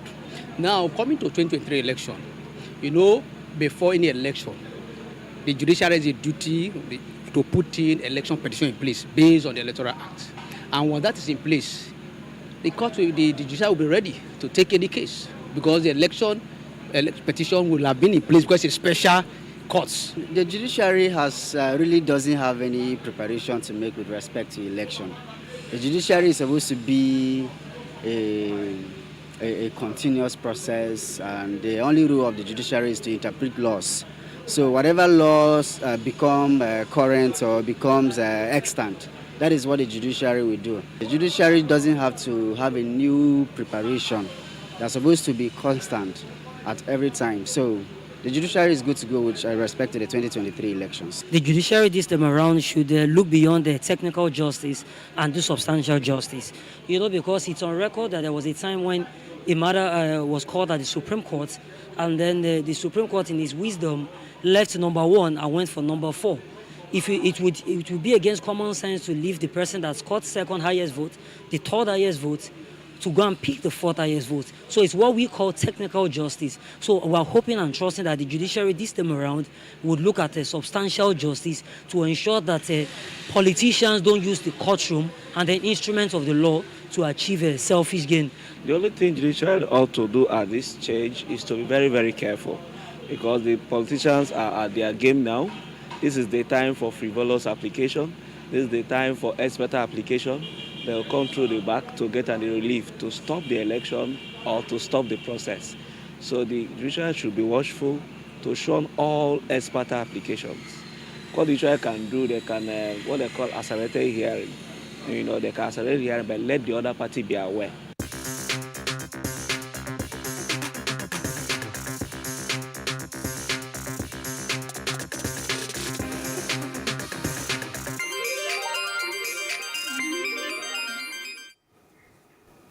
Moving to other parts of Africa, the Norwegian Refugee Council, NRC, says the world is paying too little attention to mass displacement of people across Africa. The head of the organization, John Egeland, said that African suffering would, in his words, be pushed further into the shadows by the all-absorbing war in Ukraine. It is the first time that all 10 countries on the Council list of most neglected refugee crises are on the African continent. They include the Democratic Republic of Congo, Burkina Faso, South Sudan, and Ethiopia. The Council's assessment is based on shortfalls in the international political response, media coverage, and aid pledged. And outside Africa, Spain confirmed a total of 142 positive monkeypox cases today, 22 more than the ones reported on Monday, the Spanish Health Ministry said. Dr. Julio Garcia Rodrigo is the head of La Paz Hospital Microbiology Unit, one of the hospitals where monkeypox testing is being carried in the Madrid region. He said the spread of the disease would have nowhere near the impact COVID-19. Now, Spain, Portugal, and Britain are the countries with the most cases in the outbreak of monkeypox outside parts of West and Central Africa, where it is endemic. The Madrid region began testing for monkeypox on Monday at 5 different hospitals as cases continued to slightly rise in the country. China's foreign ministry has slammed a joint statement by the leaders of the United States and New Zealand that expressed grave concerns on human rights violation in Xinjiang and the erosion of freedoms in Hong Kong. A spokesman at the Chinese Foreign Ministry, Zhao Lijian, said their joint statement smears China and gravely interferes in its internal affairs. In their statement, US President Joe Biden and New Zealand Prime Minister Jacinda Ardern also said that we will encourage the peaceful resolution of cross-strait issues. Moving on to business, the Nigerian startup ecosystem has been ranked 61st globally and 2nd in Africa on the Global Startup Ecosystem Index by Startup Blink. Nigeria displaced Kenya to spot 62 and 3rd in Africa. According to the ranking, South Africa is the highest ranked African country at 49th and the only African country in the global top 50. Lagos is the highest ranked African city and only in the global top 100 on the list. The Global Startup Ecosystem Index has been updated annually since 2017 and is a comprehensive startup ecosystem ranking of 1,000 cities and 100 countries. And now in entertainment, Lutana Ethan Michael's acclaimed feature film has been licensed by Amazon Prime Video. The 2017 Token Macbaro directed drama will launch on the streamer on the 1st of June 2022 alongside a fast increasing list of Nollywood titles launching on the streamer. Set in the 70s and starring Chris Okabwe as his titular character, Lutana follows the titular character who discovers after his father's death that he had inherited his father's debt. And in sports, Manchester United have confirmed Paul Pogba will leave the club this summer when his contract expires at the end of June. The academy graduate left Old Trafford as a free agent in 2012 to join Juventus and return for a then world record fee of €89 million 4 years later. But Pogba has had a topsy-turvy time during his second spell with United, who have confirmed the France international will depart at the end of his deal. United said in a statement confirming his departure that everyone at the club would like to congratulate Paul on his successful career and thank him for his contributions to Manchester United. That's the news update. For more stories, please follow us on our Facebook, Twitter and Instagram, and do subscribe to our YouTube channel at Plus TV Africa and Plus TV Africa Lifestyle. I'm Olamide Adeyemi. Many thanks for watching.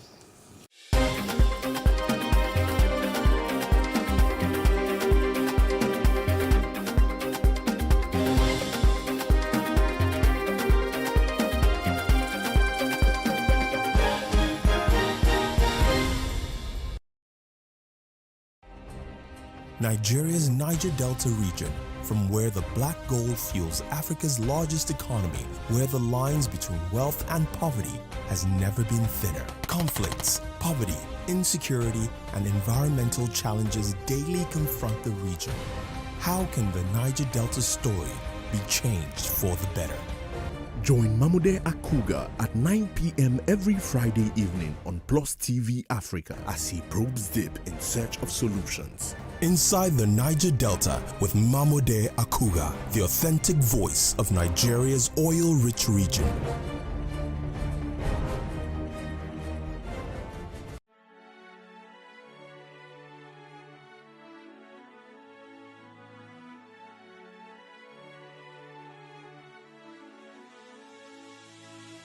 It is engagement we need to have. Those who suffer miscarriages are never taken into account. Members of the National Assembly are also influence peddlers. You are sitting on Nigerians' money. From the Babin, I pay my rent. On the Babin, I send my children to school. A consultative engagement. No any tangible notification before they ban us. It's one thing for people to be at your back and the heat of the moment, and another thing for them to still be with you when push comes to shove. I will do everything to take Lagos out of the national grid.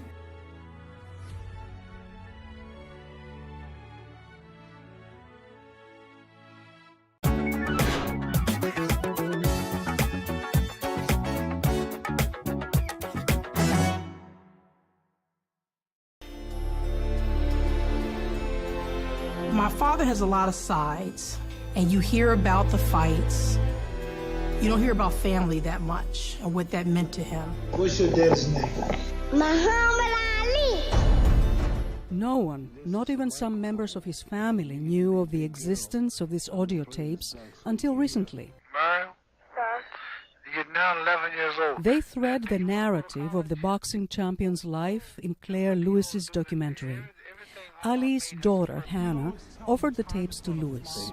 Say, I love my daddy. I love my daddy. I love my poo-poo head daddy. Okay. My father was always conscious about history. And, I think that's one of the reasons why he made this series of audio tape cassette recordings. Say, float like a butterfly, sting like a bee. The film shows the whole world in love with him. Testimonials of friends and adversaries paint the Olympian and three-time boxing champion Cassius Clay, later Muslim convert Muhammad Ali, as a sensitive, poignant, and courageous man. Because he refused to serve in the Vietnam War, he was stripped of his championship title, and his boxing license was revoked. His close friend, former football player Jim Brown, remembers. He had a lot of courage. The risk he had to take, and then to be isolated, to have his crown taken away, not be able to make a living, that was difficult. But he stuck to his convictions, and in 1974, at the age of 32, Ali made a comeback. When George Foreman meets me, he'll pay his debt. I can drown a drink of water and kill a dead tree. Wait till you see Muhammad Ali. He defeated formidable George Foreman and recaptured his title. I get into the ring with the guy, I bluffed him, I done everything. Beat him up basically for about 5 or 6 rounds. I thought it was easy. Then about the 6th round, he whispered in my ear after I'd hit him in the side, "That all you got, George?" And that was about all I had.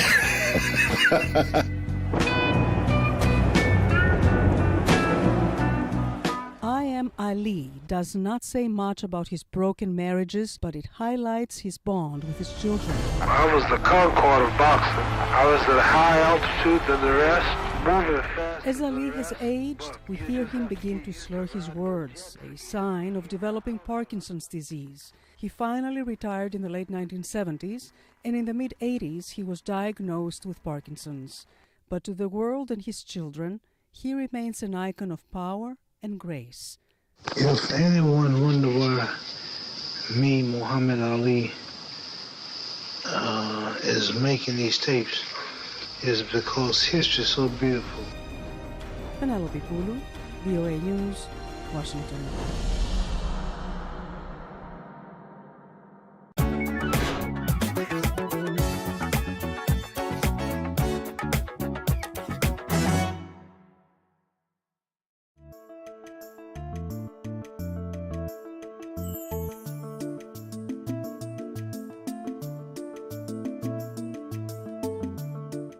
Urinary tract infection is simply infection of the urinary tract. So the body is divided into systems. And of course, you have, just like you have the digestive system, neurologic system, you have the urinary tract or urinary system, which is made up of the kidneys, the ureter, the bladder, and the urethra. Okay, these 4 parts form the urinary system. Any infection in any part of the system is what we simply call the urinary tract infection.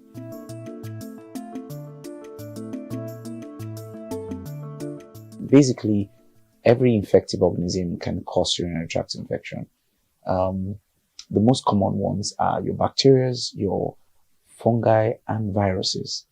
You have virus infections that can cause urinary tract infection. You have fungi that can cause, especially in immunocompromised individuals. For an example, people on high levels of suppressants, immunosuppressants, or high levels of chemotherapies, or patients who have come down with retroviral infections. Then, in very common cases, are bacterial infections that cause urinary tract infection, which are the common ones that we see. So you have things like Streptococcus, you have things like H. influenza, you have things like E. coli. In worst cases, you have Klebsiella, and of course, all of these bacteria can actually cause urinary tract infection. When they affect the different levels of the body, they have their different symptoms. So some of them get as far as the kidneys, cause things like pyelonephritis, and it further goes down to damaging symptoms. Okay, so it can be caused by bacteria, fungi, viruses are the commonest one. Protozoas can also cause it, and sometimes worms infections. 5 major steps actually preventing urinary tract infections. Number 1 is maintaining a good hygiene. hygiene has been seen to be implicated in urinary tract infections. And if you are not very careful with, especially with the underwears, you can recurrently cause urinary tract infection. And then, of course, with the areas of sanitation, the restrooms are very implicative. And even in, partners, sexual partners, sometimes you may need to be very cautious. Okay, so basically hygiene. Oftentimes you see ladies not properly, use their underwears, or sometimes they don't even use it or properly wash. So it's usually recommended that they wash recurrently with maybe a hypo, a sanitizer, as it were, or a jig, a detergent, and sometimes even iron. Okay, the reason for iron is to give the heat if you don't want to discard completely. All right. Other prevention mechanisms includes proper dieting. Okay. When we eat right, we prevent a lot of things. Sometimes when we do a lot of sugar, you provide a habitable environment for these microbes to grow. All right. A lot of sugar. Yeah. Sometimes we even think that high protein diets are very effective, but no, you further even provide, because you see, in improper dieting, you alter the pH of the body. This pH of the body is what is responsible for the maintaining a proper environment that organisms does not grow.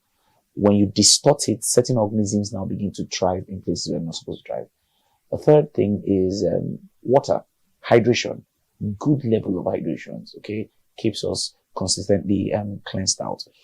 The fourth one is, it's been said that especially in women, they ought to clean from front to back.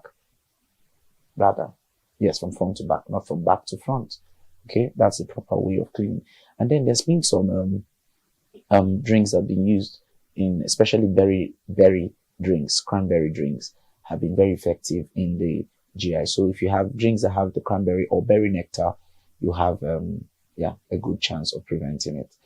Some other ways of preventing: regular testing, you can prevent your urinary tract infections. Yeah.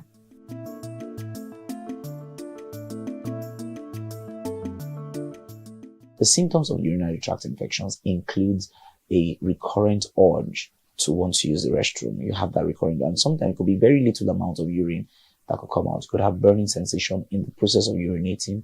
You could have, itchiness. You could have cloudy urine. Sometimes discolored urine that could either be red or dark coke colored and all that. And then one other thing, pain, especially lower abdominal pain. One of the classical symptoms, lower abdominal pain. For men, you could see, of course, some burning sensations on trying to urinate. Usually not so much. And they could also have discharge, but that happens more with sexually transmitted infections. Now, the point about improper treatment, especially in females, is that it's responsible for high levels of infertility when it's not properly treated. The bad part of urinary tract infection is that it takes a quiet stage and right there in the body, and many people walk away, especially guys, especially men. They feel that they're good, and so it takes a quiet stage, and then over time, it's the cause of, or they become transmitters. Then the women eventually are the ones who come down with the symptoms, but they or never come down with the symptoms at all, and then life is good.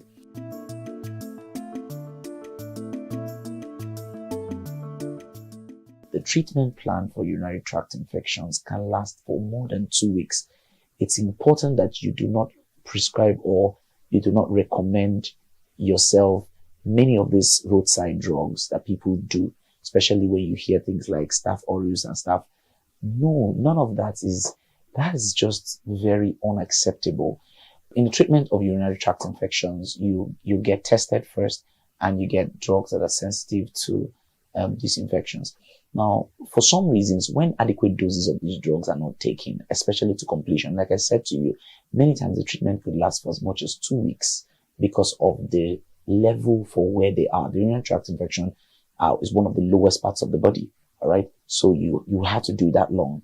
If you don't do that, you begin to grow resistant strains of these microbes, and then you have to do it again and again. But the next time you're coming back to heat it, you don't get the same response like you got the first time. So it's important that whenever you're going to get treated, you treat for a very long time, as much as 2 weeks. Sometimes injections first, and then you complete the dosage with with a couple of tablets that are sensitive to the organism.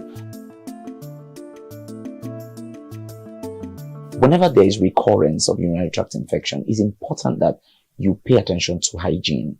Check hygiene levels very importantly, and that simply means that you may want to discard all underwears and replace them. Have proper baths. Just pay more attention. Number one, you never treat urinary tract infections without trying to treat your partner. It's important that you check out your partner, especially when it is one partner. Okay, if there's multiple partners, you just have to do something about that. All right. Okay, but then you want to also pay attention to your partner. The second and the third important thing is to check your fluid balance and all the other exogenous things you take.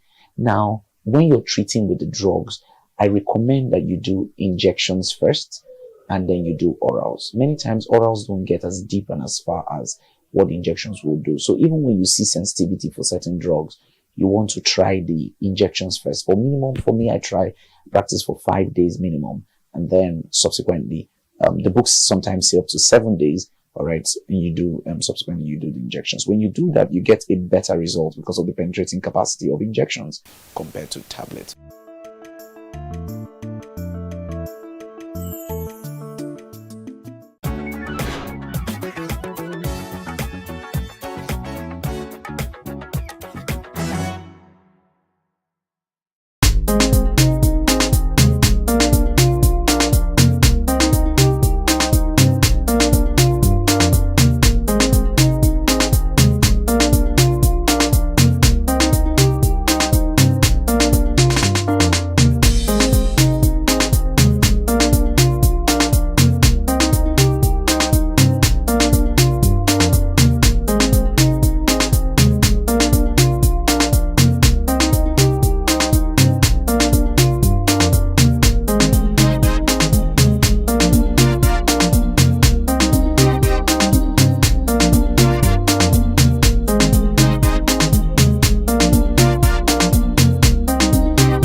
What we do not understand, we will stigmatize. What you can see is the remaining of the tanker that exploded. The suspect equally confessed.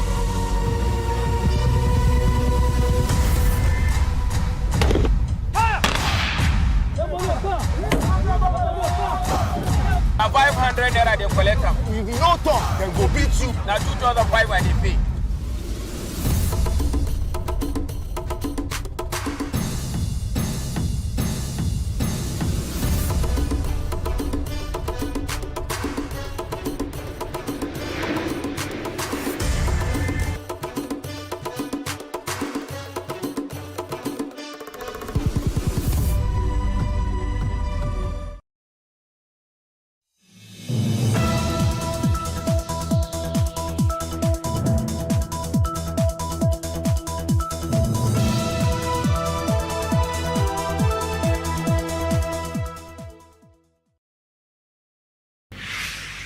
"60 Minutes with Angela" starts right now.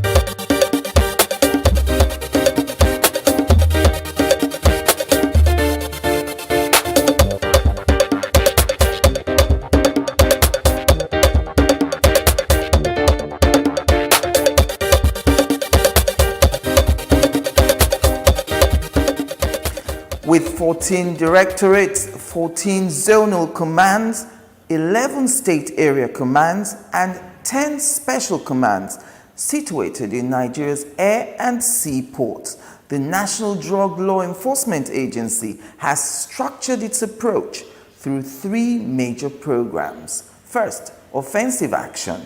Second, the War Against Drug Abuse, WADA. And third, the National Drug Control Master Plan.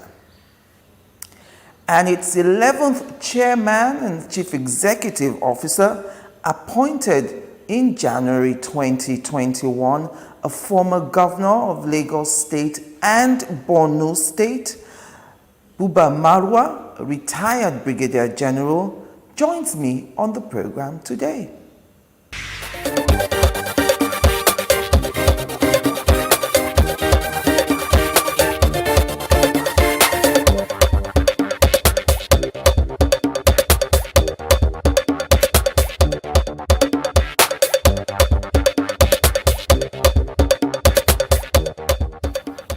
Now, let's talk about WADA, War Against Drug Abuse. What is the focus or template of the War Against Drug Abuse? What is the vision of it? In my first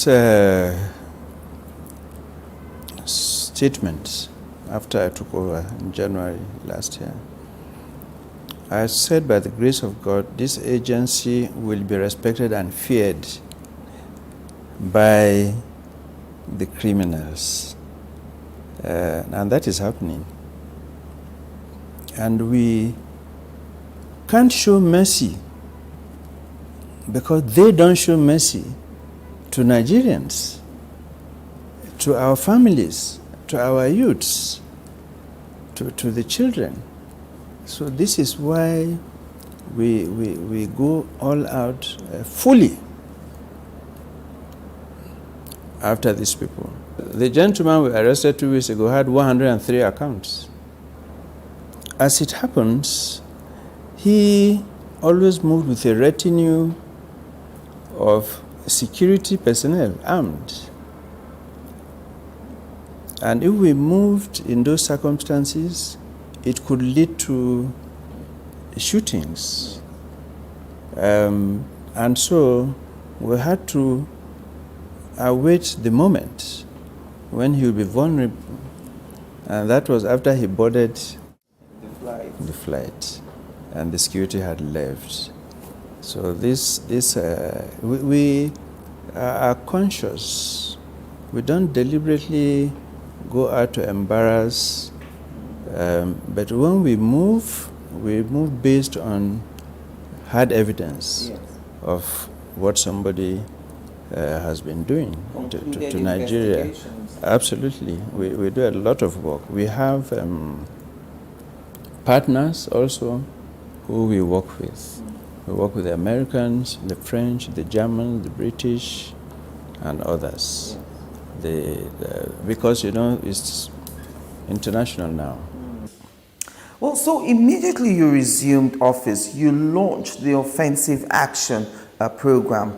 Was that the result of all the work and consultation that you had carried out before your appointment was official, and that's as chairman of the Presidential Advisory Committee on the Elimination of Drug Abuse, PACIDA? Actually, the PACIDA took about 7 months to conclude. Partly so, in answer to your question. From PACIDA, we were able to come up with some recommendations on how we should deal with the drug scourge. And one of the key elements has to be the elimination of drugs itself from our streets. And this is a war. The proportions of the prevalence is of such a magnitude that we have to treat it as a war. And there are principles of war that are subsisting. There are actually 10 principles of war. Offensive action is one of those principles. What does that mean? It means you cannot win any war on the defense.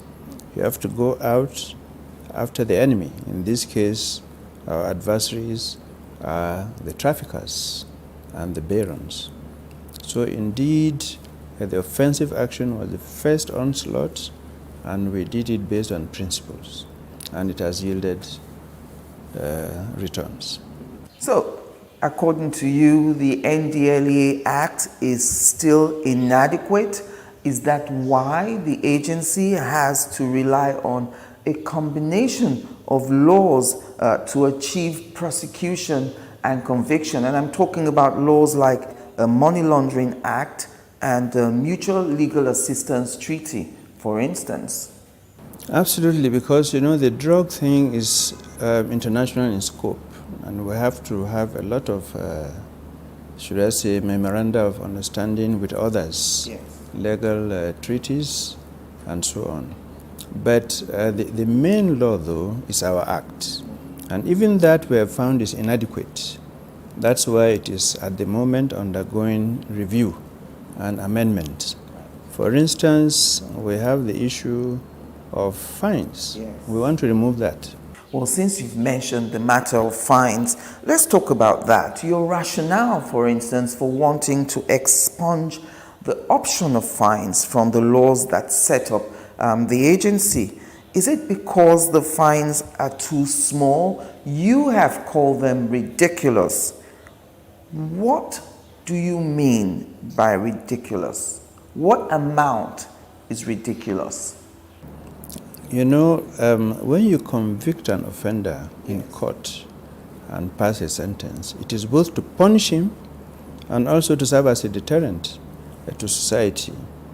And we observe that, there's so much money in drugs. We all know that. A little amount, and that's why people take the risks. And so what we did is we discovered the judges who have the discretion sometimes give fines as options. And the fines could be as low as 3,000 naira, 5,000 naira. Which is a drop in the ocean. It's nothing, yeah, and just pay and he's free. That's the main reason that we wanted this option completely to be removed, and the jail sentences to also be stiffened a little bit more so that it serves its purpose. However, that brings us to the Pharmacist Council bill, which already the fines are there, but it's going to be stiffened. For instance, there are over 1 million patent medicine stores in the country that are illegal, not properly, over a million, not properly licensed. And if you look at the acts, the Pharmacist Council, the fines are so, 50 naira, 20, old 200 naira. Oh Lord. Yes, those in the new bill are also being stiffened to like 5 million and so on to dissuade. So yeah, fines have their own place. Now, however, in calling for life sentences, are you making a distinction between the class of drugs, for instance, the type of drugs that you will be imposing these punishments for? It's all contained in the acts. It depends on what you are arrested with, the quantity, because you have to determine, is this a trafficker or a user, different conditions. But the judges have the discretion.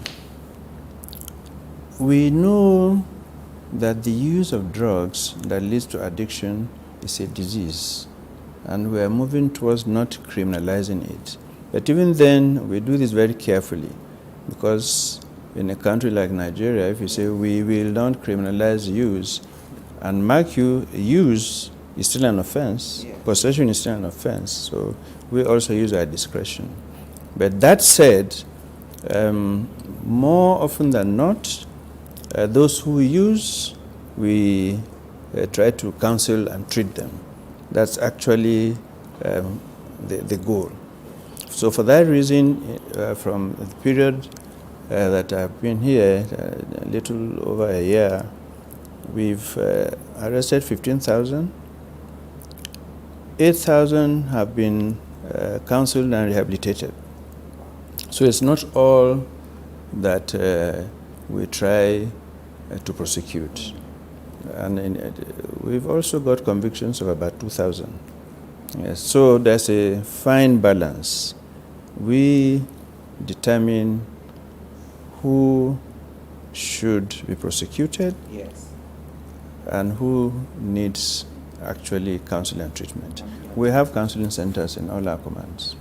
We determine within the centers in our command whether we have the capacity to treat a particular case, or the case needs to go to full rehab centers.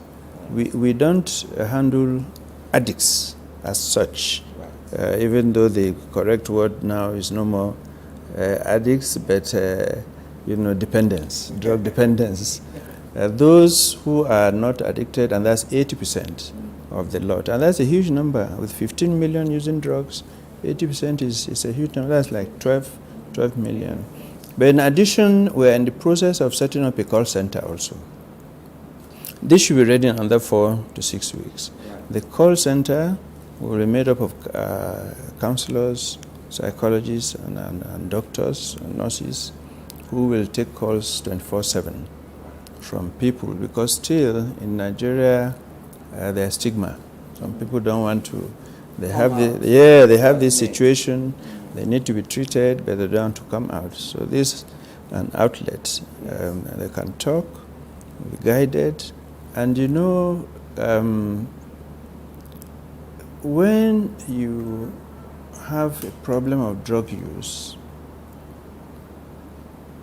it's not all the time, except when you are in a rehab center itself, where it shuts down and there's no way you can get it.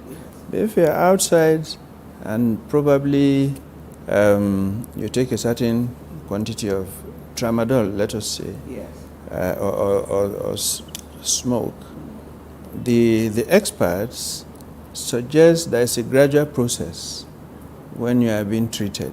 To avoid what they call cold turkey. Exactly, you can't cut off. So maybe if you are taking a certain quantity, it is reduced over time, gradually. Yes. Yeah. What kind of offense, in your opinion, would justify a 15-year jail term without an option of fine? Well, you should be asking that question from a director of prosecution and legal services. But it is clearly stated in the Act. I think they range from 15 to 25 years. Okay. Cocaine, heroin, methamphetamine, such. So beyond psychedelic drugs like marijuana, cocaine, heroin, what about the abuse or misuse of psychotropic substances, like sniffing glue, sniffing the fumes from Socoweed, and even orthodox medication like Xanax, codeine, and Benylin?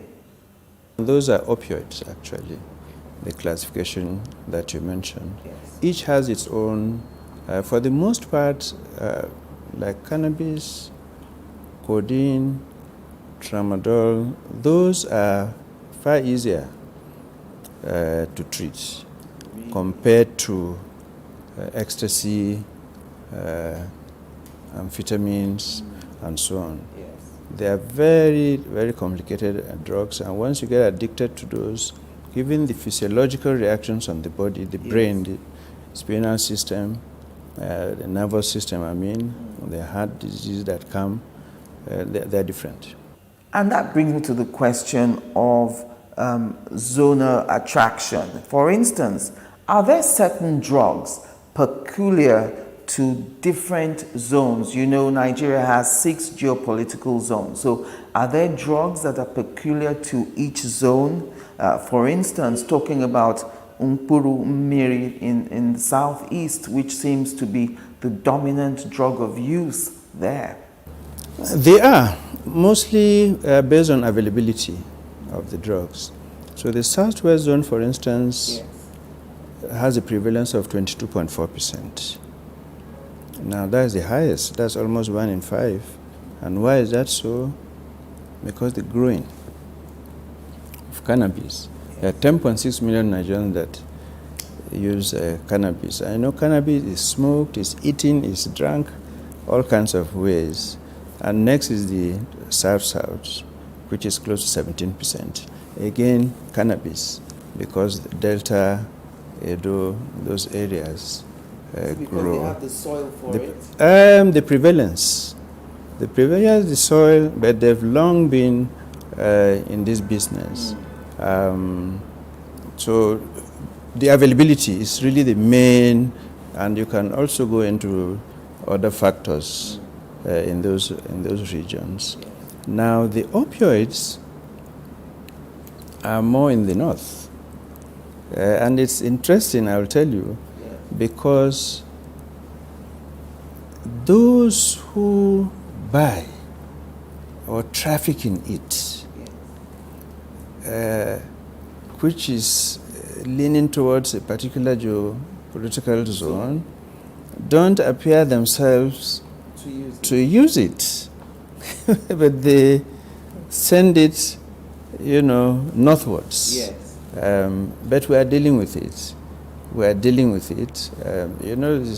a lot of money in this business. But the NDLA is dealing with it. We are making all the appropriate seizures. You will probably, if you've been following the news, quite recently we grabbed one of those barons that specialized in tramadol. To be honest, tramadol, for example, is a legitimate orthodox medication for pain. The danger now is that we criminalize a normal drug and prescription users, for instance, orthopedic patients, who are now liable to be victimized either by arrest or just for being in possession of tramadol. Arresting anyone for importing tramadol into the country is not an offense per se, because tramadol is a legitimate drug. So, what is the offense in the importation of tramadol? Actually, tramadol is not even scheduled yet, but Nigeria is one of the countries pushing for it. When you say it's not scheduled yet, the UN, schedules in the international conventions, but we have the experience now that it is being used for the wrong purpose. 100 milligrams and below is legal and allowed, and is part of the pain relief measures after surgeries and so on and so forth. No problem with that. But over that is illicit. And so the one in question that you mentioned was 200, 220, 225 milligrams. So that is bought simply for intoxicating purposes and to raise money. Join us again after the break.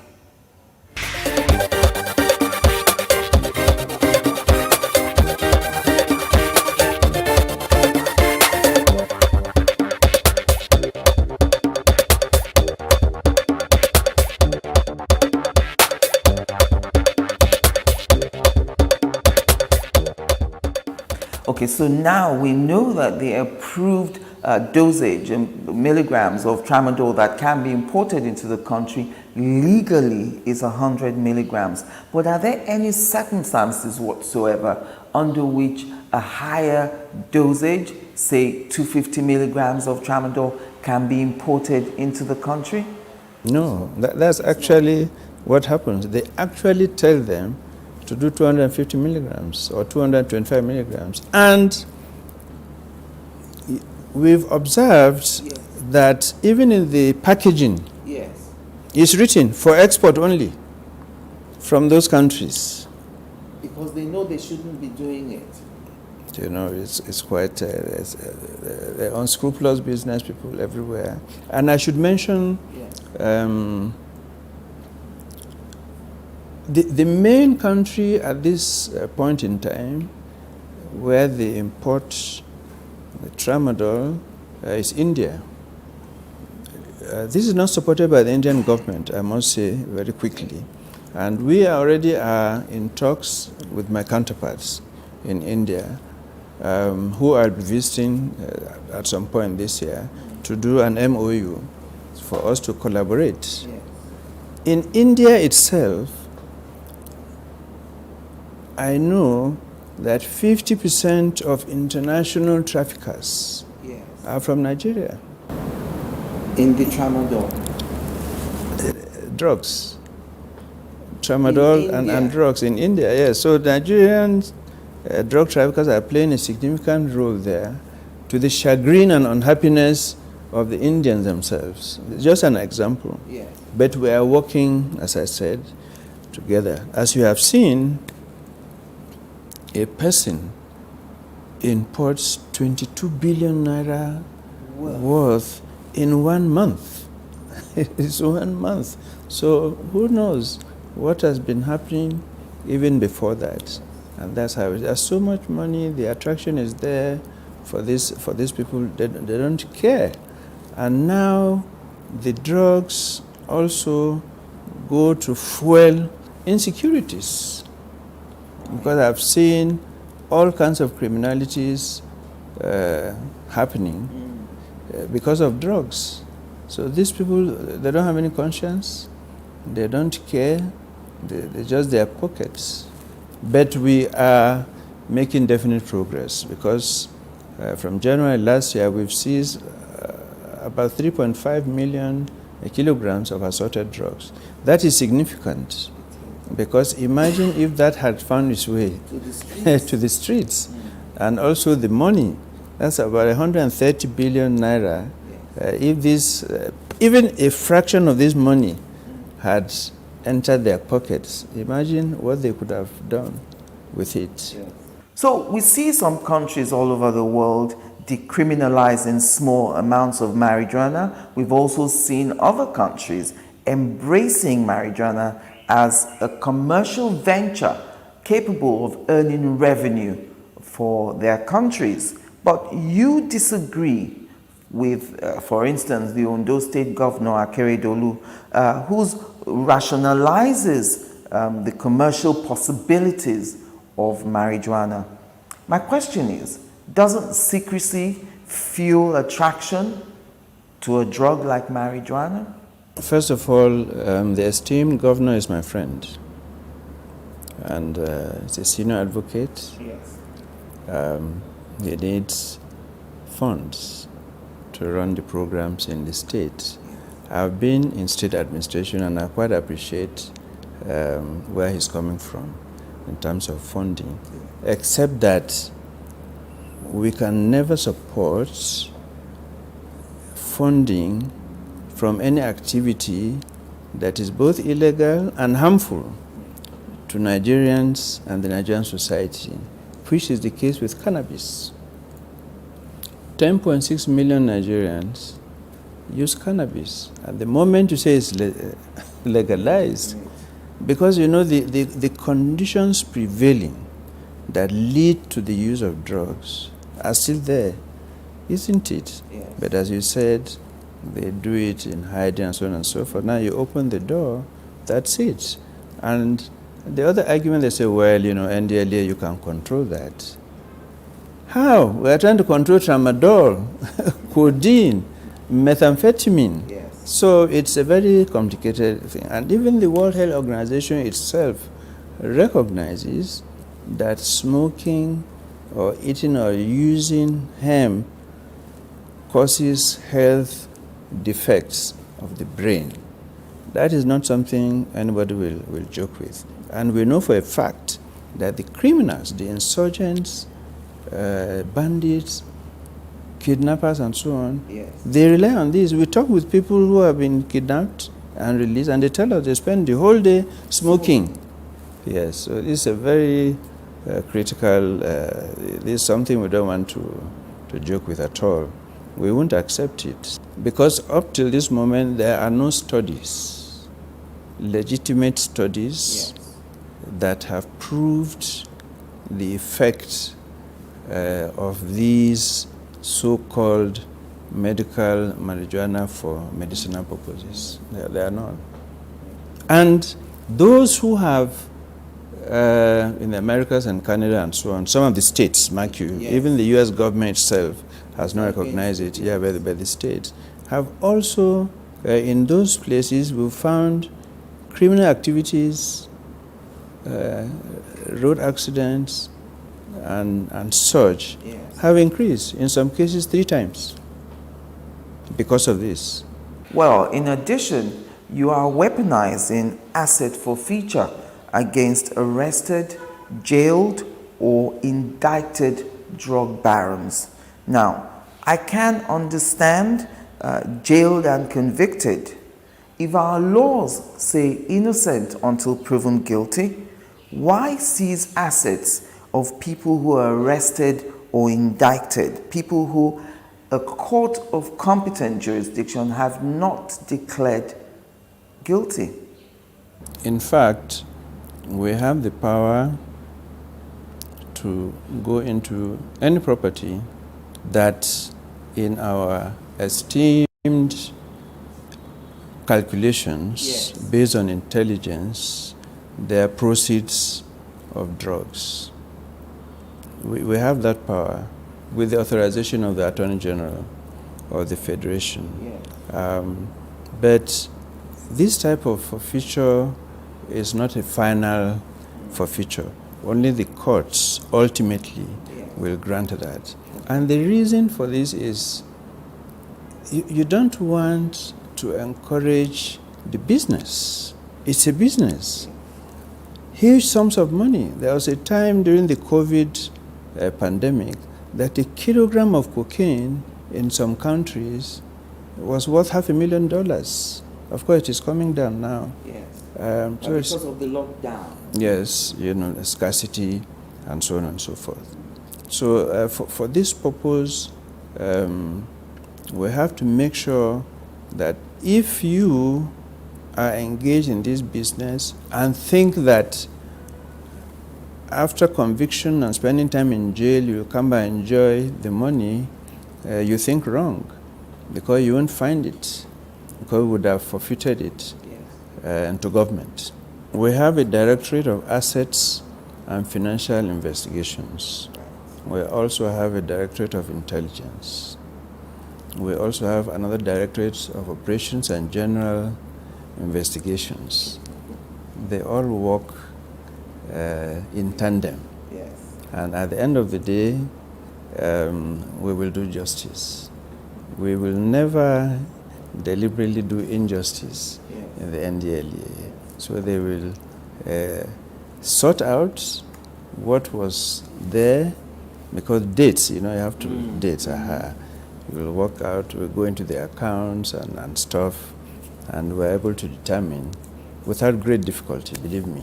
That brings me to your call for drug tests to be convicted on all who want to be part of any of the security agencies. I mean, wanting to join a security agency, demanding a drug test for those sort of candidates, that seems rational to me. But why target prospective grooms? Why do you want to profile people? Just because. Shouldn't there be a reasonable suspicion before you order a test on a prospective bridegroom? Are you not trampling on their rights? It's both, but it's a suggestion. Yes. It's not the law yet. Would you like it to be a law? We would be happy if it was, because it's for the good. It's for the public good. When you do public policy, it's for the public good. Yes. Now, but it doesn't have to be a law. When a bride and groom marry in Nigeria today, they do HIV. Yes. They bring it. They do genotype. Yes. They bring it, but it's not the law. They feel it's the right thing to do. And if you ask, I could ask you that, I don't know if you have a daughter of marriageable age. If I asked you, would you like her to marry a drug addict? I'm sure you know the answer to that. Yes.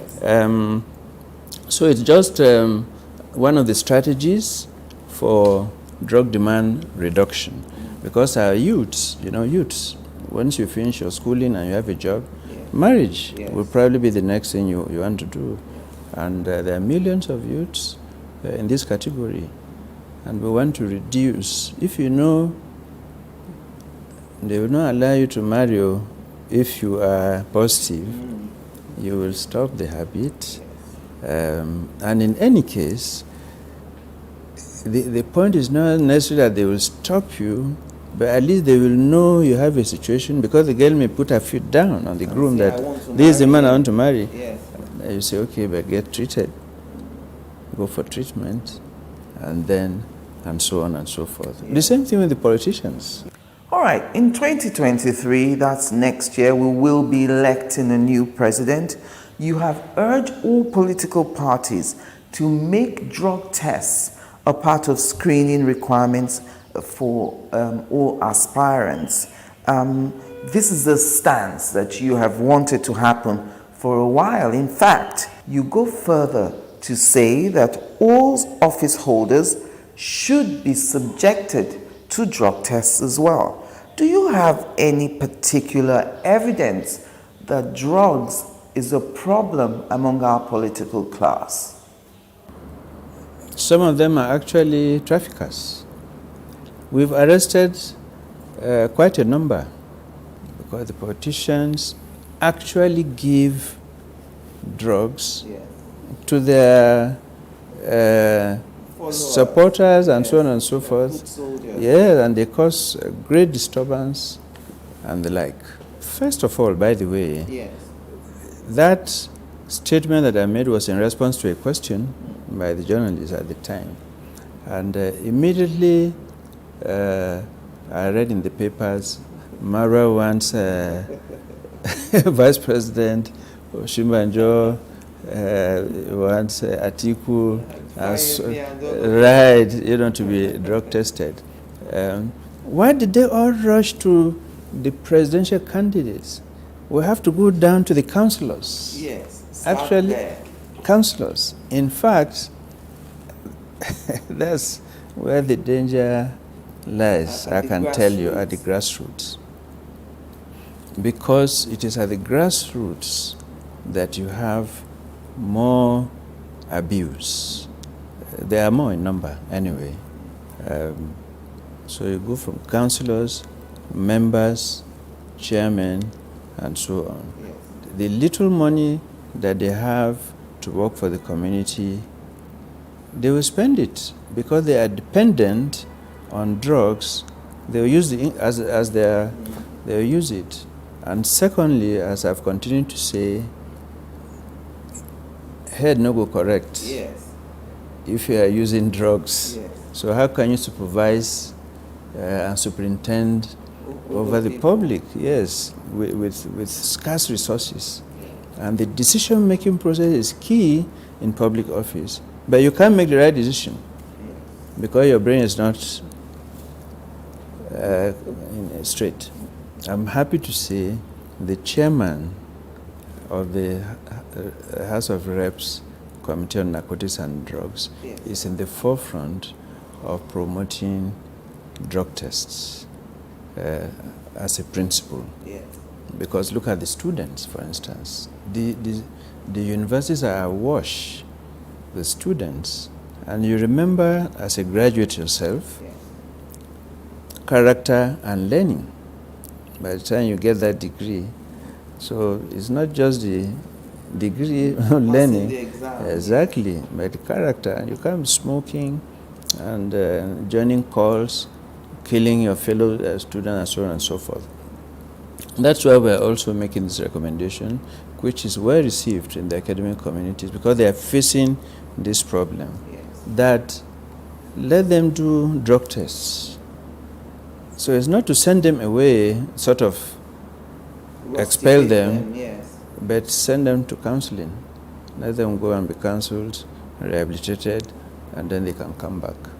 At the budget defense of the NDLEA before the House Committee on Narcotics, you described the proposed 2022 budget allocation to the agency as a great improvement on its fortunes and and on previous budgets. So what kind of budget did the agency have before 2022 and what is it now? The budgeting process, nobody ever gets what he needs. Yes. But the main thing this year that excites all of us is the barracks. That's it. We have never had barracks in this agency, and it is His Excellency President Muhammadu Buhari, out of sympathy and a keen sense of what is happening and understanding. In fact, the day I went to defend barracks before him, I thought it would take me much longer. You didn't have to say much. I didn't say much. He picked it up right away because your men, officers and men, are in the streets. They arrest these people, send them to jail, and go back and live among them. Yes. Because no barracks. And then they come back and burn the houses, assassinate, and so on. So we're very excited and grateful to him. Now, on the NDLEA website, there are over 104 NGOs, that's non-government organizations, listed on that website. What do they do with the NDLEA? We partner. We partner with them. The business, as you know, especially of drug demand reduction, goes beyond us. It also includes other agencies of government, like NAFDAC, the orientation movement and so on. But those NGOs are key to our work. The advocacy part of our work, they carry out a lot of it, and we are grateful for their efforts. Join us again after the break.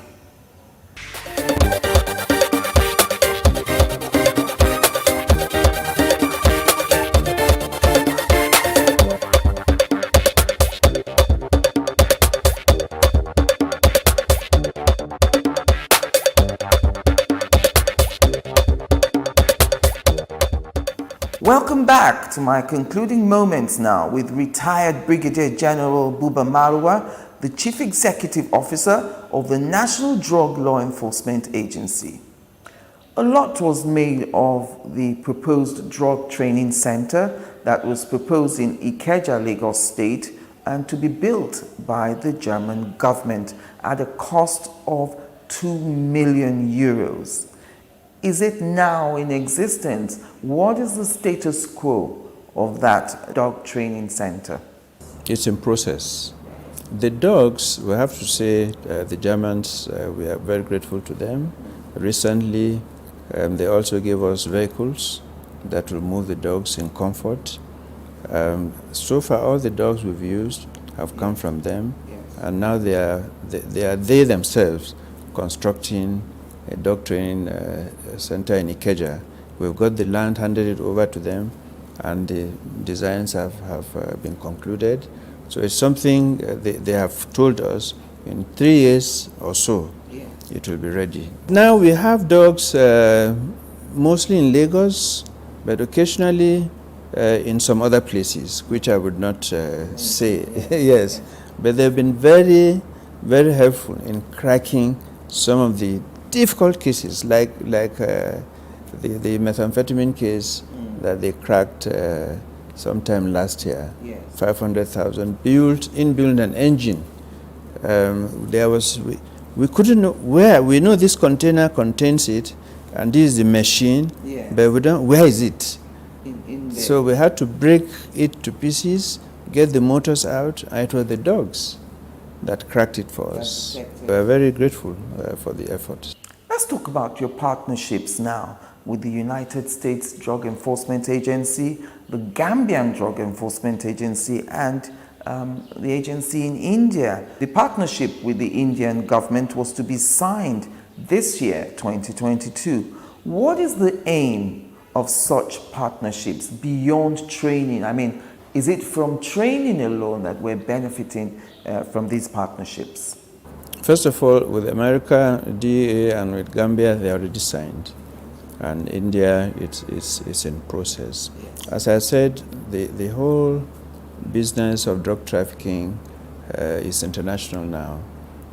You know, the world is a global village. You fly, go by sea, and so on and so forth. So we have partnerships to exchange mostly information and intelligence so that we can deal with it.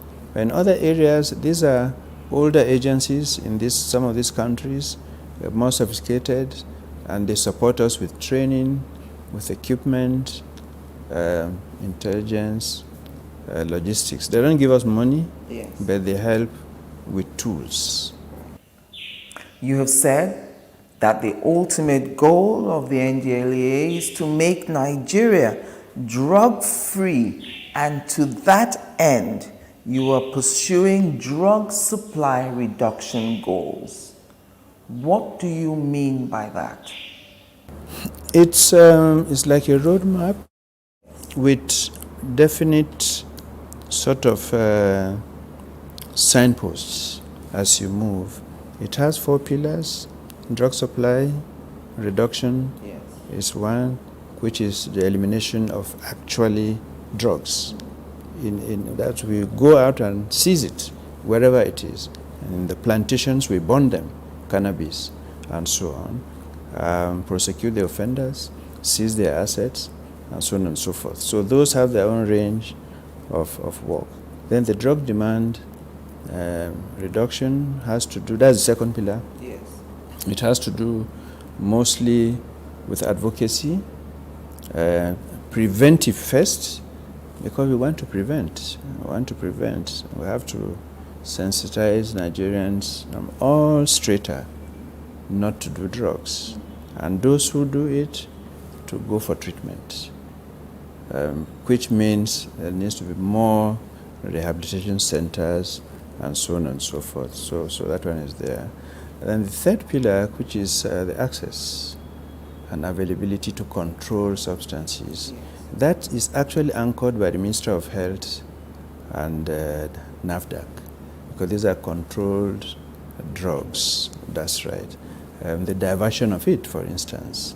So they have strategies that they're working, and we're all working together.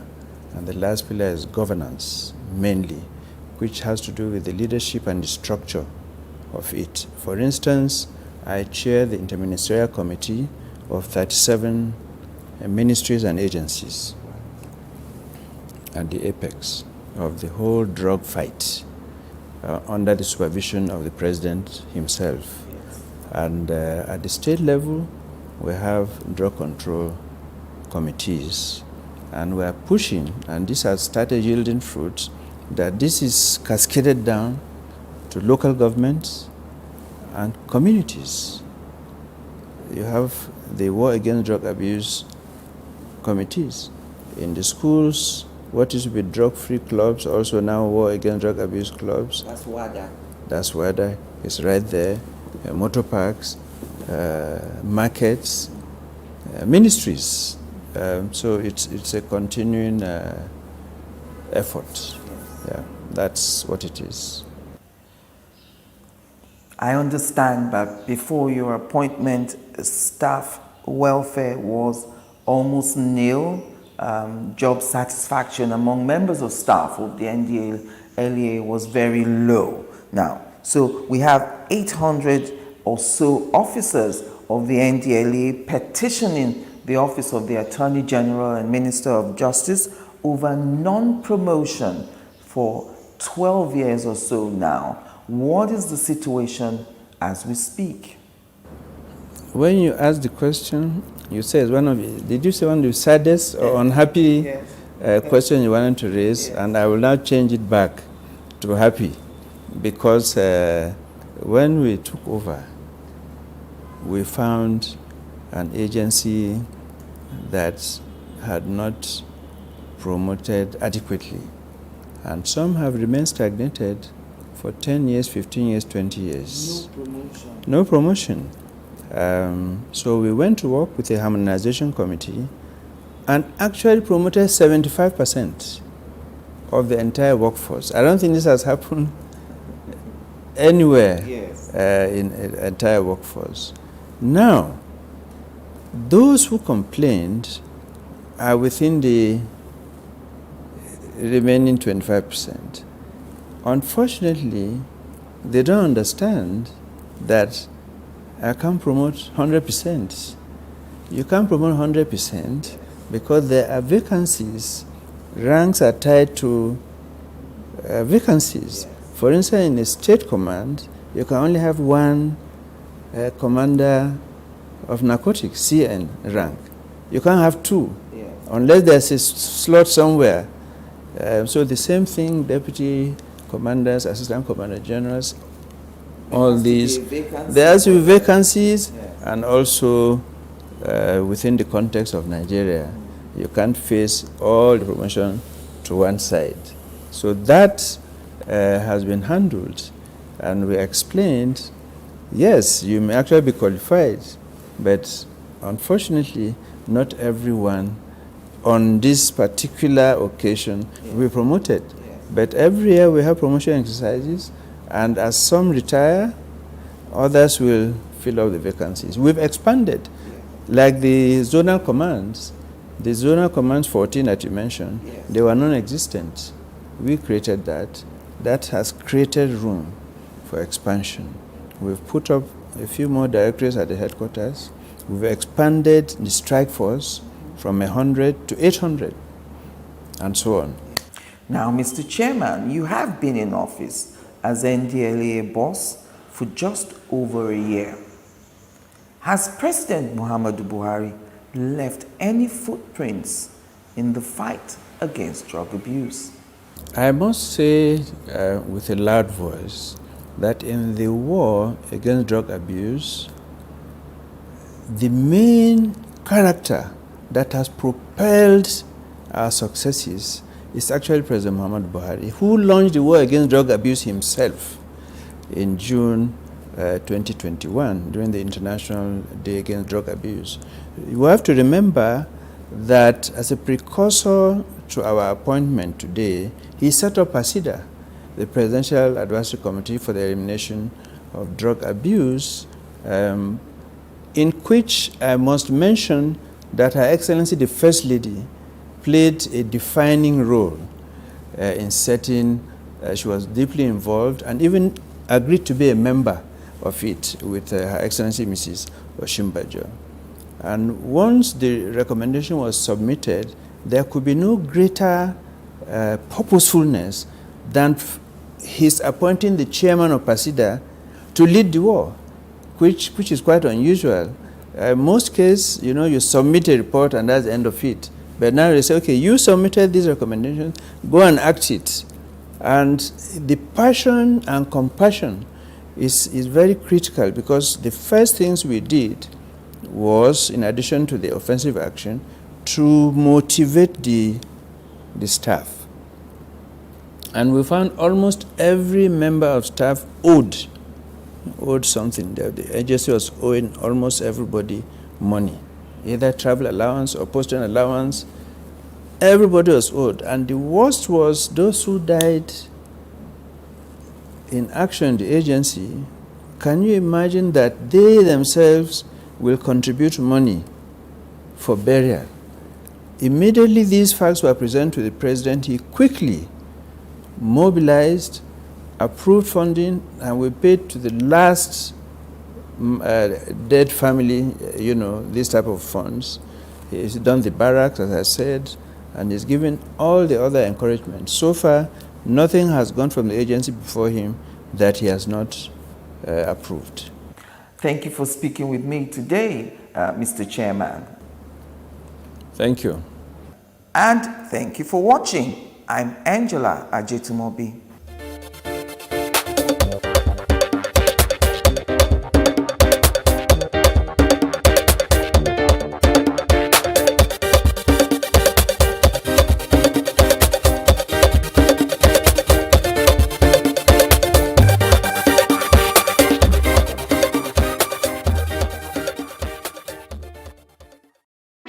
Hey, what's up, guys? You're welcome to another edition of Plus Events, and I remain your host, Ifeoluwa Oshukeye.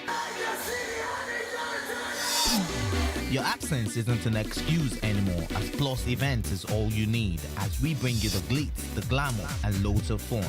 Oh, definitely, no question. He's a living legend.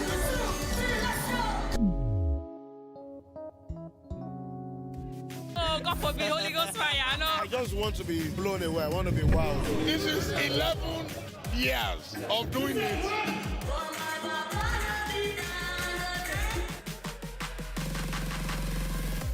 I'm surrounded by so much positivity. No, it's okay. Yo, what's up, my people? It's your boy Starboy Terry. You're watching Plus Event on Plus TV. Stay glued to Plus TV Africa every Saturday and Sunday, 4:30 p.m. West African time. Nigeria, by extension, Africa, is faced with a lot of challenges. The growing youth population with little engagement, that is a ticking time bomb. We are a blessed people with diverse culture and highly cerebral minds who have a lot to say. And yes, we are talking. It is important we drive the right conversation that informs, inspires, influences thought and action. If we say there's beauty in our diversity, then let us embrace our diverse culture. We must continue to courageously be the voice of transformation as we are the hope for the future. Yesterday's conversations shape today. What are you saying to shape your tomorrow? We know you have a lot to say, and we are here to hear you.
Nigeria has most of the biggest artists in Africa. But do we even remember the songs that brought them out to limelight?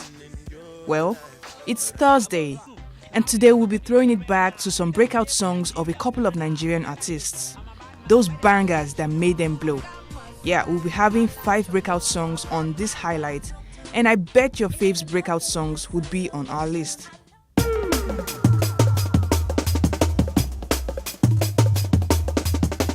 First up on our list, we have Damini Ogulu, popularly known as Burna Boy. It's alright, 'cause I'm here with my niggas, nothing but girls, drinks, and weed. She be happy like you know one day. You saw me talk. Now with his fusion of dancehall, reggae, Afrobeat, and pop, Burna Boy emerged in the early part of 2010 as one of Nigeria's fastest rising stars. The Lyric produced his single, Like to Party, which proved to be his breakout track and paved the way for his full-length debut album, LIFE, a year later.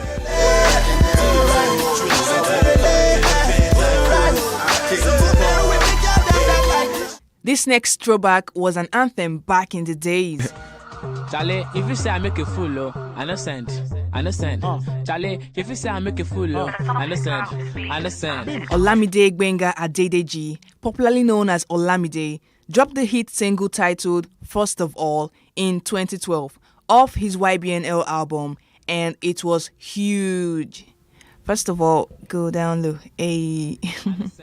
First of all, introduction. First of all, introduction. Okay, I don't know. First of all, introduction. I mean, you were singing and you drew an amateur. In other news, I'm in love with my boo and another place, another one above. That was Olamide Baddo's breakout hit, and it brought him lots and lots of recognition and collaboration. He even went ahead to collaborate with D'banj on a remix for the hit. He has features with the likes of Omotosan with Wizkid. And speaking of Starboy Wheezy, It's your boy Wheezy. if you were a high school kid back in 2010, Holla at Your Boy must have been your jam. If you see me drive by, holla at your boy. If you see me drive by, I like your boy. I got my swag, I like your boy. I pop my bottle, I like your boy. Chillin' with model, I like your boy. If you see me drive by, I like your boy. I got my swag, I like your boy. Alright, next up on the list we have OBO himself, Davido, with his breakout hit, Dami Duro.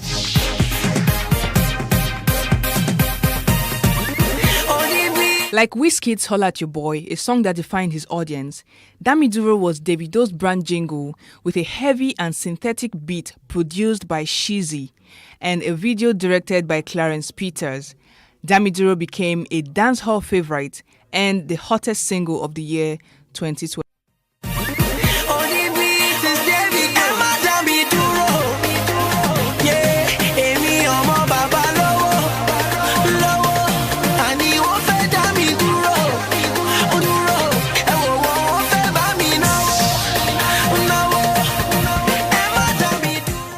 Moving on now to our last breakout song on the highlights, we have the queen herself, Tiwa Tope Savage, popularly known as Tiwa Savage.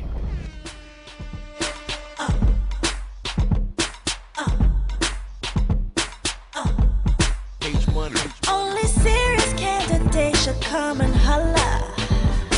You don't impress me cause you drive a Hummer.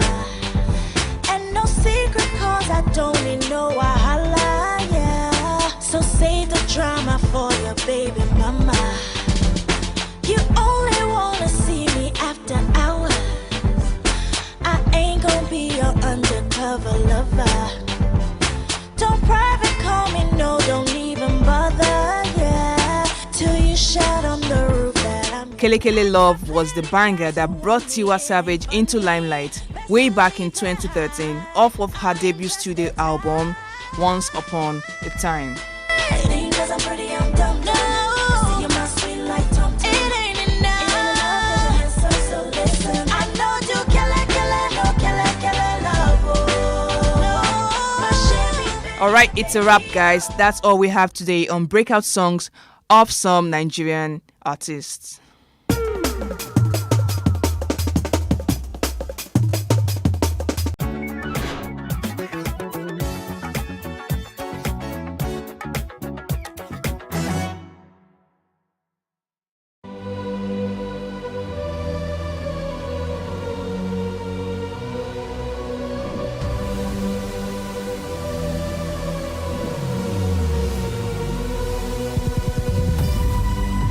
What we do not understand, we will stigmatize.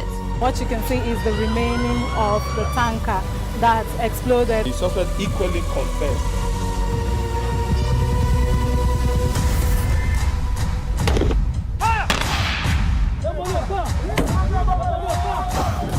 A 500 naira they collect am. If you no talk, dem go beat you. Na 2,500 they pay.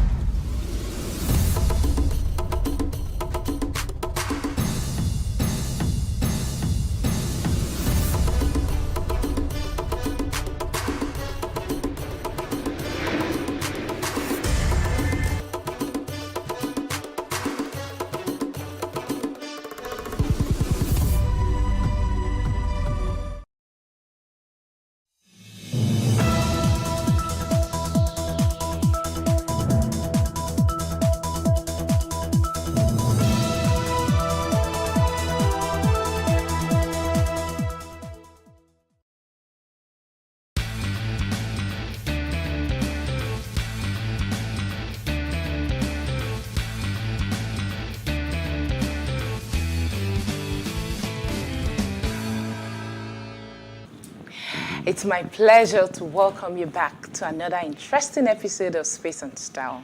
It's a real estate show designed to cater to all your real estate needs. My name is Olamide Onifade, and thank you for sharing your time with us today. Again, last week on the show, we had a very interesting topic where we discussed the importance of tenancy agreements, and I trust you learned one or two things from it. Today, we are going to discuss the rights and duties of tenants. Of course, where there are rights, there is a corresponding duty attached. And we still have our guest from the previous week to do justice to this topic. We also have other segments on the show to provide you with trends and tips to put you on the top of your game in all your real estate transactions. But before we jump into the conversation, we have to go on a short break, and we'll be back in a minute.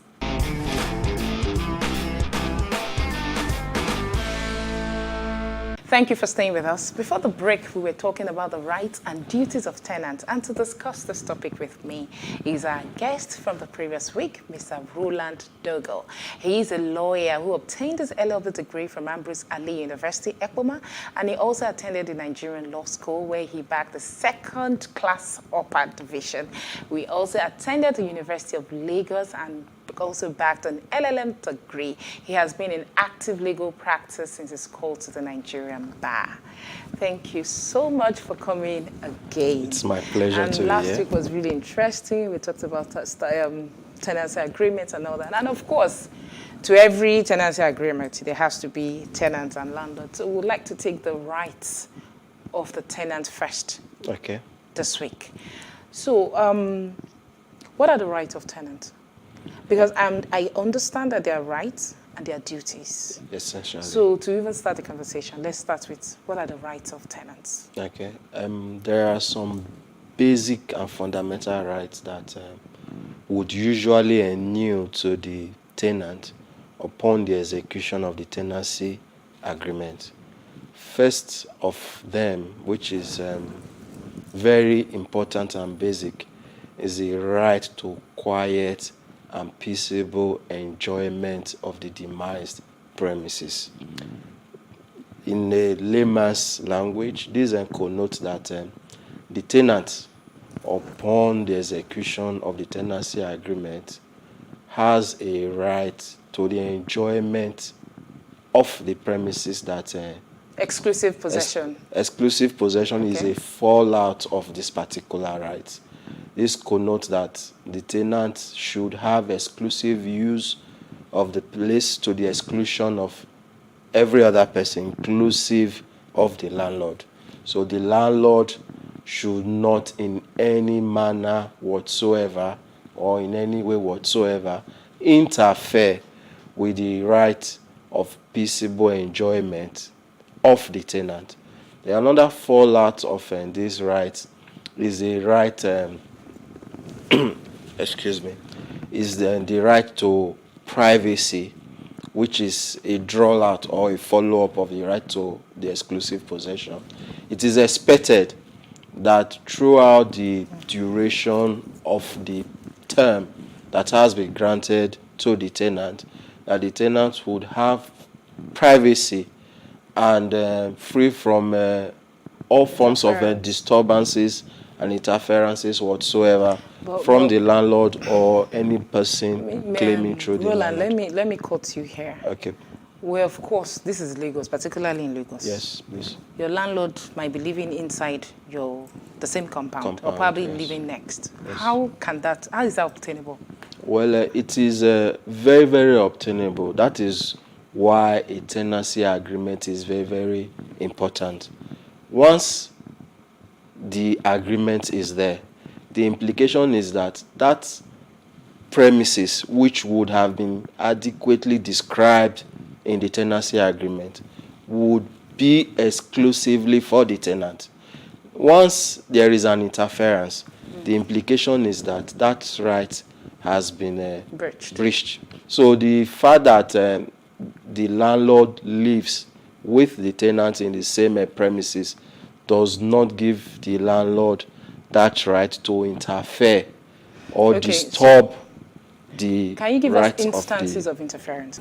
It is expected that for the term granted, the tenant who is in possession would enjoy quiet possession. This presupposes that the landlord, without notice, cannot just barge into the premises, and for whatever reason, the reason may be justified, the reason may be tenable, but it is expected that some form of notice would have been extended to the tenant before visiting the premises.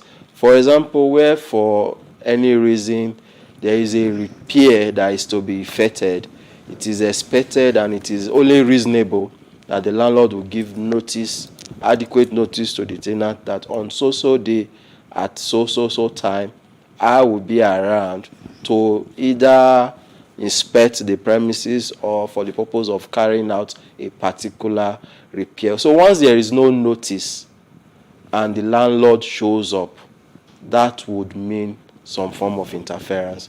And the tenant, to some extent, has reasonable right to protect his exclusive possession and his privacy. And how does he do that? Well, if there is a knock on the door, for example, and the tenant has guests in his apartment, and it's at that point that the landlord decides to come and do an inspection of the accommodation, I think the tenant can politely tell the landlord that it is not convenient, where such notice was not previously communicated to the tenant. Sorry to put in, something just came to my mind again. Okay. It's very usual. It's a practice amongst landlords to tell you that, take for instance, you rented a flat, a 3-bedroom flat. Yes, please. They still come around to ask to tell you the number of people that can occupy. Is that within the law? Well, if parties from the beginning agreed that a certain number of persons should be restricted to the use of the accommodation, then to some extent the landlord may be able to come and inquire or try to enforce those even provisions if he's not paying the utility agreement. bills. Well, it is immaterial. Where in most instances the landlord would ask, how many of you, what's the number of your family, you understand? And they will tell you can't take guests. Where from the beginning, parties agree that a certain number of persons will be the persons that will be living in the accommodation. I think the landlord, to that extent, can seek to protect that provision of the agreement. But where it is not provided for, it is expected that a tenant, for example, would have guests, would have visitors from time to time. I think to that extent, the landlord cannot now come to now seek to enforce that provision where those guests are just visiting, where those visitors are just coming around for a couple of days and it is expected they will go back. So the landlord cannot now come and use that as a ground for seeking to disturb or interfere with the rights of the tenant. So, moving forward quickly, what about the issue of rent increase? Because, excuse me, if you look at the tenancy law of 2011, yes, I don't think there's anything that caters to indiscriminate increase in rents. So it's at the discretion of the landlord and the tenant. So what protection does the tenant have when you just wake up, or probably after a year or two, though you've paid a particular rent, your landlord just doubles it? What is the protection for a tenant? Well, the issue of rent increase is a matter of a negotiation. Just like every contract, parties are expected to be at the same point on the issue of rent. Where the tenant has moved into the premises and after a period of time, the landlord decides to exercise his option of rent review, I think usually parties are expected to agree, but that is not the position in reality. You find a situation where the landlord or the landlord's lawyer would write to the tenant informing the tenant of increase of rent from XYZ to a particular amount. What is expected in such a situation is for the tenant to open a line of communication. Whether you like it or not, the landlord has a right to review his rent. So the reasonable thing that is expected of the tenant in such a situation is to open a communication line with the landlord and seek to discuss the review so that the increment will not be so much that the tenant, as it were, would not be in a difficult or bad situation. Thank you so much. We're due for a short break. Just hold your thoughts. We'll be back shortly.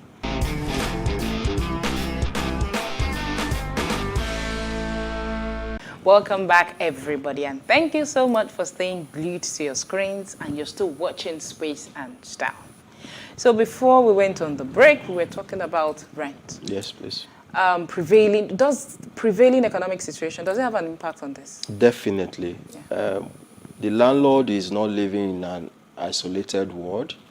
Definitely economic indices and all of that would usually affect the issue of rent.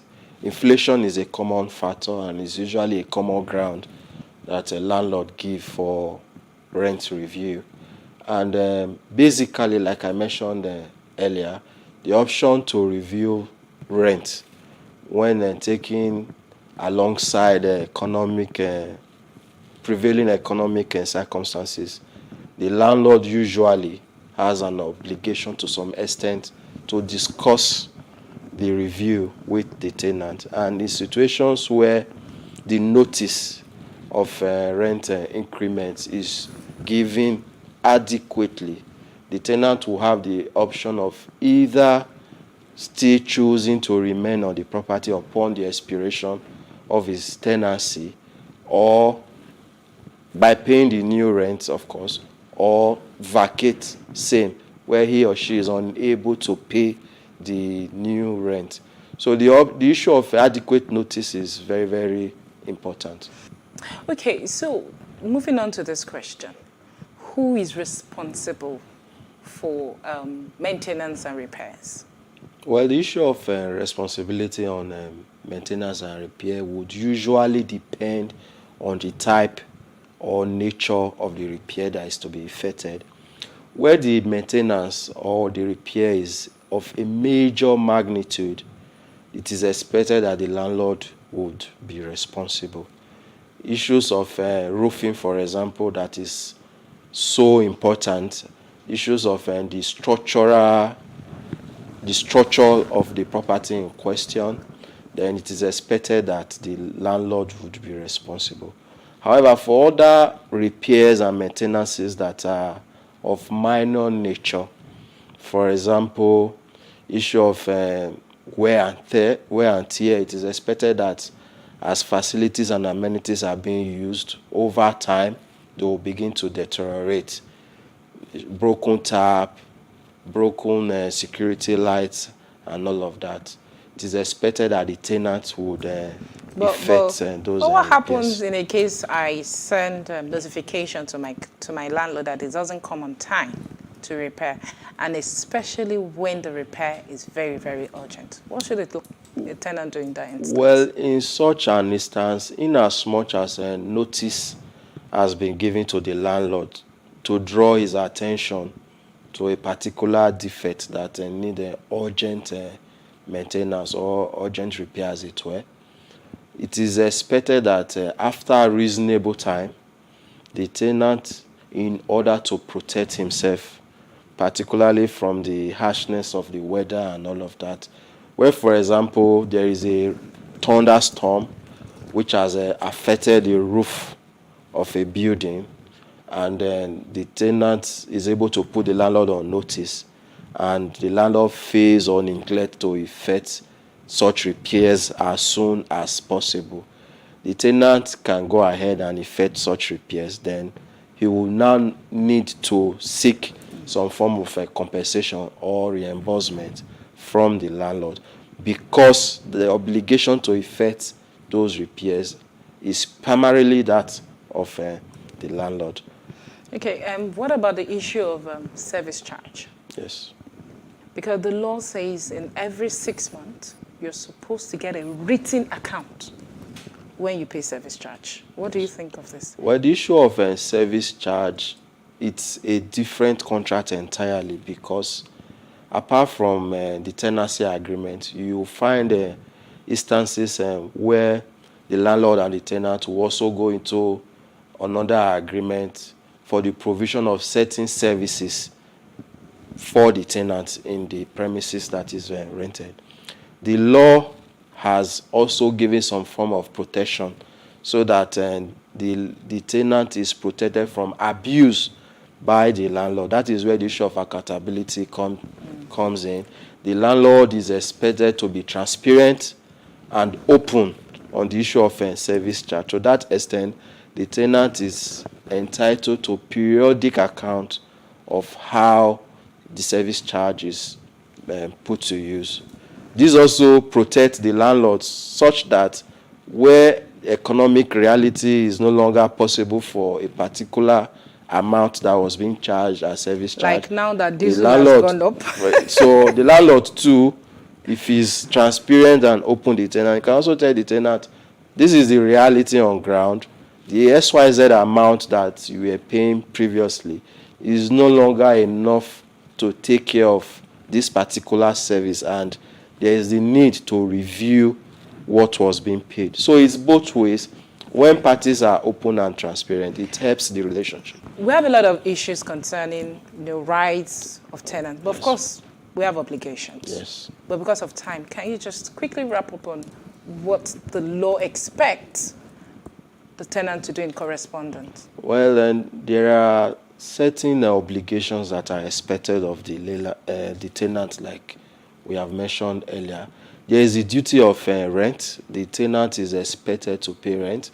Rent is a fundamental term of the contract. So the rent is expected to be paid by the tenant in the manner and on the basis that parties have agreed to. Then another duty is the duty to maintain and keep the premises in a tenantable state. It is expected that due to wear and tear, that as the tenant occupies the premises, that certain facilities will need repair. So there is an obligation on the tenant to ensure that those facilities are maintained, they are repaired, so that the property will continue to be in a state that will be habitable to the tenant.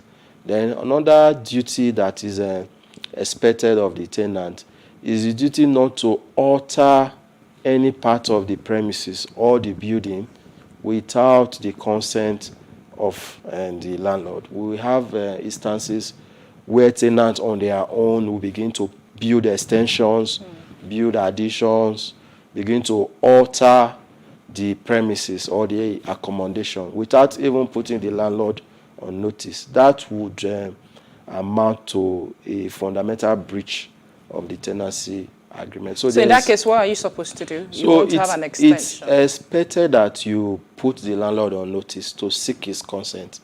It is not bad to make improvements on a property or a premises, but it is only reasonable that before you begin to build extensions, before you begin to build improvements and additions, put your landlord on notice. That is the reasonable thing to do. And lastly, I would like to, just bring this also to your attention. Yes, please. The honesty of the intention of purpose. Yes. Some people get a property which is strictly residential, and before you know it, they convert it to a church. Yes. They convert it to a business, commercial purpose. This is a fundamental breach. Yes. What do you think about that? Usually the terms of the tenancy agreement would usually determine the use that the property is to be put to. Where a property is given out to a tenant for residential purpose only, and the tenant decides to use the property for commercial purpose, that obviously is a fundamental breach of the agreement between parties. And can that lead to an eviction? The landlord can, on the basis of that, seek to recover possession from the tenant. So in that instance, what the landlord will do is to write to the tenant, informing him or her of his breach of the tenancy agreement, and depending on the terms and conditions of the tenancy agreement, he will not take steps to recover possession from the tenant. Because of time, I think this is all we can take, but of course, this is an ongoing discussion, and we hope you'll come back again. Well, it will be my pleasure to do so. Thank you very much. Thank you for having me. Thank you for staying with us. We have come to the end of this segment, and I hope you enjoyed yourself, and I hope you learned one or two things from the segment. So we also have the next segment, which is the design tip of the week. Please enjoy it and incorporate it into your DIY.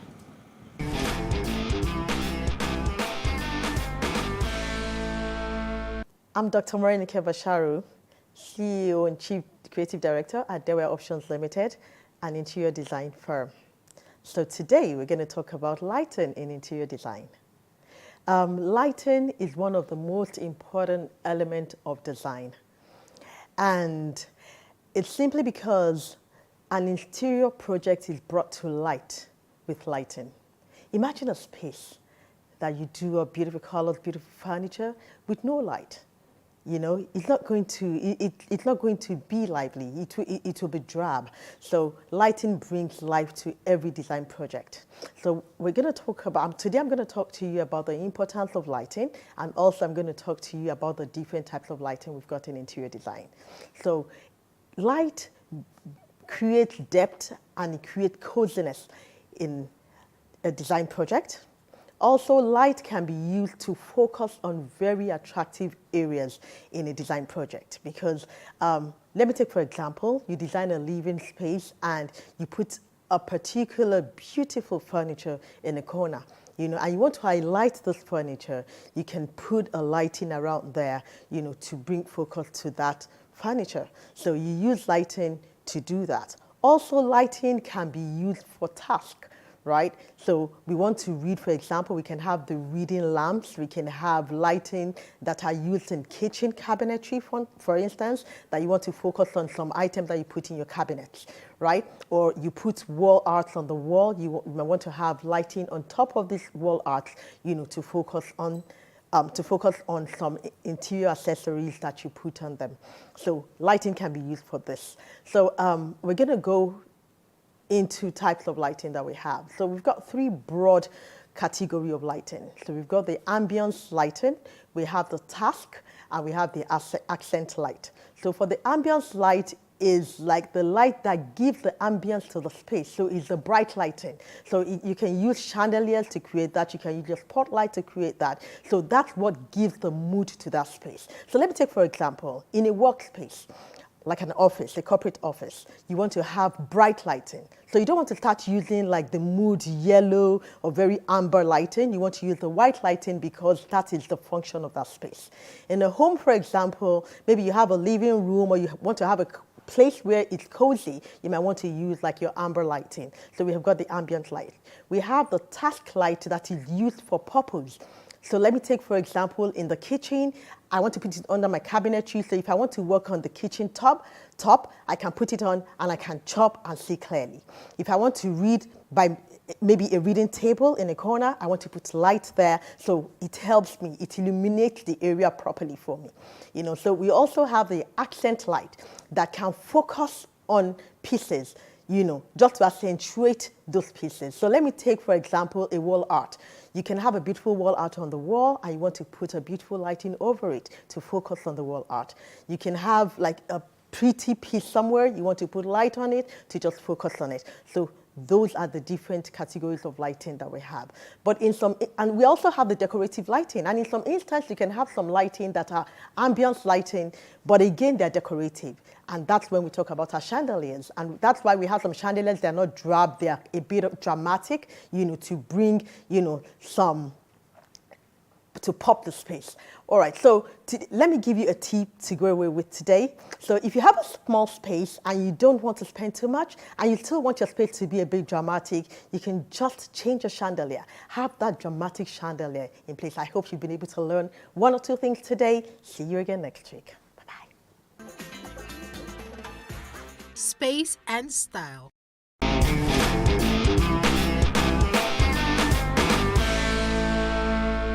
ti wà ní ẹnu iṣẹ́ yẹn sí ọgbọ̀n ọdún. Ó wà fẹ́ ti wà torí situation iṣẹ́ wa yẹn sì bí dọ́là yẹn ṣe ń rise ni owó orin yẹn náà wọ́n máa ń gbówó ẹ̀ sókè so whatever ń sìn assuming irin tá à ń rà ní bí 1,000 tí dọ́là bá rise wọ́n lè ta fún wa 3,000 so àwọn tó dẹ̀ ń gbéjẹ́ fún wa náà ọ̀hún ní fẹ́ fowó kù ṣùgbọ́n míì kan ti mọ̀ wá pẹ̀lú iṣẹ́ yẹn kò sí nǹkan tá a lè ṣe ju pé káwa náà tẹ́ wọn lọ́rùn challenges pọ̀ gan-an níbi iṣẹ́ yìí ìgbà míì wà tó yẹ pé iná máa disturb wa àní rí iná ṣiṣẹ́ generator tá a dẹ̀ ń lò kò powerful bí iná ó ti yé yín so àwọn challenges tá a máa ń face tá a máa ń dojú kọ lórí iṣẹ́ nìyẹn so táwọn oníṣẹ́ bá dẹ̀ lọ́wọ́ fẹ́ gbéṣẹ́ kò dẹ̀ sí nǹkan tá a lè ṣe ju pé ká wá means láti fi parí iṣẹ́ yẹn iná generator náà lálẹ́ lè lò àsúnmì tó gbé mi ṣe wà yìí máa ń ní program fún iṣẹ́ mi so mo lè níṣẹ́ 3 4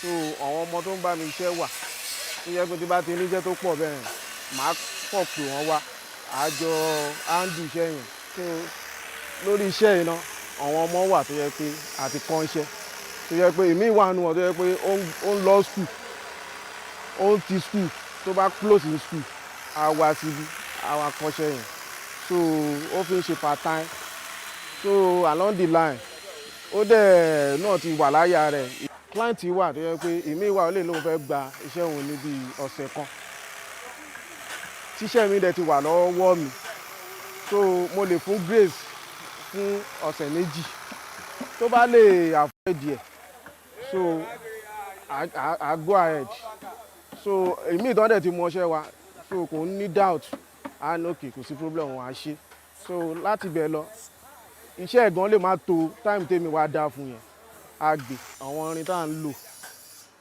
àwọn irin quality so àwọn nǹkan tá a dẹ̀ fi ń ṣe ó máa ń last débi pé ẹlòmíì gan tún máa padà fún yàn ni ìyàtọ̀ tó wà nù foreign àti local nìyẹn foreign bóyá wà yẹn kò ń strong ṣùgbọ́n wọ́n máa ń wo finishing tiwa dẹ̀rẹ̀ finishing tiwa ó lè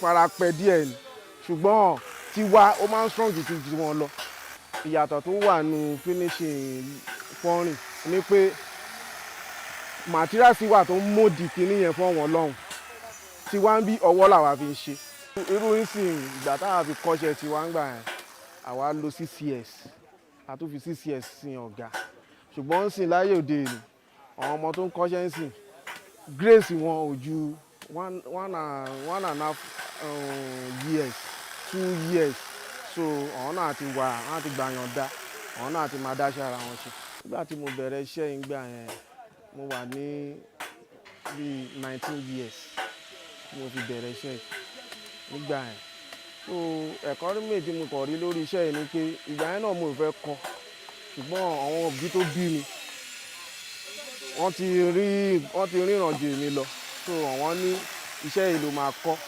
along the line bọ́ọ̀lù ohun mi kì í gbá ṣùgbọ́n mi ò fẹ́ tàpá sí òfin àwọn òbí mi ni mo ṣe ìyànṣẹ́ ìláyò ìgbà tèmi náà dẹ̀ wá wọnú ẹ̀ mo á rí i pé iṣẹ́ tó rọrùn ni ṣe rí iṣẹ́ wẹ́dà ọ̀pá àti obìnrin ṣe rá wa ọkùnrin wa gan ládé ní ayé ìsìn ọ̀hún fẹ́ kọ́ṣẹ́ wẹ́dà torí iṣẹ́ tó le ni iṣẹ́ ojú ni ó ti yẹ nǹkan tó máa fi ń sá fúnṣẹ́ yẹn nìyẹn. Space and style. We have come to the end of the show this week, and I hope you enjoyed all the segments. I am still Olamide Onifade, and thank you so much for watching. Until next time, this is Space and Style.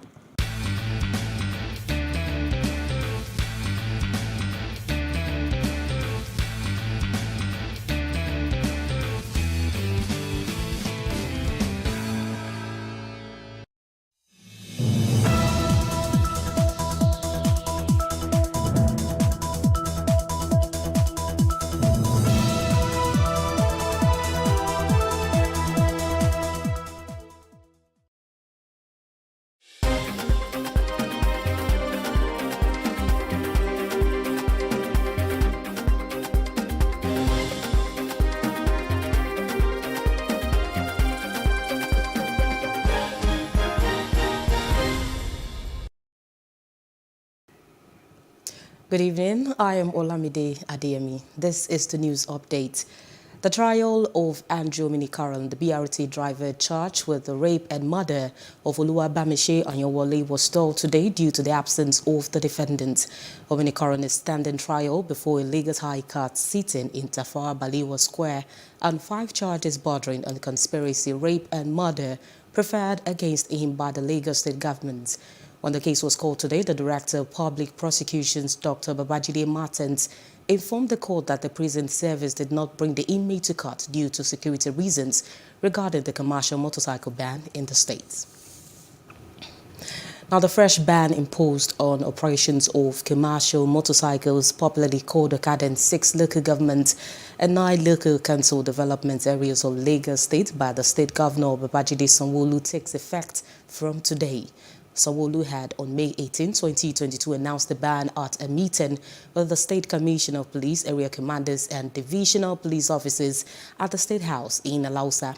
Effective from the 1st of June 2022, the governor directed security operatives to enforce the prescription order across the councils Etiosa, Ikeja, Surulere, Lagos Island, Lagos Mainland and Apapa. As the enforcement begins, the Lagos Ferry Services said it has deployed more boats and increased daily operational trips at terminals and jetties located within areas in the state where activities of commercial motorcyclists have been banned.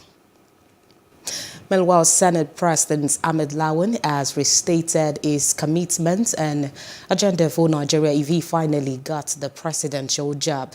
He said this after the screening, which was conducted behind closed doors.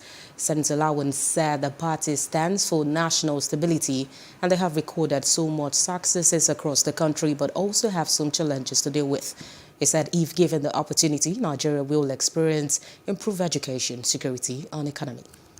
The APC, our great party, stands for constitutional amendment to make governance far better, to take government closer to the people, devolution of powers, to ensure that Nigerians get best deal in terms of governance, to ensure that more resources are devolved from the federal government to the states and local governments, make it commensurate with devolution of powers. But of course we are confronted with other security challenges in the northwest and other parts of the country. We are going to continue to work so hard as a party, as an administration, to achieve secured environment for our people. So finally, I believe that I have what it takes to be the President of the Federal Republic of Nigeria, having served in the National Assembly for 23 years, June this year, and 24 by June 11 next year. I have garnered significant, and I can even say, sufficient experience in some areas of governance. Former Chief Judge of Anambra State, Peter Umayade, has emerged as the presidential candidate of the All Progressive Grand Alliance, APGA. Justice Muadi, who is the sole presidential aspirant of APGA, was declared the winner of the primary election of the party on Wednesday. His candidacy was affirmed by 150 delegates who voted at a special convention of the party held in Abuja. The former chief judge, in his acceptance speech, asked Nigerians to respect the ballot and promised to secure votes at the polls that will transform the country. Vice President Yemi Osinbajo is presiding over the Federal Executive Council meeting at the Council Chambers of the State House, Abuja. This is as the President Muhammadu Buhari is away on a 3-day state visit to Madrid, the Spanish capital. In attendance are the Secretary to the Government of the Federation, Boss Mustafa, Chief of Staff to the President, Professor Ibrahim Gambari, and other ministers. Now, several people have been reportedly kidnapped by bandits who attacked travelers along the Kaduna-Benin-Gwari Road in Kaduna State. The bandits blocked the highway on Tuesday and in the process set about 8 vehicles ablaze. They were said to have later taken away an unspecified number of travelers, mostly women and children, to an unknown location. Although the police authorities in the state have yet to confirm the incident, it is unclear if any life was lost to the attack. The chairman of Benin Gori Vanguards for Security and Good Governance, Ibrahim Nagwari, confirmed the attack in a statement. Meanwhile, the National Emergency Management Agency, NEMA, today presented some relief materials to the people of Okon Alpha Beach, Etiosa local government, like you have been experiencing ocean surges for years. Plus TV News correspondent Paul George, who covered the event, reports that the honorable member representing the constituency, Ibrahim Obanikoro, facilitated the presentation. Honorable Obanikoro, who was represented at the event by his legislative aide, Sheon Shonaike, promised his continuous support for the community. Today we are here to present items from NEMA, facilitated by Honorable Obanikoro, to the communities affected by this ocean surge. The items, as you can see, range from palm oil, vegetable oil, rice, nail, beans, gari, cement, roofing sheet, and then roofing boards. Some time ago, when they had this issue, they reached out to the constituency office, and then the Honorable took it upon himself to drag the federal government to come and assess the extent of damage in the community. The Baale of Akinlade town, Shakiru Akinlade, who was on ground to receive the materials on behalf of his people, also appealed to the state government to please help find a permanent solution to the problem. We are appreciative of the relief materials given to us, but the government should not forget to help us reclaim the parts already submerged by the water, just like they did to the Babich. Some of the residents lamented that the water has taken over most of their land and called on the government to help fill the shores of the water so as to prevent it from completely submerging the whole of the houses of Etiosa Okun community. Before, we have a standard tourist here, whereby we have a tide road, chalets, coconut trees, and buildings. But now it's no more. For example, now, like this place we are looking at is our former health center to the community. But for now, that's cut it away, that's submerged. The area you're looking at that side, that's my family house. My building is there, my father's home, and my mother's home. All is submerged. The development that is needed beyond the palliatives that have been done today. Yes, we appreciate NEMA for the provision of our palliative, but beyond the palliative, we need government to reclaim the land, just as we have in the Babich Atlantic estate there. So we need a similar redirection as far as the area is concerned. Whenever there is a storm surge, it ravages the whole community. It causes a standstill as no one will be able to move around. It floods everybody's houses to the point that some of us will put our luggages on top of our cupboards. We are begging the government to help us fix our community. This village, the third village, two has gone inside the water. What they want us, the government to do for us is that block where they take, make that stone when they take out. The other, as they do like this, when they cross them again. Some of the relief materials presented were food items such as rice and beans, as well as bedding materials. Paul George, Plus TV News. As the 2023 elections draw near, Nigerians have been asking of the role of the justice system before, during, and after the polls. That's on Street Views. Take a listen.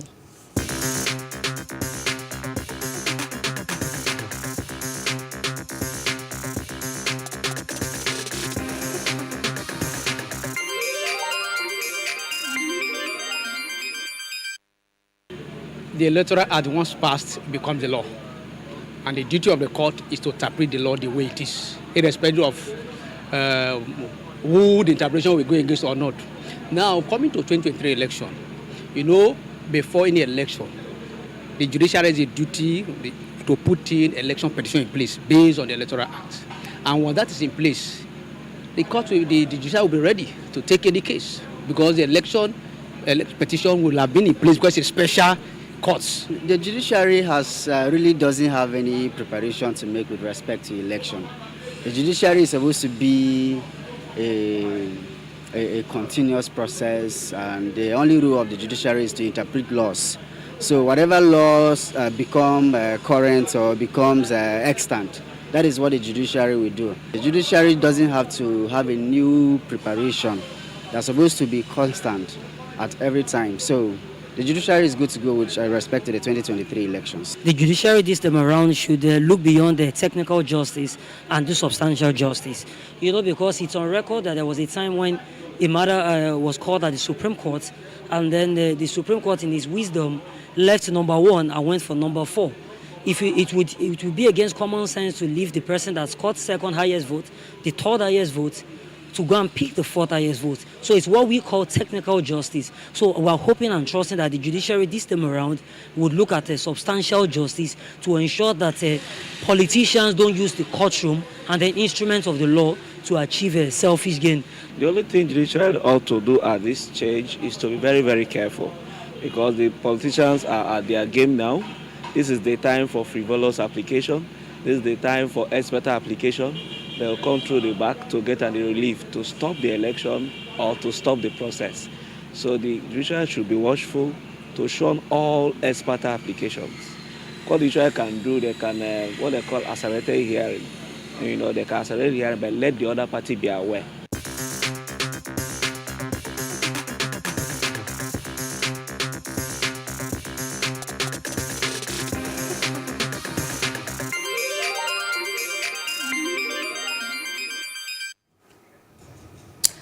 Moving to other parts of Africa, the Norwegian Refugee Council NRC says the world is paying too little attention to mass displacement of people across Africa.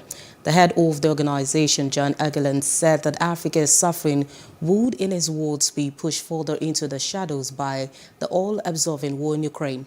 It is the first time that all 10 countries on the Council's list of most neglected refugee crises are on the African continent. They include the Democratic Republic of Congo, Burkina Faso, South Sudan, and Ethiopia. The Council's assessment is based on shortfalls in the international political response media coverage on each pledged. Outside Africa, Spain confirmed a total of 142 positive monkeypox cases today, 22 more than the ones reported on Monday, the Spanish Health Ministry said.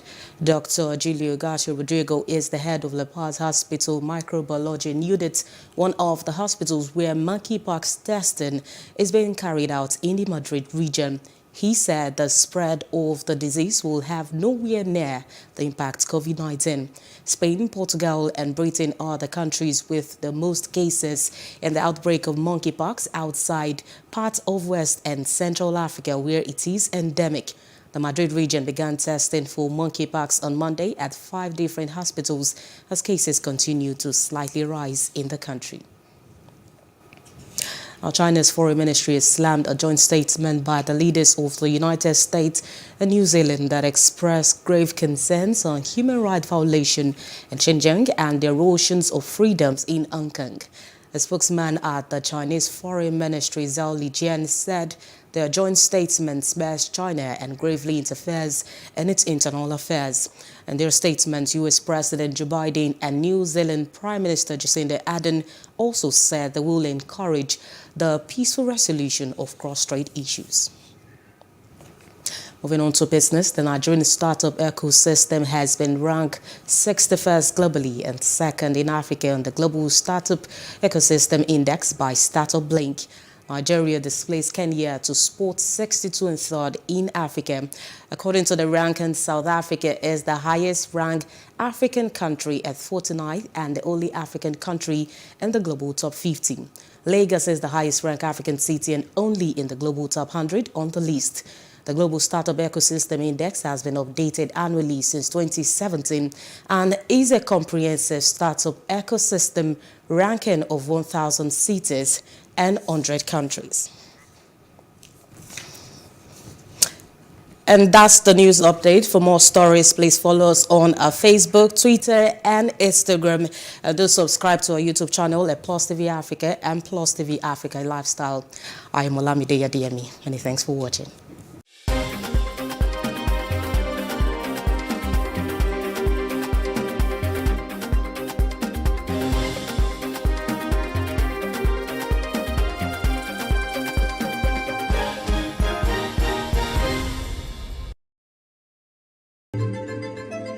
Nigeria, by extension, Africa, is faced with a lot of challenges. The growing youth population with little engagement, that is a ticking time bomb. We are a blessed people with diverse culture and highly cerebral minds who have a lot to say. And yes, we are talking. It is important we drive the right conversation that informs, inspires, influences thought and action. If we say there's beauty in our diversity, then let us embrace our diverse culture. We must continue to courageously be the voice of transformation as we are the hope for the future. Yesterday's conversations shape today. What are you saying to shape your tomorrow? We know you have a lot to say, and we are here to hear you.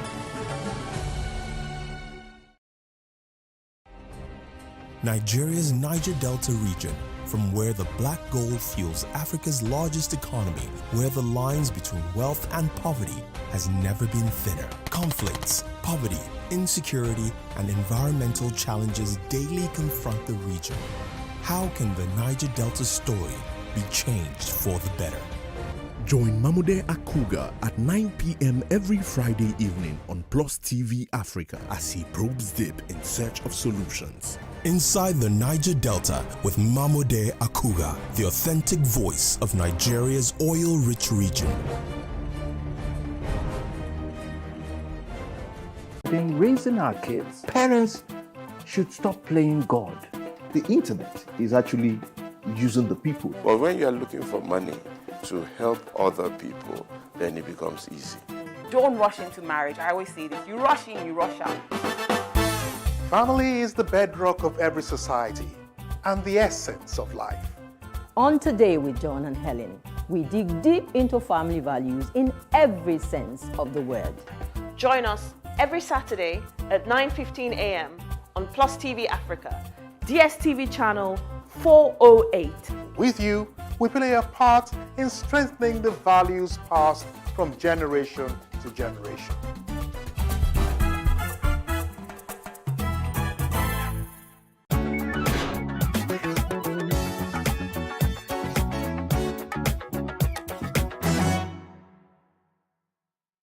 Reading is an essential habit and a culture that must be developed. Nigerians are generally believed to have a poor reading culture. The role of government in promoting reading and equipping reading spaces and libraries in Nigeria cannot be underestimated.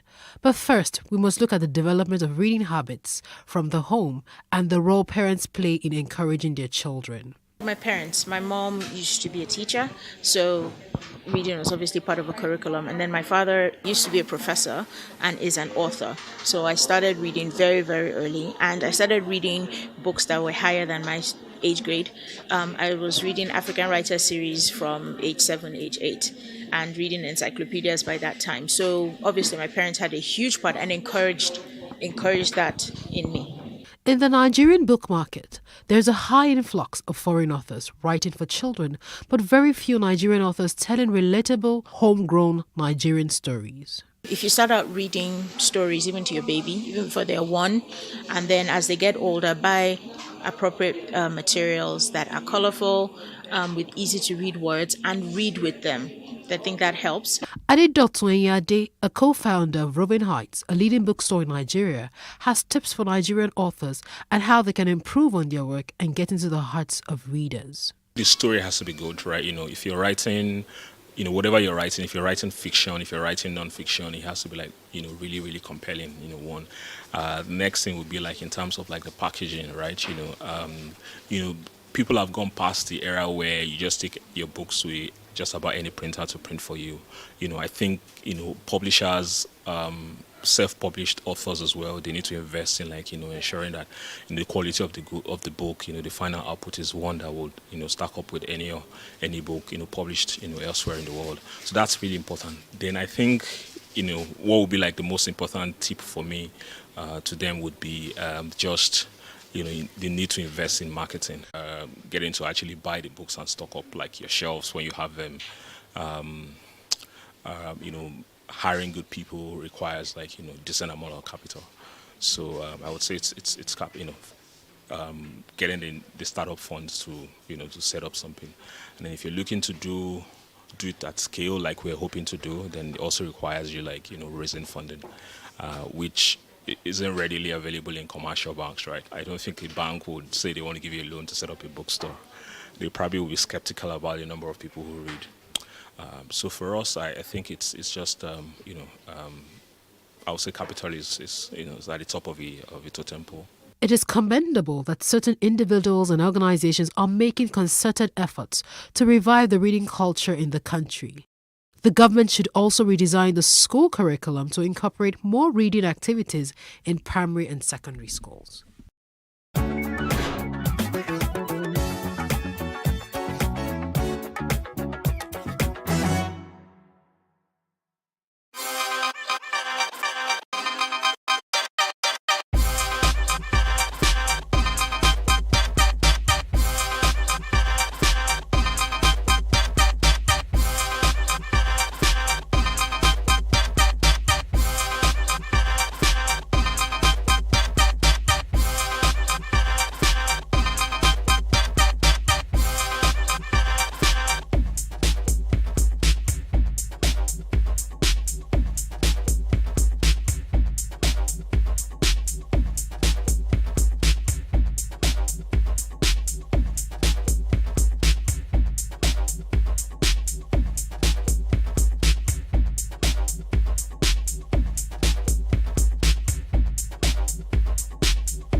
That you wanted to have a career fashion.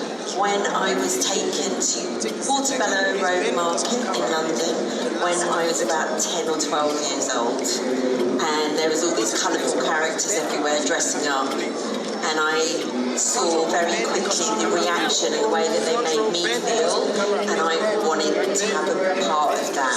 I think there's a level of escapism within the fashion industry, and it's a chance to put feathers on and dress up and escape maybe from your day-to-day life. Yeah.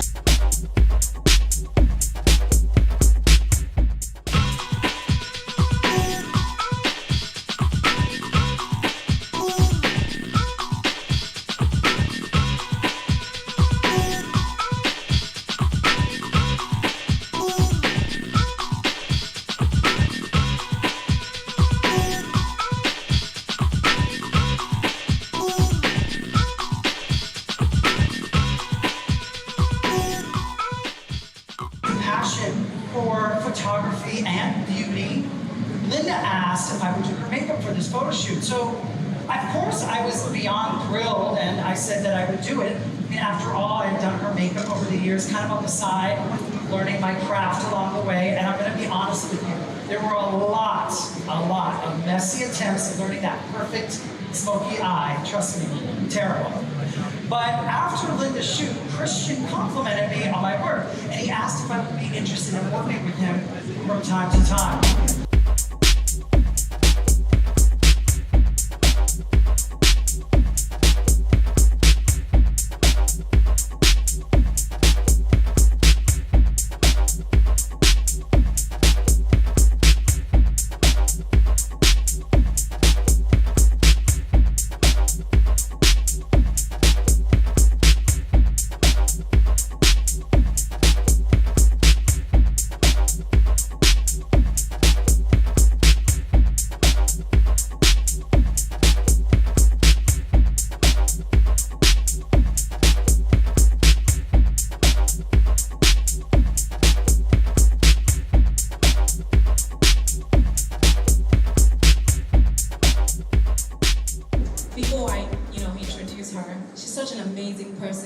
Such a vibrant personality.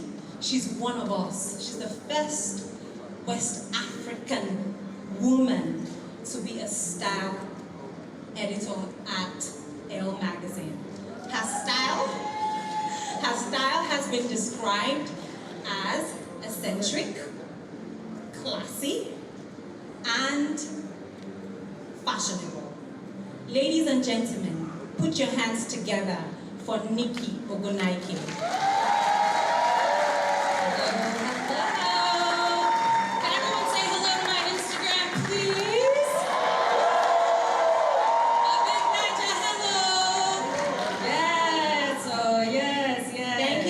Nikki, welcome. Thank you. What does style mean to me? Style is inspiration. It is, and style is a portrait of who you are as a person. So when you put on your clothing every day, you're telling the world something. And so here I'm telling the world with this outfit that I like colors and I like vibrancy, and I'm excited to be here. So what am I telling the world about? I think you're telling me the same thing. Okay. The yellow is nice. So, I think that fashion and style is just inspired by what you see in the world via Instagram, via Snapchat, and also through fashion magazines and websites. Yeah, okay. Come on up, just turn around. Go, okay, you have to model for us. Okay, she's modeling for us, and so I guess I'm gonna weigh in on my sister's outfit, which I love. Doesn't she look good? Can we get a round of applause for Lola? Come on. Thank you. So as a fashion expert, this is what I'm weighing in on. I think Lola looks amazing. She's figured out a way to use a traditional sort of silhouette, wear white, which is nice and airy, but she added her own sort of sense of style with this belt. And I love it. And I think she got these shoes in Nigeria when we were just here. So she's mixing, American fashion with Nigerian fashion. Okay, everyone give them a round of applause. Okay, work it all, work it. Hey. There you go.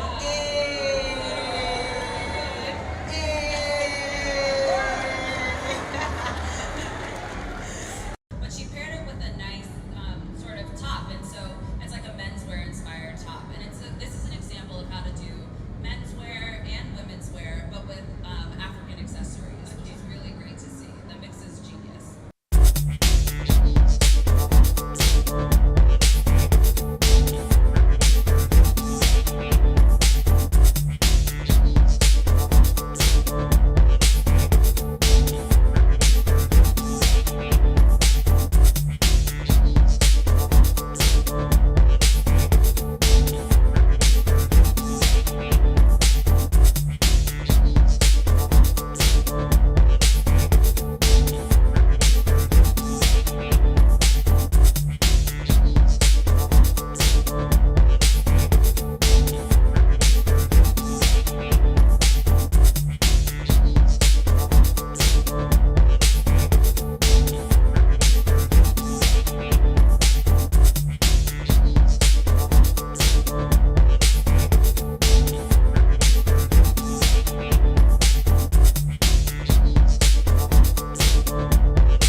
Hello and welcome to Plus Sports on Plus TV Africa. It's Wednesday and my name, as your host as usual, is Mikhail Tinubu.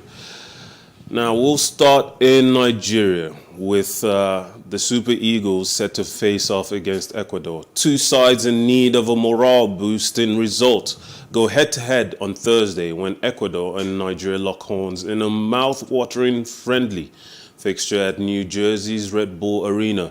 Latre head into the game on a run of 5 consecutive games without a win, while the Super Eagles have failed to taste victory in each of their last 4 outings across all competitions. Latre have now failed to win any of their 5 outings, and including their final 4 outings in the World Cup qualifiers, picking up 4 draws and losing 1 since last November's 2-0 win over Chile. Despite a poor end to their World Cup qualification campaign, an early run of form saw Gustavo Alfaro's men secure a place in Qatar after picking up 26 points from 18 games to finish 2 points above 5th-placed Peru in the playoff spot. Nigeria, on the other hand, failed to kick off their friendlies on a good note as they fell to a 2-1 loss at the hands of Mexico when the side squared off on Sunday. Now, I believe I have with me Mr. Saretti this Wednesday. But meanwhile, while we wait on him, we'll go to the next story, where Tottenham have completed the signing of Ivan Perisic, and he is excited about joining the Premier League club and said he can't wait to get started in North London. Perisic agreed a 2-year deal at the Tottenham Hotspur Stadium when his contract expires on June 30th.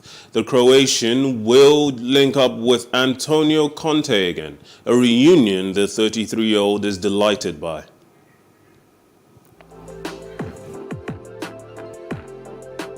I'm really excited to start with the Spurs family. When I got the contact with the coach and the sport director, I told them that I really wanted to come here in the Premier League since 2009 when I started to play professional football in Belgium.